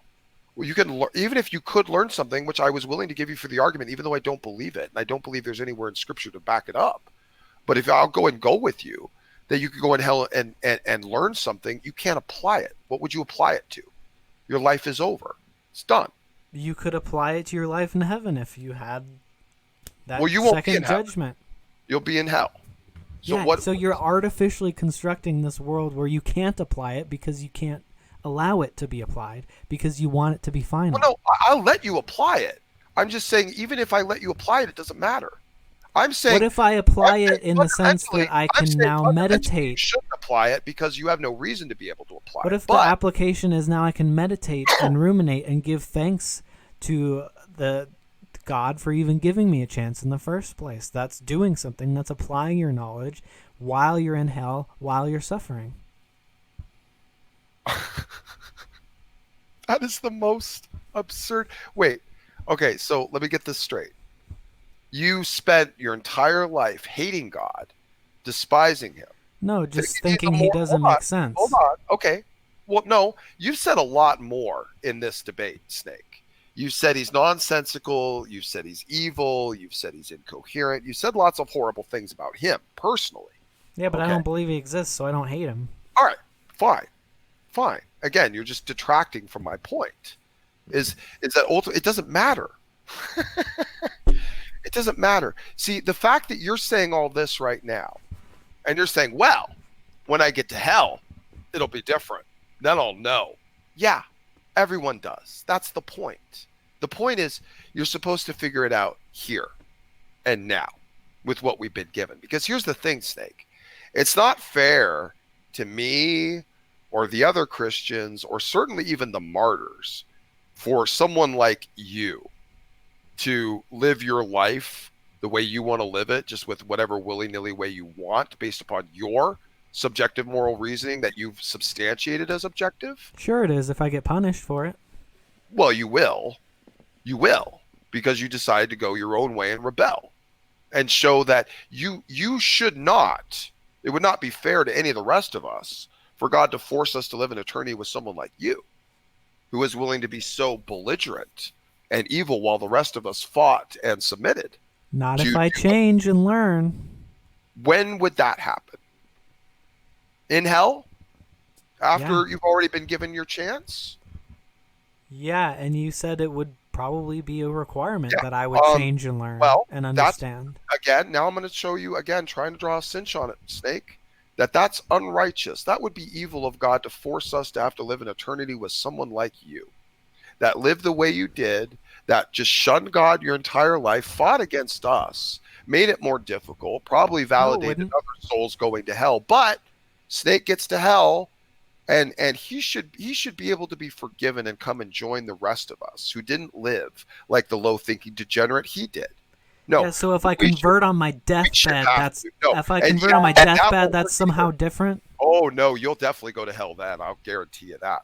Absolutely. No, I in no way, shape, or form have I believed that cultural garbage that's been shoved down people's throat that deathbed confessions mean anything at all. No. Not even if Bullshit. I sincerely believe it? Absolutely not. Even if you sincerely believe it. If you sincerely believed it, Snake, you would have done it years before. It was someone doing it on their deathbed is saying this: if there's a God, I repent. Please save me. That's not a repentance. No, That's it not maybe something that's gonna the save. fact of your mortality is making you rethink what you did. Okay, it's a possibility. Do I think it's likely? People call their long estranged children once they feel like the end is near, because they go, "Oh my God, I've wasted my life with resentment, and I shouldn't have." What does that have to do with this? You can do the same thing for religion. What are you talking about? What are you talking about, Snake? You might have the epiphany that, oh, I wasted my life fighting against God, and sincerely believe that what you did was wrong. What's Okay, wrong with that? and maybe you might go to heaven. Maybe if that actually happens. I don't actually think it does. I don't think By the way, that's that's Pascal's wager. So you think Pascal's wager is just total BS? I don't want to go into that because right that's now. just in case there's a God, I'm going to believe in God. Yeah. If that's how you're committing to the Christian God, that's worthless. You might as well not do it. Yeah, absolutely. All right. That version of Christianity, if that's what you're basing it on, yeah. And by the way, that's not Pascal's wager. At least certainly not in its formal structure. But anyway, let's not get into that, please. That's a deep enough of a topic, and I'm trying to finish this. But you know what? Fuck it. I'm tired. It is what it is. It is. I think I could argue this the same way in 20 different ways till I'm blue in the face. I don't think you want to believe, Snake. I really don't. And I think you believe Well, somehow. that's false. I don't know. I think you're holding on to this like hope that like if God is real, somehow like you were deceived a certain way, or like somehow God's going to be obligated to like give you some extra mercy or something. Um, I wouldn't hold out on that. I wouldn't hold out on that. Yeah, I'm just not scared by your threats. That's it. I'm not trying to threaten you, and I don't really care. I might end up in hell myself for all I know. I mean, none of us are 100% sure. But you know, I'm not trying to threaten you by any stretch of the imagination. If anything, I would hope you would come to a little bit more of a clearer understanding of whether or not your digestion of the actual Christian Godheim is actually consistent to the claim itself, or it's just something that you philosophically constructed in your head to make it easier to reject. You know, because No, the nature I of reality, reject it because it doesn't make sense. But you the nature say I well- convince myself it doesn't make sense because I want to reject it. There's no reason I would want to reject it other than it doesn't make sure there sense to is. me.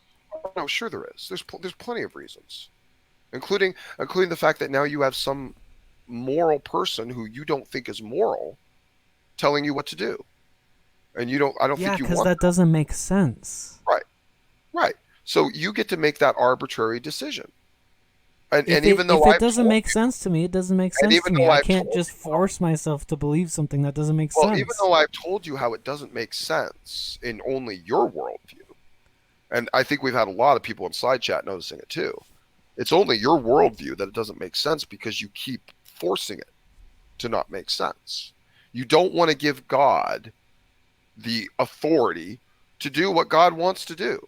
And you want to micromanage and say, well, it should have been done this way. And when I go ahead and follow you with it, and we do reductio ad absurdum, and okay, let's see what happens when we do it this way, it's a disaster. Or it's a complete perversion of reality. And then you're just saying, well, God should have done it this way. How is drowning everyone and not a perversion of reality? How is helping people with divine intervention a perversion of reality? That helping again, Snake, your expectations are outside of reality. You want God to do things that a righteous, moral God can't do. It's He like can't help people? It's like you saying, well, God is all powerful, so God should be able to use his power to do evil. Like that's the argument you keep making, and I don't think you realize it. It's evil to help people? It's evil to do it the way that you keep pitching it, because there's no solution to it down the road. It's a moral dilemma. What you've So done, God can't figure it out. okay, you do understand the whole reason death was instituted was so that Christ could ultimately redeem mankind. Like, without death, Christ couldn't die in order to redeem mankind. Mankind would have had to be left in a permanent fallen state, separated from God. So we would not have had an opportunity of redemption. So when I was saying there's a hidden mercy inside death, that's part of what I was referring to. Now, you wouldn't get that because you just want to throw in your next immediate objection to try to cause me into a contradiction. You don't want to know what I'm actually saying. You want to just throw it in and try to get me. See, No, this I is what I'm have no saying. interest in that, because if you were right, I could just go to your side and start poning all the atheists. If my only interest was in being correct or destroying your argument, it wouldn't matter what side I was on. Then why are you so intensive on trying to straw man everything I put at you and take it to these absolutes that I'm not even saying? Like when I talk about God judging people based upon what they know, which therefore needing to keep an atmosphere of grace and divine hiddenness on earth, and I explain that in order to explain this part of the reality, and then you somehow stretch that into, well, if I learn things, I should be rewarded. Yeah, because that increases what you know. There is nowhere in any of my argumentation that I broached anything close to that. But you want to shoehorn it in. Getting judged by what you know. Because you think, now you're saying you should, no, that's not what was being said. You're saying you should be judged by what you learn, not by what you know. And I'm saying you should be judged by what you know. Learning is increasing what you know.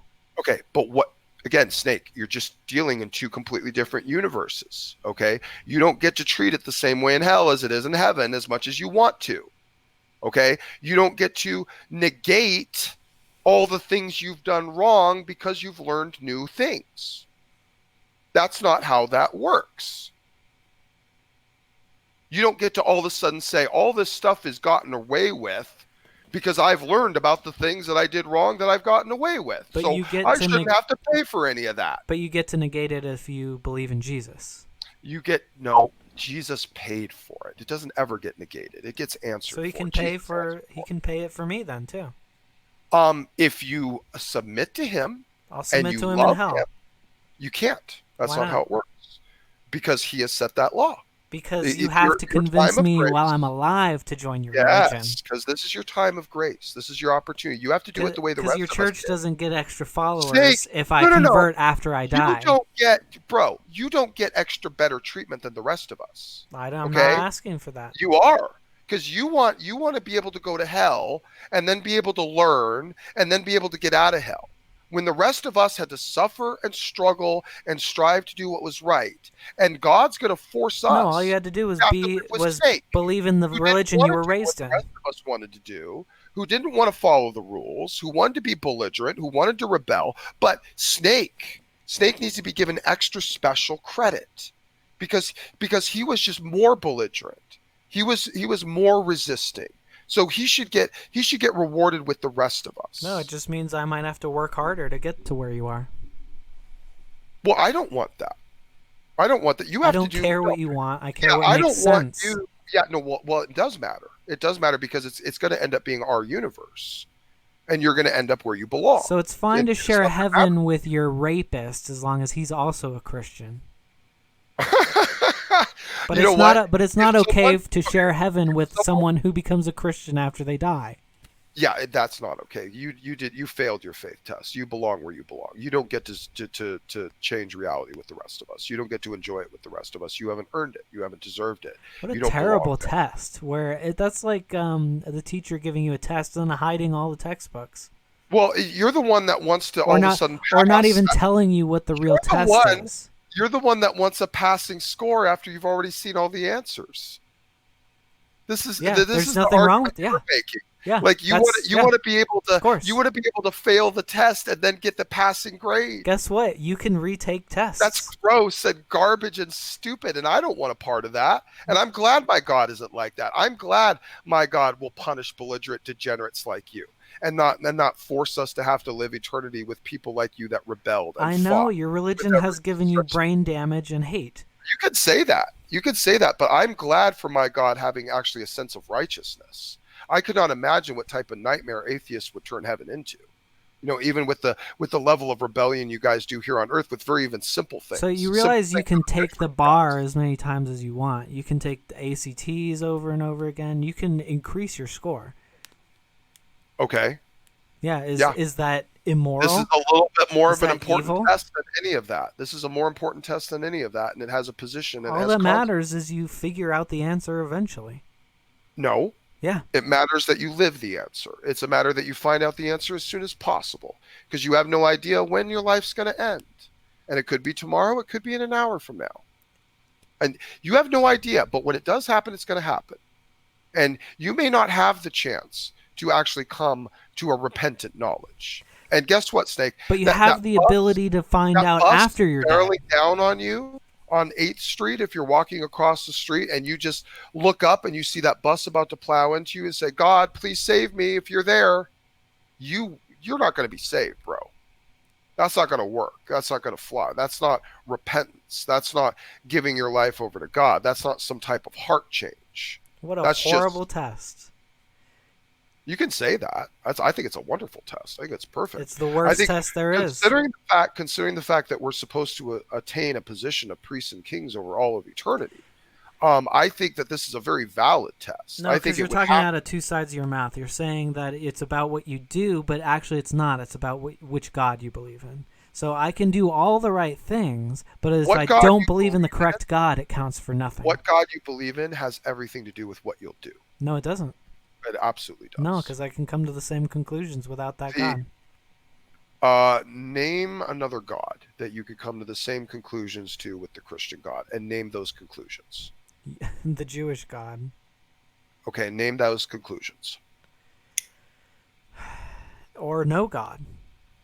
Well, and I don't need to name. Or not the Jewish God. What are we doing here? And I don't need to name the conclusions, because guess what? You don't need to get everything right. To be saved. No, I think because you don't have any. That's why I think your point was nonsensical. No, it's the fact that because you believe in a religion where you can violate these laws and still be saved. That's not completely accurate. 1 Corinthians 6, 9, and 10. So you're perfect. You're not a sinner anymore. No. Okay, so you can violate the laws and still be saved. Again, you're going back to this absolutism. We struggle with the flesh. If we live in active sin, like 1 Corinthians 6, 9, and 10, we do not have any hope of inheriting the kingdom of heaven. We have to not live in active sin. Now, again, that is going to be up to debate as to the exact constraints that are. But I would draw attention to, like I just said now, 1 Corinthians 6, 9, and 10 gives us a laundry list of things that Christians should not be deceived into believing that they can practice and still enter into the kingdom of heaven. Now, this is a command to Christians with a moral code and a moral compass that's supposed to point to God, who could be deceived into thinking that doing these things is okay and they can still be saved. Christians can believe this and go to hell, and rightfully so. So you drawing this whole thing of, well, just believe in the right God, that's stupid. Not only do you have to believe in the right God, you have to do what he says. You have to actually show that he's your Lord. He's not going to just save you out of whim, Snake. It's not how it's going to work. Okay? He's not just going to save you because he feels like it. Yeah, what a petty, disgusting God that is. Well, you want him to save you for horrible reasons. Unjustifiable reasons. You want him to save you just cuz. You want him to give you the treatment that he wouldn't give any of the rest of us. No. Yeah. I want him to save everyone who understands and knows the truth. Well, you know what? Lord Cobham was martyred. Justin Martyr. All the Jews in Rome, the ones that were lit on fire. All these guys died professing their faith. Why the hell should they have to spend eternity with you? Because they're good people? What's the problem with that? I didn't burn them. They're good people who hate evil. They would despise someone like you, Snake, because you embrace evil. That is evil. No, hating evil is not evil. The fact that you embrace evil in contrary to good makes it righteous to be against you. So good people love people who just have different opinions than them. Good people died for their God and to protect others, and died as martyrs, and died to protect their family. Those are what good people did. Okay? I don't even belong amongst them at all. If anything, at most, I should hope to even be a kitchen rodent amongst most of the greater people in the kingdom of God. This is a religion of hatred, not love. This is my appreciation for the holiness of God. It's a religion of self-aggrandizement with your God at the head and hatred of all others. Deserve nowhere near anywhere close to them whatsoever. You should be as far away. You should be basically, and probably what will be the case, you'll be non-existent. And you should be. In fact, these people should not even have to be burdened with the thought of you inside the same reality as them. Such is the nature of the righteousness. See, Snake, you're not entitled to existence. You're not entitled to exist.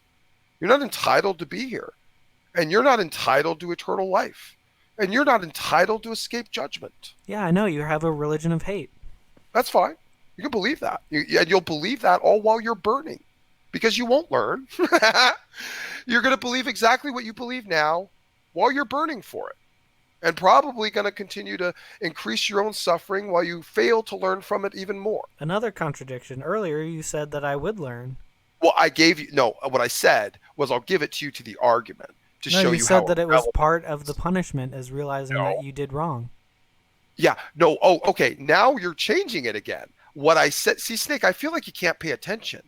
I said I'm paying close attention to all your contradictions. What I believe is different from what we were talking about. What I believe is that you will be delivered perfect knowledge.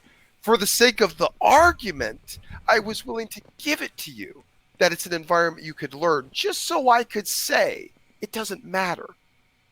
That was the whole thing you didn't get. Like, I don't believe that. Why are you changing it now?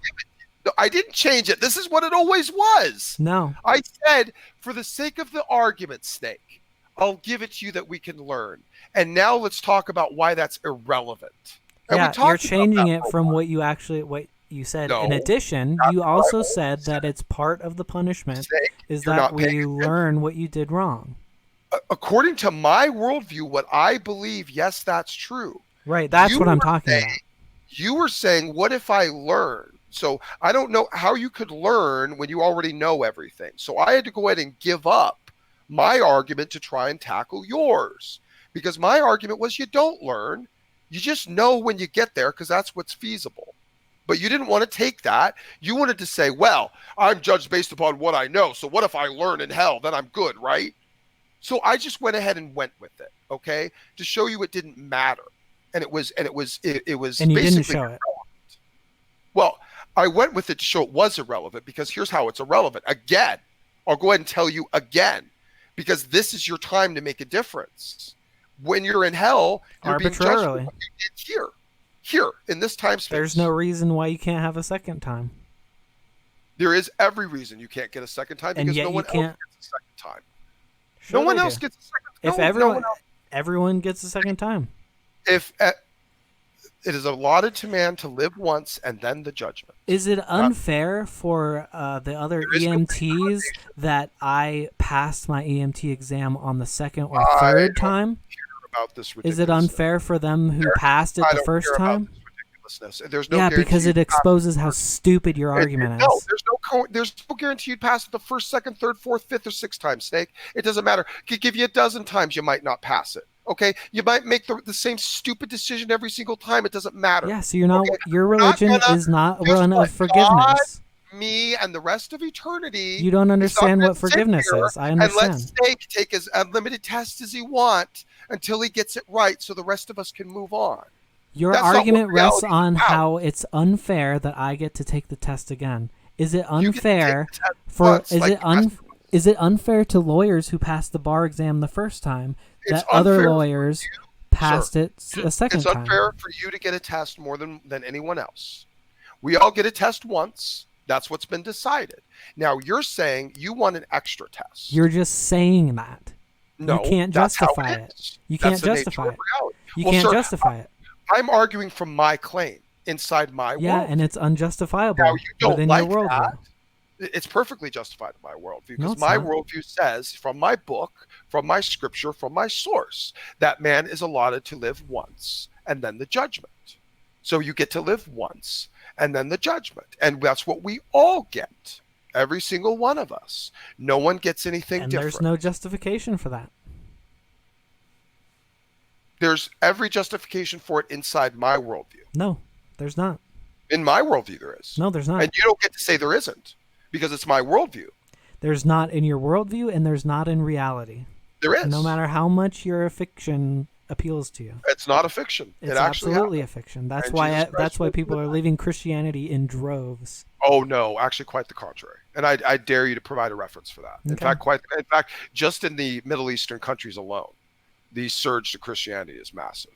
And it's happening all over the place. In fact, Islam is shrinking due to the surge of Christianity. And in fact, atheism is looking more and more untenable every single day. And in some countries are even looking at potentially banning it because it's turned into a social cancer. Because of the things that some of the atheists will push for, which are really, really bad, including pedophilia. So there's Oh, you want to something. talk about problems of pedophilia? No, I don't want to talk about that. But Yeah, I'm saying because your churches are doing it. well, only the Catholic. No, and I don't support the Catholic. It's all throughout Protestant churches as well. Well, I don't belong to any Protestant churches, so And thank God for that. all churches from No, all no, now you're churches, just making mosques. No, now you're just making that up. Yeah, no, you're gonna have No, to provide. it's just a problem with priesthoods. Yeah, it's a, no, it's not. It's a problem with not. all priesthoods. No, it's not. It's Yeah, only it a is. problem in the ones where they actually cut off their ability to marry, like in the Catholic Church, and they do things that they're not supposed to in Scripture. And plus, the Jehovah's Witnesses have some problems with that too, for sure. So when they have those closed-in cult-like environments, yeah, stuff like that will happen, and that's why I don't support it and I don't like it. So that's neither here nor there, and it has nothing to do with the coherency of my claim. My claim is coherent inside my worldview with what I've established. Now you don't get it because you're trying to insert your worldview into mine to make your case, and that's just not going to work.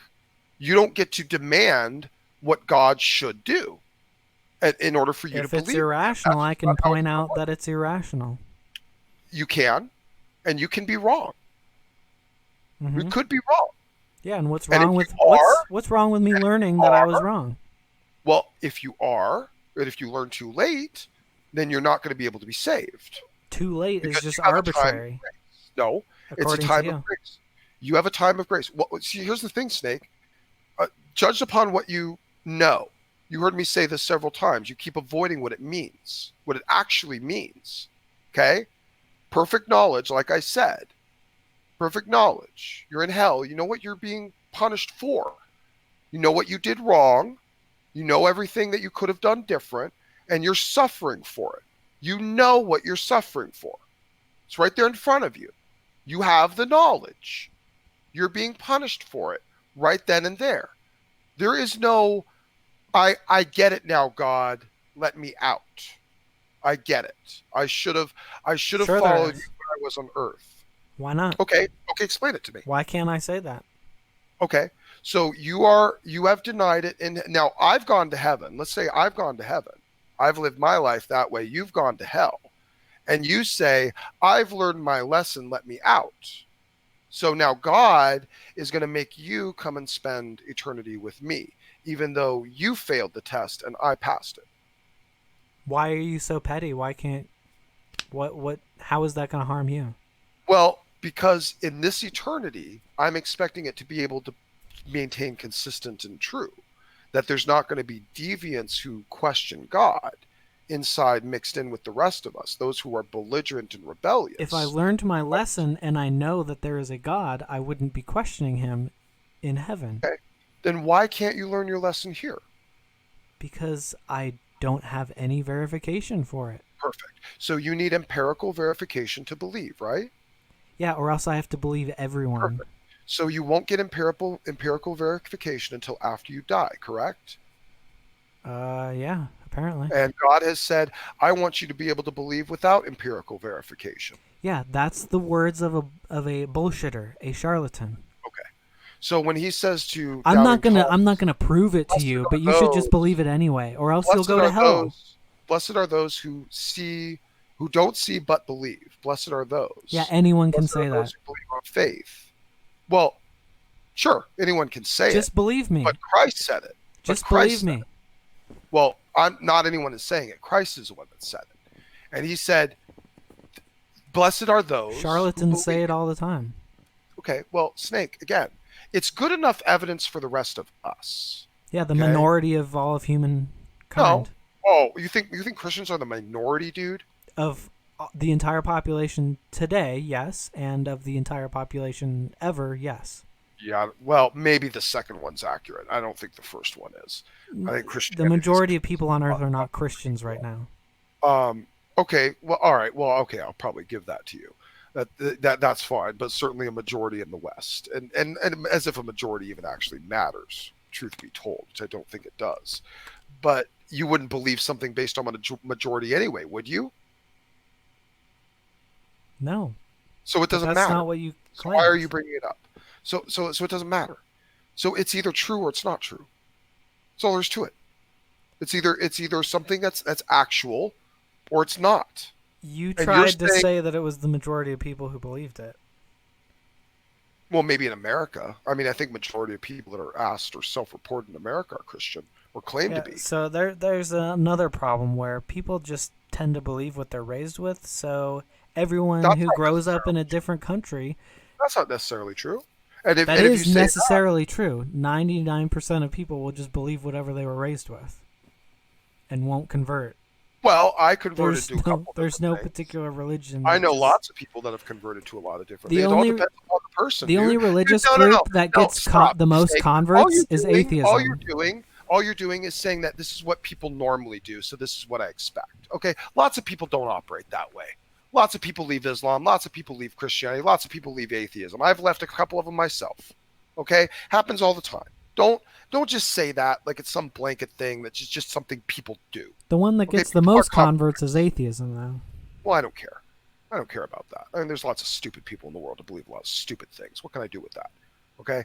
The fact of the matter is, Yeah, that so if we're you're trying tortured to- forever if or you're falsifying, destroyed because we're stupid. What a Well, loving God. no, well, that's my take. I mean, that's my take. I think you're actually, probably from God's perspective, you're being destroyed because of your pride, because you just won't accept my take. I mean, it's very simple. It's right in front of you, but you don't want to accept it. So, I mean, and you want to say, well, God should give me an extra chance. You know, even if he has set up a reality to not have an extra chance, he should give me an extra chance because that's what's moral. Okay, well, you can go ahead and believe that. I completely disagree. I think you have no basis for that any more than the basis you say that I don't have to go against it. It's just your gut. It's just what you feel, what you think God should be. Nope. That's all. None of this is based on gut feeling. What is it based on then? Logic? Rationality. So logic says that you should get out of hell when no one else should, or everyone should get out of hell and no one should be punished ever. People who learn their lesson, at least. Learn their lesson. See, you keep saying that like it means something. Like what Yeah, will it you does. do? How will you apply what you've learned after you're dead? In fact, those people are probably better suited for heaven than the people who just kind of blindly believed in the religion. Blindly?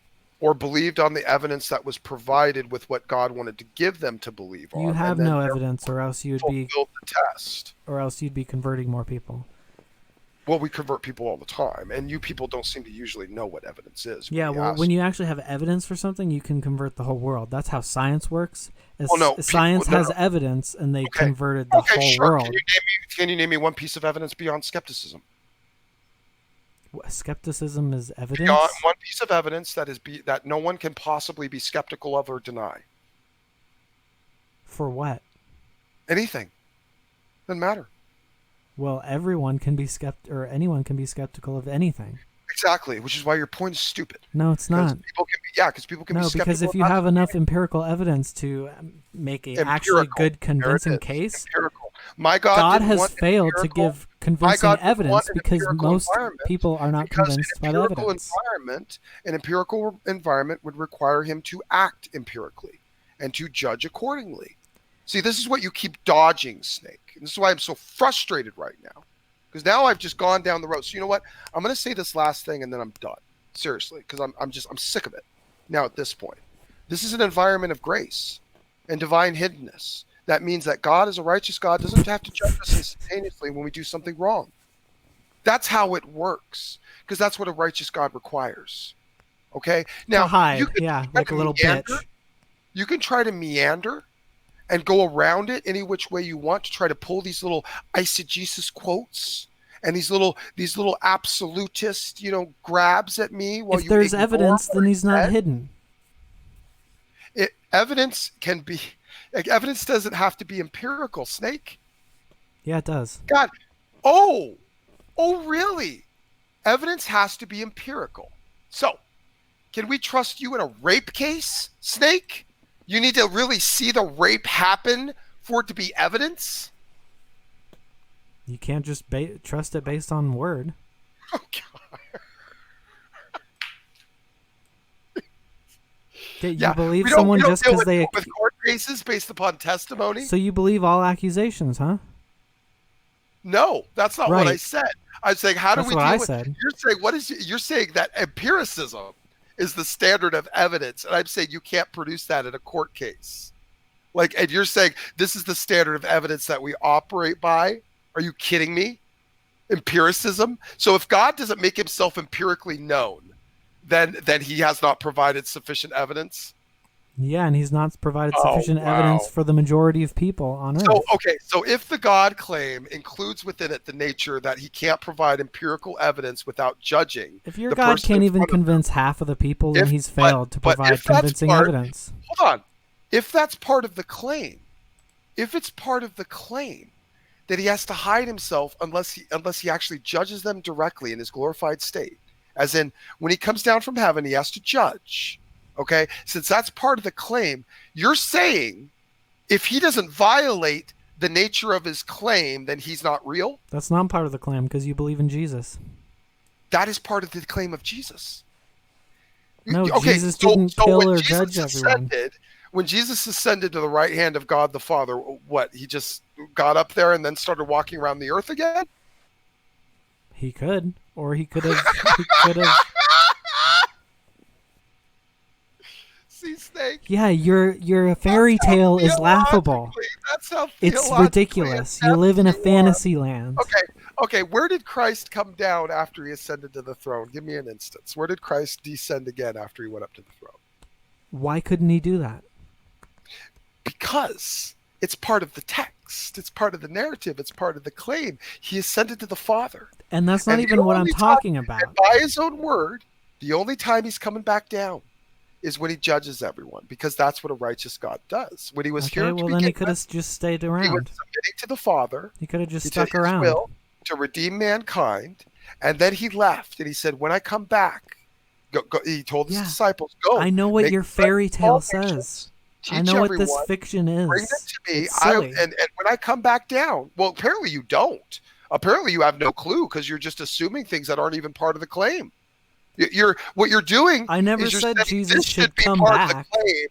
What you're doing, Snake, is you're saying this should be part of the claim so that I can make it false. No, I never said Jesus should come back. I said he should have came early and stuck around. Exactly what you said, because he needs to make himself empirically known. You said he needs to make himself empirically known in order to be believable. Otherwise, that doesn't mean he has to. That doesn't mean he has to have the second coming. That is exactly what it means. No, it's not. Now he's violating his word. Now he's violating his word. Now you're making God a liar in order to satiate you. Keep going. See, this is the problem. You make claims and demands that can't possibly match inside the claim. That's why it's incoherent. You don't pay attention. You don't pay attention to what the claim is. He's not going to return here until he judges. When he comes back down here, it's here to judge, bro. It's not here to show Snake that he's real. I never said he should come back. I'm not saying you're saying he should come back. That's not even on the debate. I'm saying what's inside my worldview. And you're trying to tell me what's inside my worldview, and I'm saying that that's not part of it. That makes no sense. That's not what my book says. And you're like, well, that's what makes logical sense. Okay, to you, in your worldview, which is a clearly like unaware of what's in my book. So okay, run with it if you want, but don't ask me to. You said Jesus can come down. No, I said he can come down to judge. He's not No, going I to come mean down the first time. I didn't say come back. Right. I didn't say come back, did I? I said come down once, and then stick around. And there was a lot of people who didn't believe him then too. How about that? Isn't that interesting? The people that were supposed to be protectors of the promise, that saw him work all those miracles, do all those things, all those wonders, and the Jews, the radical Jews, the religious Jews are the ones that rejected him. And it was the minor man, the common man. He could have kept at it. If he kept at it for a little longer, I bet he'd convert more people. Kept at what? Stuck around. To do what? To preach the message. What message? What? Jesus' message. You know what that is.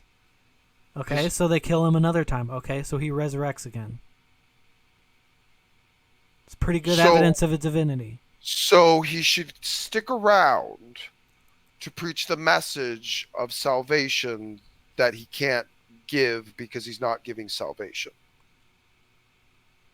How is he not giving salvation? Because he's not dying. He's sticking around, as you said. He already died. He resurrected. Well, now you're going back again. Snake, what the hell is wrong with you? He was walking around on Earth after he resurrected. No, but that's not what we were talking about. You keep switching, going back and forth. Okay, dude. I'm just using the rules you seriously. set up. No, you're not. You're going back and forth. And you're... Okay. He ascended to heaven. You said, why didn't he just stick around? Are you saying, so instead of ascending to heaven, he should have stuck around? Why not? To do what? To keep spreading the message and give empirical evidence. What empirical evidence would that be? The fact that this guy doesn't die generation after generation and resurrects every time they try to kill him. And what empirical evidence would that be of? That he's immortal. Which would be evidence of what? Divinity of some kind. Not necessarily. So I'm just supposed to take your word for it. Well, you believe. Yeah, sorry, not going to happen. You don't have to take my word for it. I'm not going to. I'm just trying to show you how ridiculous your position is. So, but what you're saying is, well, he couldn't convince everyone with empirical evidence, so he might as well just stop trying. Well, no, he might as well do it the way that he wants to do it.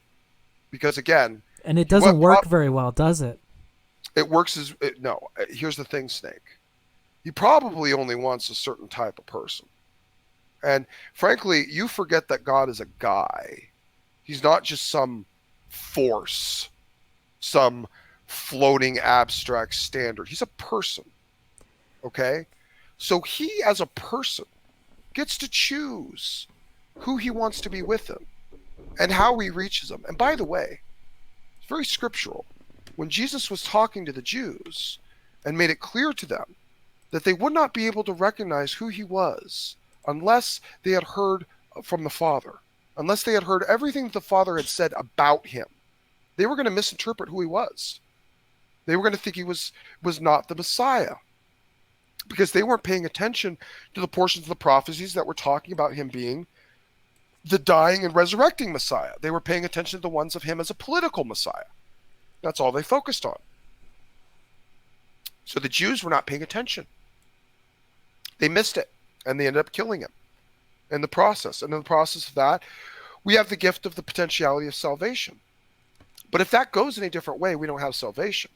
And if God stays on earth to be empirically proving everything, well, that's the new kingdom. And now he basically, by that situation you're requiring upon him, he's now morally primary. In reality, all you've done is shortcut to revelation by that standard. Is that Jesus never ascending to heaven. There's never more generations of people. You and me are never born. And God just establishes his kingdom right then and there, and it's over with. Where are you getting that? Oh, it's from the narrative. That's from the narrative. That's how it flows. So people Christ, can't have children if Jesus sticks around? if Christ had stuck around, it would have been revelation. It would have been the end. It would have been judgment. That's what it would have been, because that's what Christ on earth means.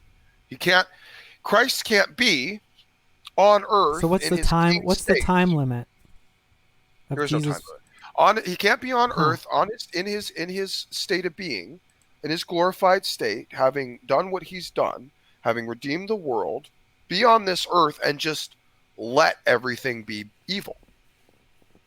You can't be he did amongst that, though. it. No. Well, okay. So when he was in his flesh, visiting the earth, doing his servant position, permitting evil, sure. Now he's in his glorified flesh, like he was before when he came to his flesh on earth. He's in a glorified state, and now it's a completely different ball game. Completely different situation. We're playing by different rules. Okay. Yeah, now it's he's just ascended. a rule you made up so that it's his rule. This has He's to king. be. He's ascended. Conclusion. He went from servant to king, in his glorified state. Now he's there to come down and judge someday, and he's not going to come down until he does judge. And if he comes down and doesn't judge, then he's not righteous and he's not God. You can judge without killing everyone, by the way. Anyway. Not in this world. Sure you not can. in this world. No, not in this world. You can't. You can just say that's bad. No. Just saying that's bad doesn't stop it. Doesn't stop it from happening. Judgment is not punishment or sentencing. To us it is, and from the Christian God it is, because you're stopping it. When we say judge, that means you're cut off, like you're judged, like you're done, like this is the cutoff point, like you're judged for everything that you've done and you've been cut off. There's no longer any more damage you can do. So when God judges, it's cutting it off. It's done, which means Jesus is going to come to this earth. He's not going to tolerate Snake continuing to deny that he's not here, or pedophiles continuing to rape children. Oh yeah, those are comparable. Or evil people, doing, or evil politicians stealing from the poor, or police officers killing people when they feel they can get away with it, or people in jail being beaten and stabbed when they think they can get away with it. He's not just going to say, "Well, you people, now you stop that." No. Yeah, God's going to transition thinking from being a morally reactionary position. Thinking a supernatural deity doesn't make sense is totally comparable to actual malice. No, just in your mind. It's actually perfectly beautiful and religious and wonderfully merciful, because he's offered it a way out. You see, the righteous thing is to just judge it all and punish it and be done with it. But the merciful way is to still judge it and punish it, but to take it on himself. The merciful way is to give second chances. I disagree. No, I don't. Yeah, I don't because just your gut feeling, and you need it to be true. I wouldn't want to have to do this again. Well, even if you got a second chance, there's no guarantee you wouldn't fail. I mean, especially with the same probability, likelihoods of this, there's a good chance you probably would fail, especially if you were living a similar life or delivering in similar circumstances. So which one are you supposed to be judged on? The one you fail or the one you succeed? Or are you supposed to split the difference? Or are you supposed to get both of them right? Yeah, well, that's not righteous. If that's any change occurs to you, you should be judged for it. If you get even more spiteful in hell, that should be judged too. Well, and it could, and it might. Oh, so he can judge he can judge what happens in hell as long as it's worse. It's irrelevant. It's irrelevant to me. It doesn't matter, because again, it's nothing to do with my argument. I mean, if you want to take that as a dig, go ahead, because I don't actually care either way. It very well could be, and some people argue that. I mean, I don't think you You just say are it's going to irrelevant. suddenly. I have zero reason to think that you, like as an example, would like start begging God for forgiveness once you got to hell. Why wouldn't I? Because I think you would be so angry about being there, and you would feel so slighted based upon your new overflow of knowledge that you would just be pissed off about it. You would want what you didn't get, that you were not in the right frame of mind to accept when you were alive. Dude, If a there lot was of no this, chance for there's growth, so much maybe. regret. If there was There's so chance much for regret. growth, then I wouldn't. Well, this is your chance for growth. There's no growth in hell because you're not growing. You're not even physical. You don't even have a body. You're spirit. Yeah, I'm talking about spiritual growth. Or There's no spiritual growth. or- What spiritual growth? That you can't do anything with it. There's nothing to be done with it. You just it's basically so just I can't abstract learn in hell. brain. I can't Well, I learn my personally don't mistakes. think you can. I've already said that. I personally don't think you can. I was You willing actually stated the exact opposite. You said that's No. part of the punishment What I in your said- personal belief. I said that you just know when you get there. You know why you're there. You know it. You're not learning it as you go while you're there. So I You don't know have it. free will. It's In just hell? shoved into my brain. Yeah, no, you don't. No, I don't see. There would be no facility for free will in hell. So I don't even know what the hell you're talking about. There would Yeah, be you're no all use. over the place. What's the use for it in hell? To learn. What are you going to use it for? What are you going to do in hell? Learn. What? No, you tell me now. So what are you going to exercise your free will on in hell? What do you think people should do in prison? Not answering my question. Prison has nothing to do with hell.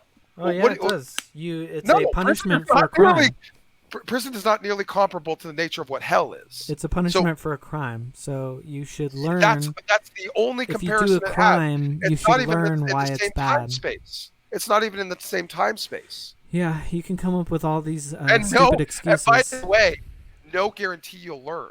No guarantee you'll learn. Yeah, there's not a guarantee. I never said there was. The only thing I say you'll have is that you'll have knowledge. And you're saying, well, what if I learn it's wrong? And I'm saying I don't care. If you're I'm saying capable you have- of learning from hell, why wouldn't God think that that's a good thing? Because it doesn't matter. It's just irrelevant. To you. No, it just in general. Because it doesn't affect anything that you've done in your life that you're being judged for. Because you would feel jealous that someone else got a chance when you aced it the first time. That's one of them. Because one, yes, it is unrighteous. It's unrighteous for you to be rewarded where so many others would be judged different. So yes, that is a problem. That's a metaphysical problem. But aside from that, you're you get claiming rewarded as a sinner anyway. I get rewarded for having strived against sin, for having accepted repentance for my sin. And by the way, I won't get off scot-free for my sin. I will still answer for my sin. I will still stand before the judgment seat of Christ and answer for everything I've done and receive in my body both good and bad. That's in 1 Corinthians 5. Okay? I'm not going to get scot-free from anything. No Christian does. It's not how it works. Yeah, but you still get rewarded. You get salvation. And then if you've done good things in the faith, you'll be rewarded for those things. Maybe you've done very little things in the faith, and then you'll get nothing. Almost nothing. Why does the faith matter? Why can't it just be a good thing? Well, some people will exercise faith better than others, and they will be rewarded. So It's a stupid thing to reward. what you want, If there's no empirical evidence, it's just you blind want- belief. no, Snake. See, your problem is you require empiricism. Empiricism, once you have I empiricism, require a reason to believe. once you said empiricism. Stop backtracking. You said empiricism. Once you have empiricism, you don't need faith. You don't need it. Yeah, it's there. faith is It's in front of useless. you. Well, that according to you, but according to my book, faith is the only way to please God. Yeah, that's So- stupid. That means you have a stupid God. That's- Because well, that's your faith can be used to come to any conclusion. No. I could use No. faith to come to Faith- atheism. I could use Well, faith to go to you can Islam. use empty faith to come to any conclusion. You cannot use pistis faith unless you come to a validated conclusion. Okay? So you can try to conflate it like you have all the terms tonight. It's not going to make it true. Okay? That's not how it works. Believe it all you want. This is still your mess for you to be in, that you're not going to get to escape because you think it's unfair. The rest of us are fine with it. So you'll get to sit in hell thinking how unfair it is, not learning, because I think that will be the case. I think you will sit there continuing to think it's as unfair as you do right this second. That's what I think. I don't think you'll ever I learn. only Even think if- it's unfair even if I there's could no give you the opportunity credit- for learning. Even if I did give you the credit that you could learn, I don't think you would. And I have no evidence to believe you would, because you're not even willing to learn here. And you're saying empiricism is my standard. Well, then it's too late for you. You're a lost cause if that's your standard. Good. Because I'm not willing to believe that kind of bullshit. Okay. And I don't want to And share. actually, it's not about irrational willing. It's about I literally willing. I can't Yeah, believe. it's real simple. It's real simple. You just don't want to. No, it's that really I can't. easy. And it's all been reconciled for you tonight, but you're so desperate to want God to be something other than He isn't. That's just your stupid answer God- for your God will stupid only- beliefs, because God will you're only so exist- stupid that you can't God will figure only out exist how people if it's just something think that it's Snake stupid. wants it to be. Because Snake gets to decide what a coherent God is. And if No, God doesn't I don't do what decide. Snake wants, Stop then bullshitting. that God can't possibly exist. Snake wants a God that gives a bunch of chances. And if that God doesn't give a bunch of chances, if he chose to do it otherwise, well, that God just doesn't exist. No, I just want a coherent God that actually That's has a reason perfectly for me to coherent believe me. it. I don't want people like you, Snake, to be given constant chances over and over again so that we all have Yeah, to suffer. 'cause you have a in these religion of hate. realities. No, because I don't want to keep suffering because of people like you. Because atheism has been a stain and a cancer on society since as long as it's been around in any type of social form. Social secularism has been nothing but a All right, bloodbath. go have fun with your genocides. And it's been disgusting. And you promote it. And you push it forward, and yet at the same time, somehow, in your incredible gall, can judge the structure of morality that God placed upon us here You do too. and say it's wrong. You do too. I don't at all. Yes, I'm you fine do. with You've judged it to be good. yeah, and I love it. I love 'cause I you're love a that you have God a is religion good of hate. enough.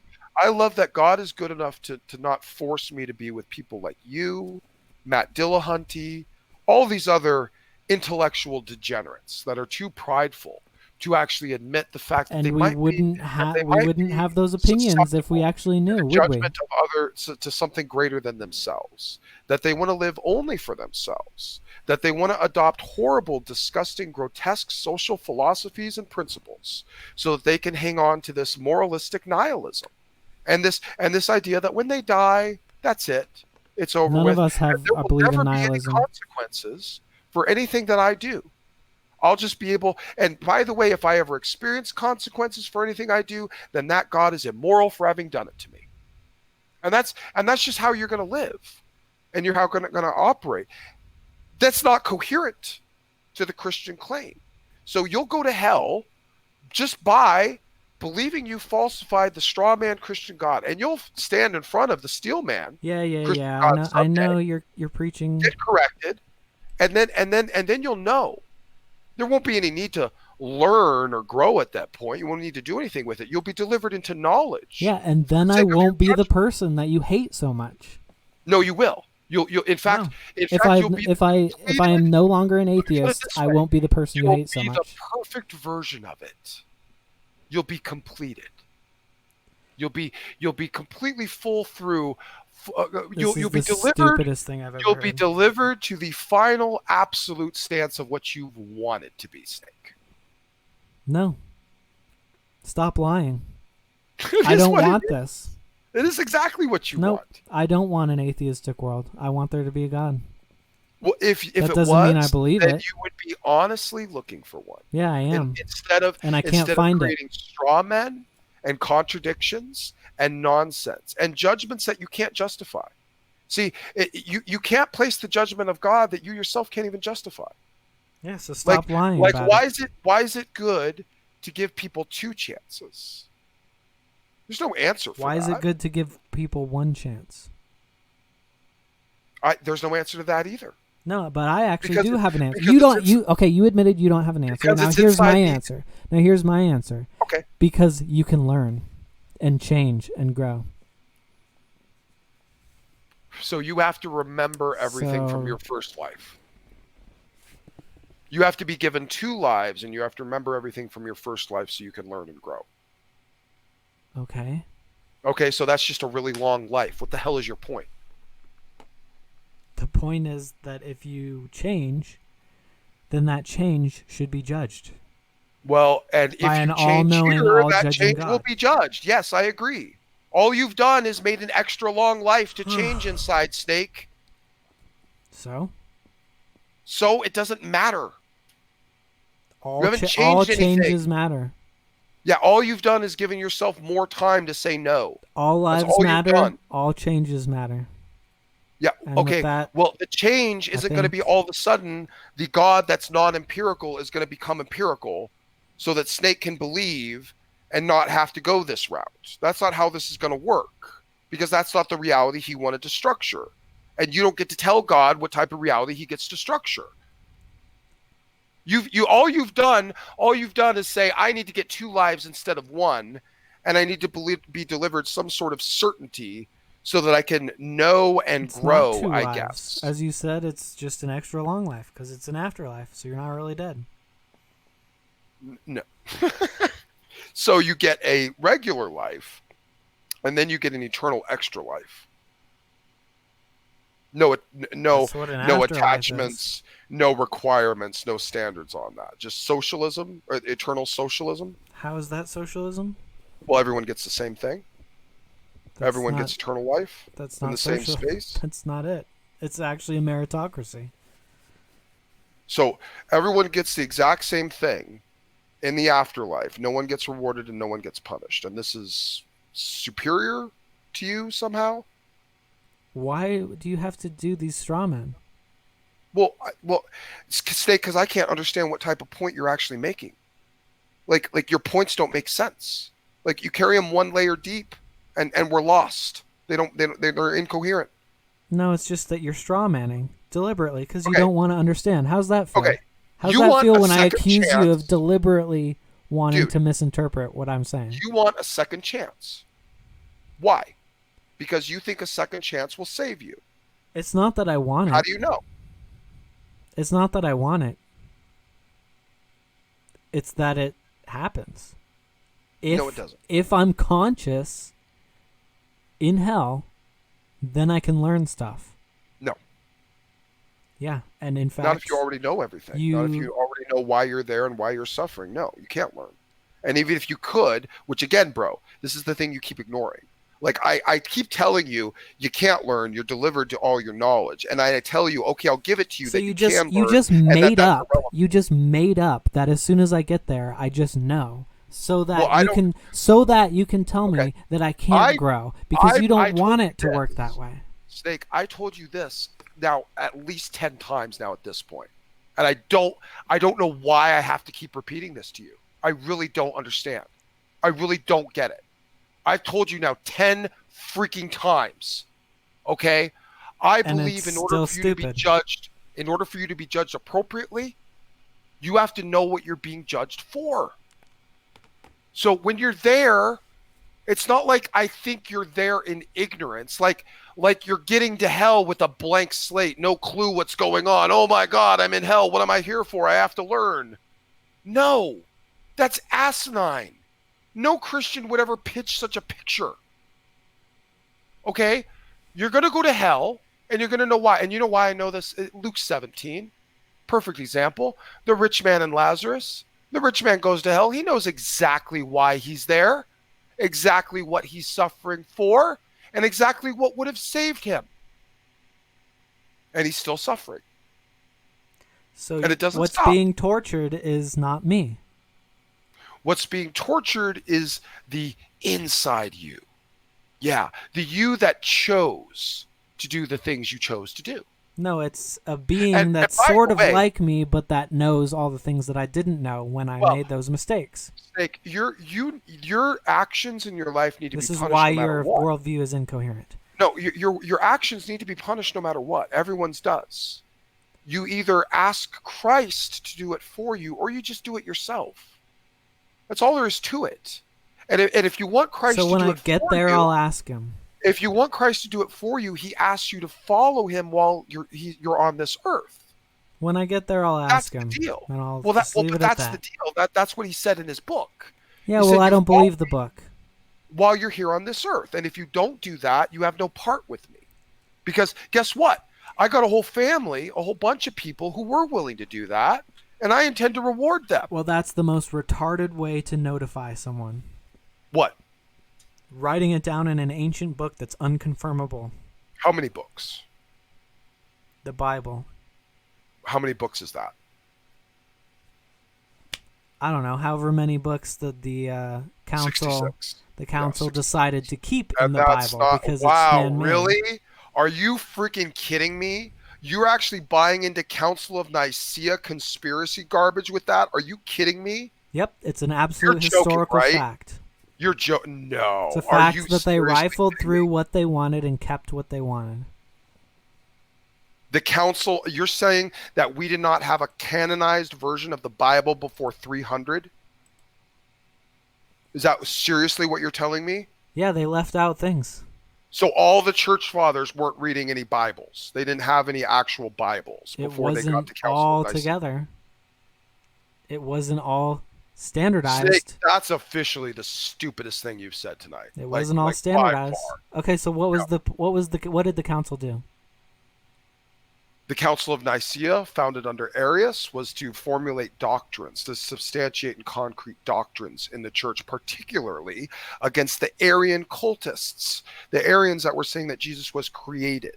That was the main reason. And Constantine called it so that he could convene this matter and prevent some sort of upheaval, some sort of theological upheaval going on by this competing theology that had come in from Arianism. So he attended the council, and the council came together specifically, primarily, to discuss Arianism, which is why it's the primary point of the Nicene Creed. Your stance is nothing but myth. Stupid, ignorant, atheist online myth. And I dare you to provide me one reputable scholarly source that will actually back that up. Yeah, it's pretty easy. Go for it. Are you expecting it right now? Well, you don't have to, but I would like to see it eventually. Yeah. Because that was the whole point of that. Yeah, I would like to see that eventually. Yeah. I would like to see that because that scholars know that that's a ridiculous, stupid myth that atheists built up. That myth that on you the spread internet. in the Christian circles, yeah. No, we didn't spread it. I didn't spread it. Yeah, you I never heard it until an atheist said it to me, and I took actual catechism. So I don't know what the hell you're talking about. There's no mention of that. There's nothing in any records anywhere of any of the Nicene documents that say what you're saying. Nowhere. Nowhere can you find even an allusion to it. All the church fathers before this point, including the ones that met at the Council in Nicaea, had the scriptures. Included not only the regular scriptures, but they also had the apocryphal scriptures. Yeah, And they so read why all of them, and they weren't- were referring to Yeah. them for 300 years before Thank they you even for had the admitting council. my point. Okay. Well, dude, they knew what was in the Bible. They knew what the Bible was, and everyone was And reading they it. left out the Apocrypha. No, they didn't. No, they didn't. They included it. In fact, not only did they include it, but they validated it in 1055. So the Catholics kept it. The Protestants said, we don't think this is inspired, and we have our reasons, so we're not going to use it. And the Catholics, fighting the church split in 1055, said, nope, we're going to keep it. It's important. It's intrinsic. You need to have it. Catholics were the only one. They were also the only ones in 1055 to keep pushing to use stupid wheat. What is it? Leaven inside the sacrament. The Catholic Church has been a disaster the whole time it's existed since 300. And the idea that you think the Bible was constructed, quote unquote, at the Council of Nicaea is just asinine. It's pure atheist, stupid myth. Its construction was finalized there, basically. I don't even know if you could claim that. Maybe you could say that. Well, first of all, I'll tell you what. I'll believe you if you can find me one documentary evidence that they actually canonized the scripture inside that meeting. Because I've read the meeting notes and I've read what they said, particularly everything was pretty much about Arianism. But if you can find me some sort of reference from the council that they canonized scripture with certain books, okay, I'll concede it. But I don't think it's there.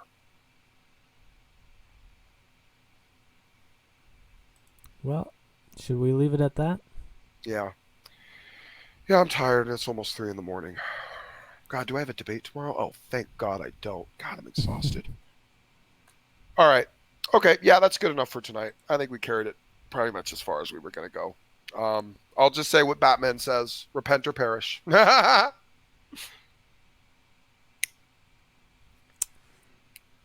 that's pretty hateful. And I'll leave it at that. Okay, sounds good, Snake. Take care. Have a good night. All right. Where Thanos wipes out half of everyone, God wipes out the vast majority. Thanos, an obvious supervillain, is actually far less destructive than the God of the Bible. Not only did God tie everyone to the track, but he's pulling the lever to kill 5 people in order to save 1. He's taking the action that everyone can agree is immoral. Not only does this immoral choice taint God, but it also taints the believers, because the majority of people will not be saved, and God knows that before those people even existed. Then the purpose for their existence, knowingly doomed, must be to facilitate the people who will be saved. So, if Christianity were true, as a non-Christian, my purpose and the purpose of billions of other people is to be sacrificed so that Christians can get into heaven. Unlike Jesus, we don't come back to life. Our sacrifice would be permanent. It is immoral to accept that the majority must be sacrificed just to save your own skin. It would be as if you knew Thanos' plan to wipe out half of all life, but he offered to spare you if you swore allegiance to him. Now, imagine that you've never even seen Thanos, and an anonymous person merely told you all that stuff in the Marvel movies was true. Would you still swear allegiance to Thanos and accept him and his plan to commit mass genocide just to save your own skin? If so, you probably aren't a very moral person. The apologists would no doubt say that it is not God's choice to do that, it's our choice. After all, aren't we making the decision of our own free will to reject God? Don't we have the power to change which track we're on? No. First and foremost, free will isn't even actually a rebuttal to this particular argument. If God is omniscient, if God is beyond time, then he sees the end at the beginning, and it's God's choice to create a universe that leads to a particular outcome. That would not affect our free will. If God wanted a world in which most people are saved, he could have created a world more conducive to saving most people, perhaps with more convincing evidence to compel more people to properly believe. In other words, instead of creating a narrow path to life and a wide path to destruction, he could have done the inverse. In a burning building, is it the hero or the villain who makes it more difficult for people to get through the doors? He could have even created a world in which belief was not a requisite. The choice to make that rule was his, not ours. Another reason free will cannot be an answer is that belief is not even a choice. To believe, you must be convinced. What if I told you that if you do not believe that you can fly like Superman right now, I'm going to punish you? Does that sound fair? After all, it must be nice to fly like Superman, and being punished doesn't sound like fun, so why not just simply choose to believe it? Sounds ridiculous when I apply the religious standard to other beliefs, doesn't it? You can't choose to believe you're Superman, no matter the carrot nor the stick, Likewise, I cannot simply choose to believe that Jesus rose from the dead, no matter how much I am threatened or promised reward. The only choice I truly have in affecting my beliefs is to investigate the claims, and I have done so far more than most. Others have done the same, however, and they've come away as believers. Why the difference? Because we are different. God, of all people, would know what convinces each and every one of us, and if he truly cared about us, he would have created the world in such a way that we would be convinced to believe what is true while maintaining our free will to make an informed choice about whether to accept or reject his offer of salvation. Who would hold us all to the same standard? A loving good guy who wants each and every one of us to know him? Or a supervillain looking to cull the herd? The only person truly making an informed choice is God. When he made the world with insufficient evidence to convince the vast majority of humanity to believe properly, and this belief rule is also contingent upon a decision made by God to make such a belief a requisite of salvation. Remember, he could have done it in any way he wanted, but chose to do it in a way that results in a loss of most of humanity. So this idea that most people will be discarded in God's grand creation is based upon multiple choices made by God himself and zero choices made by the people.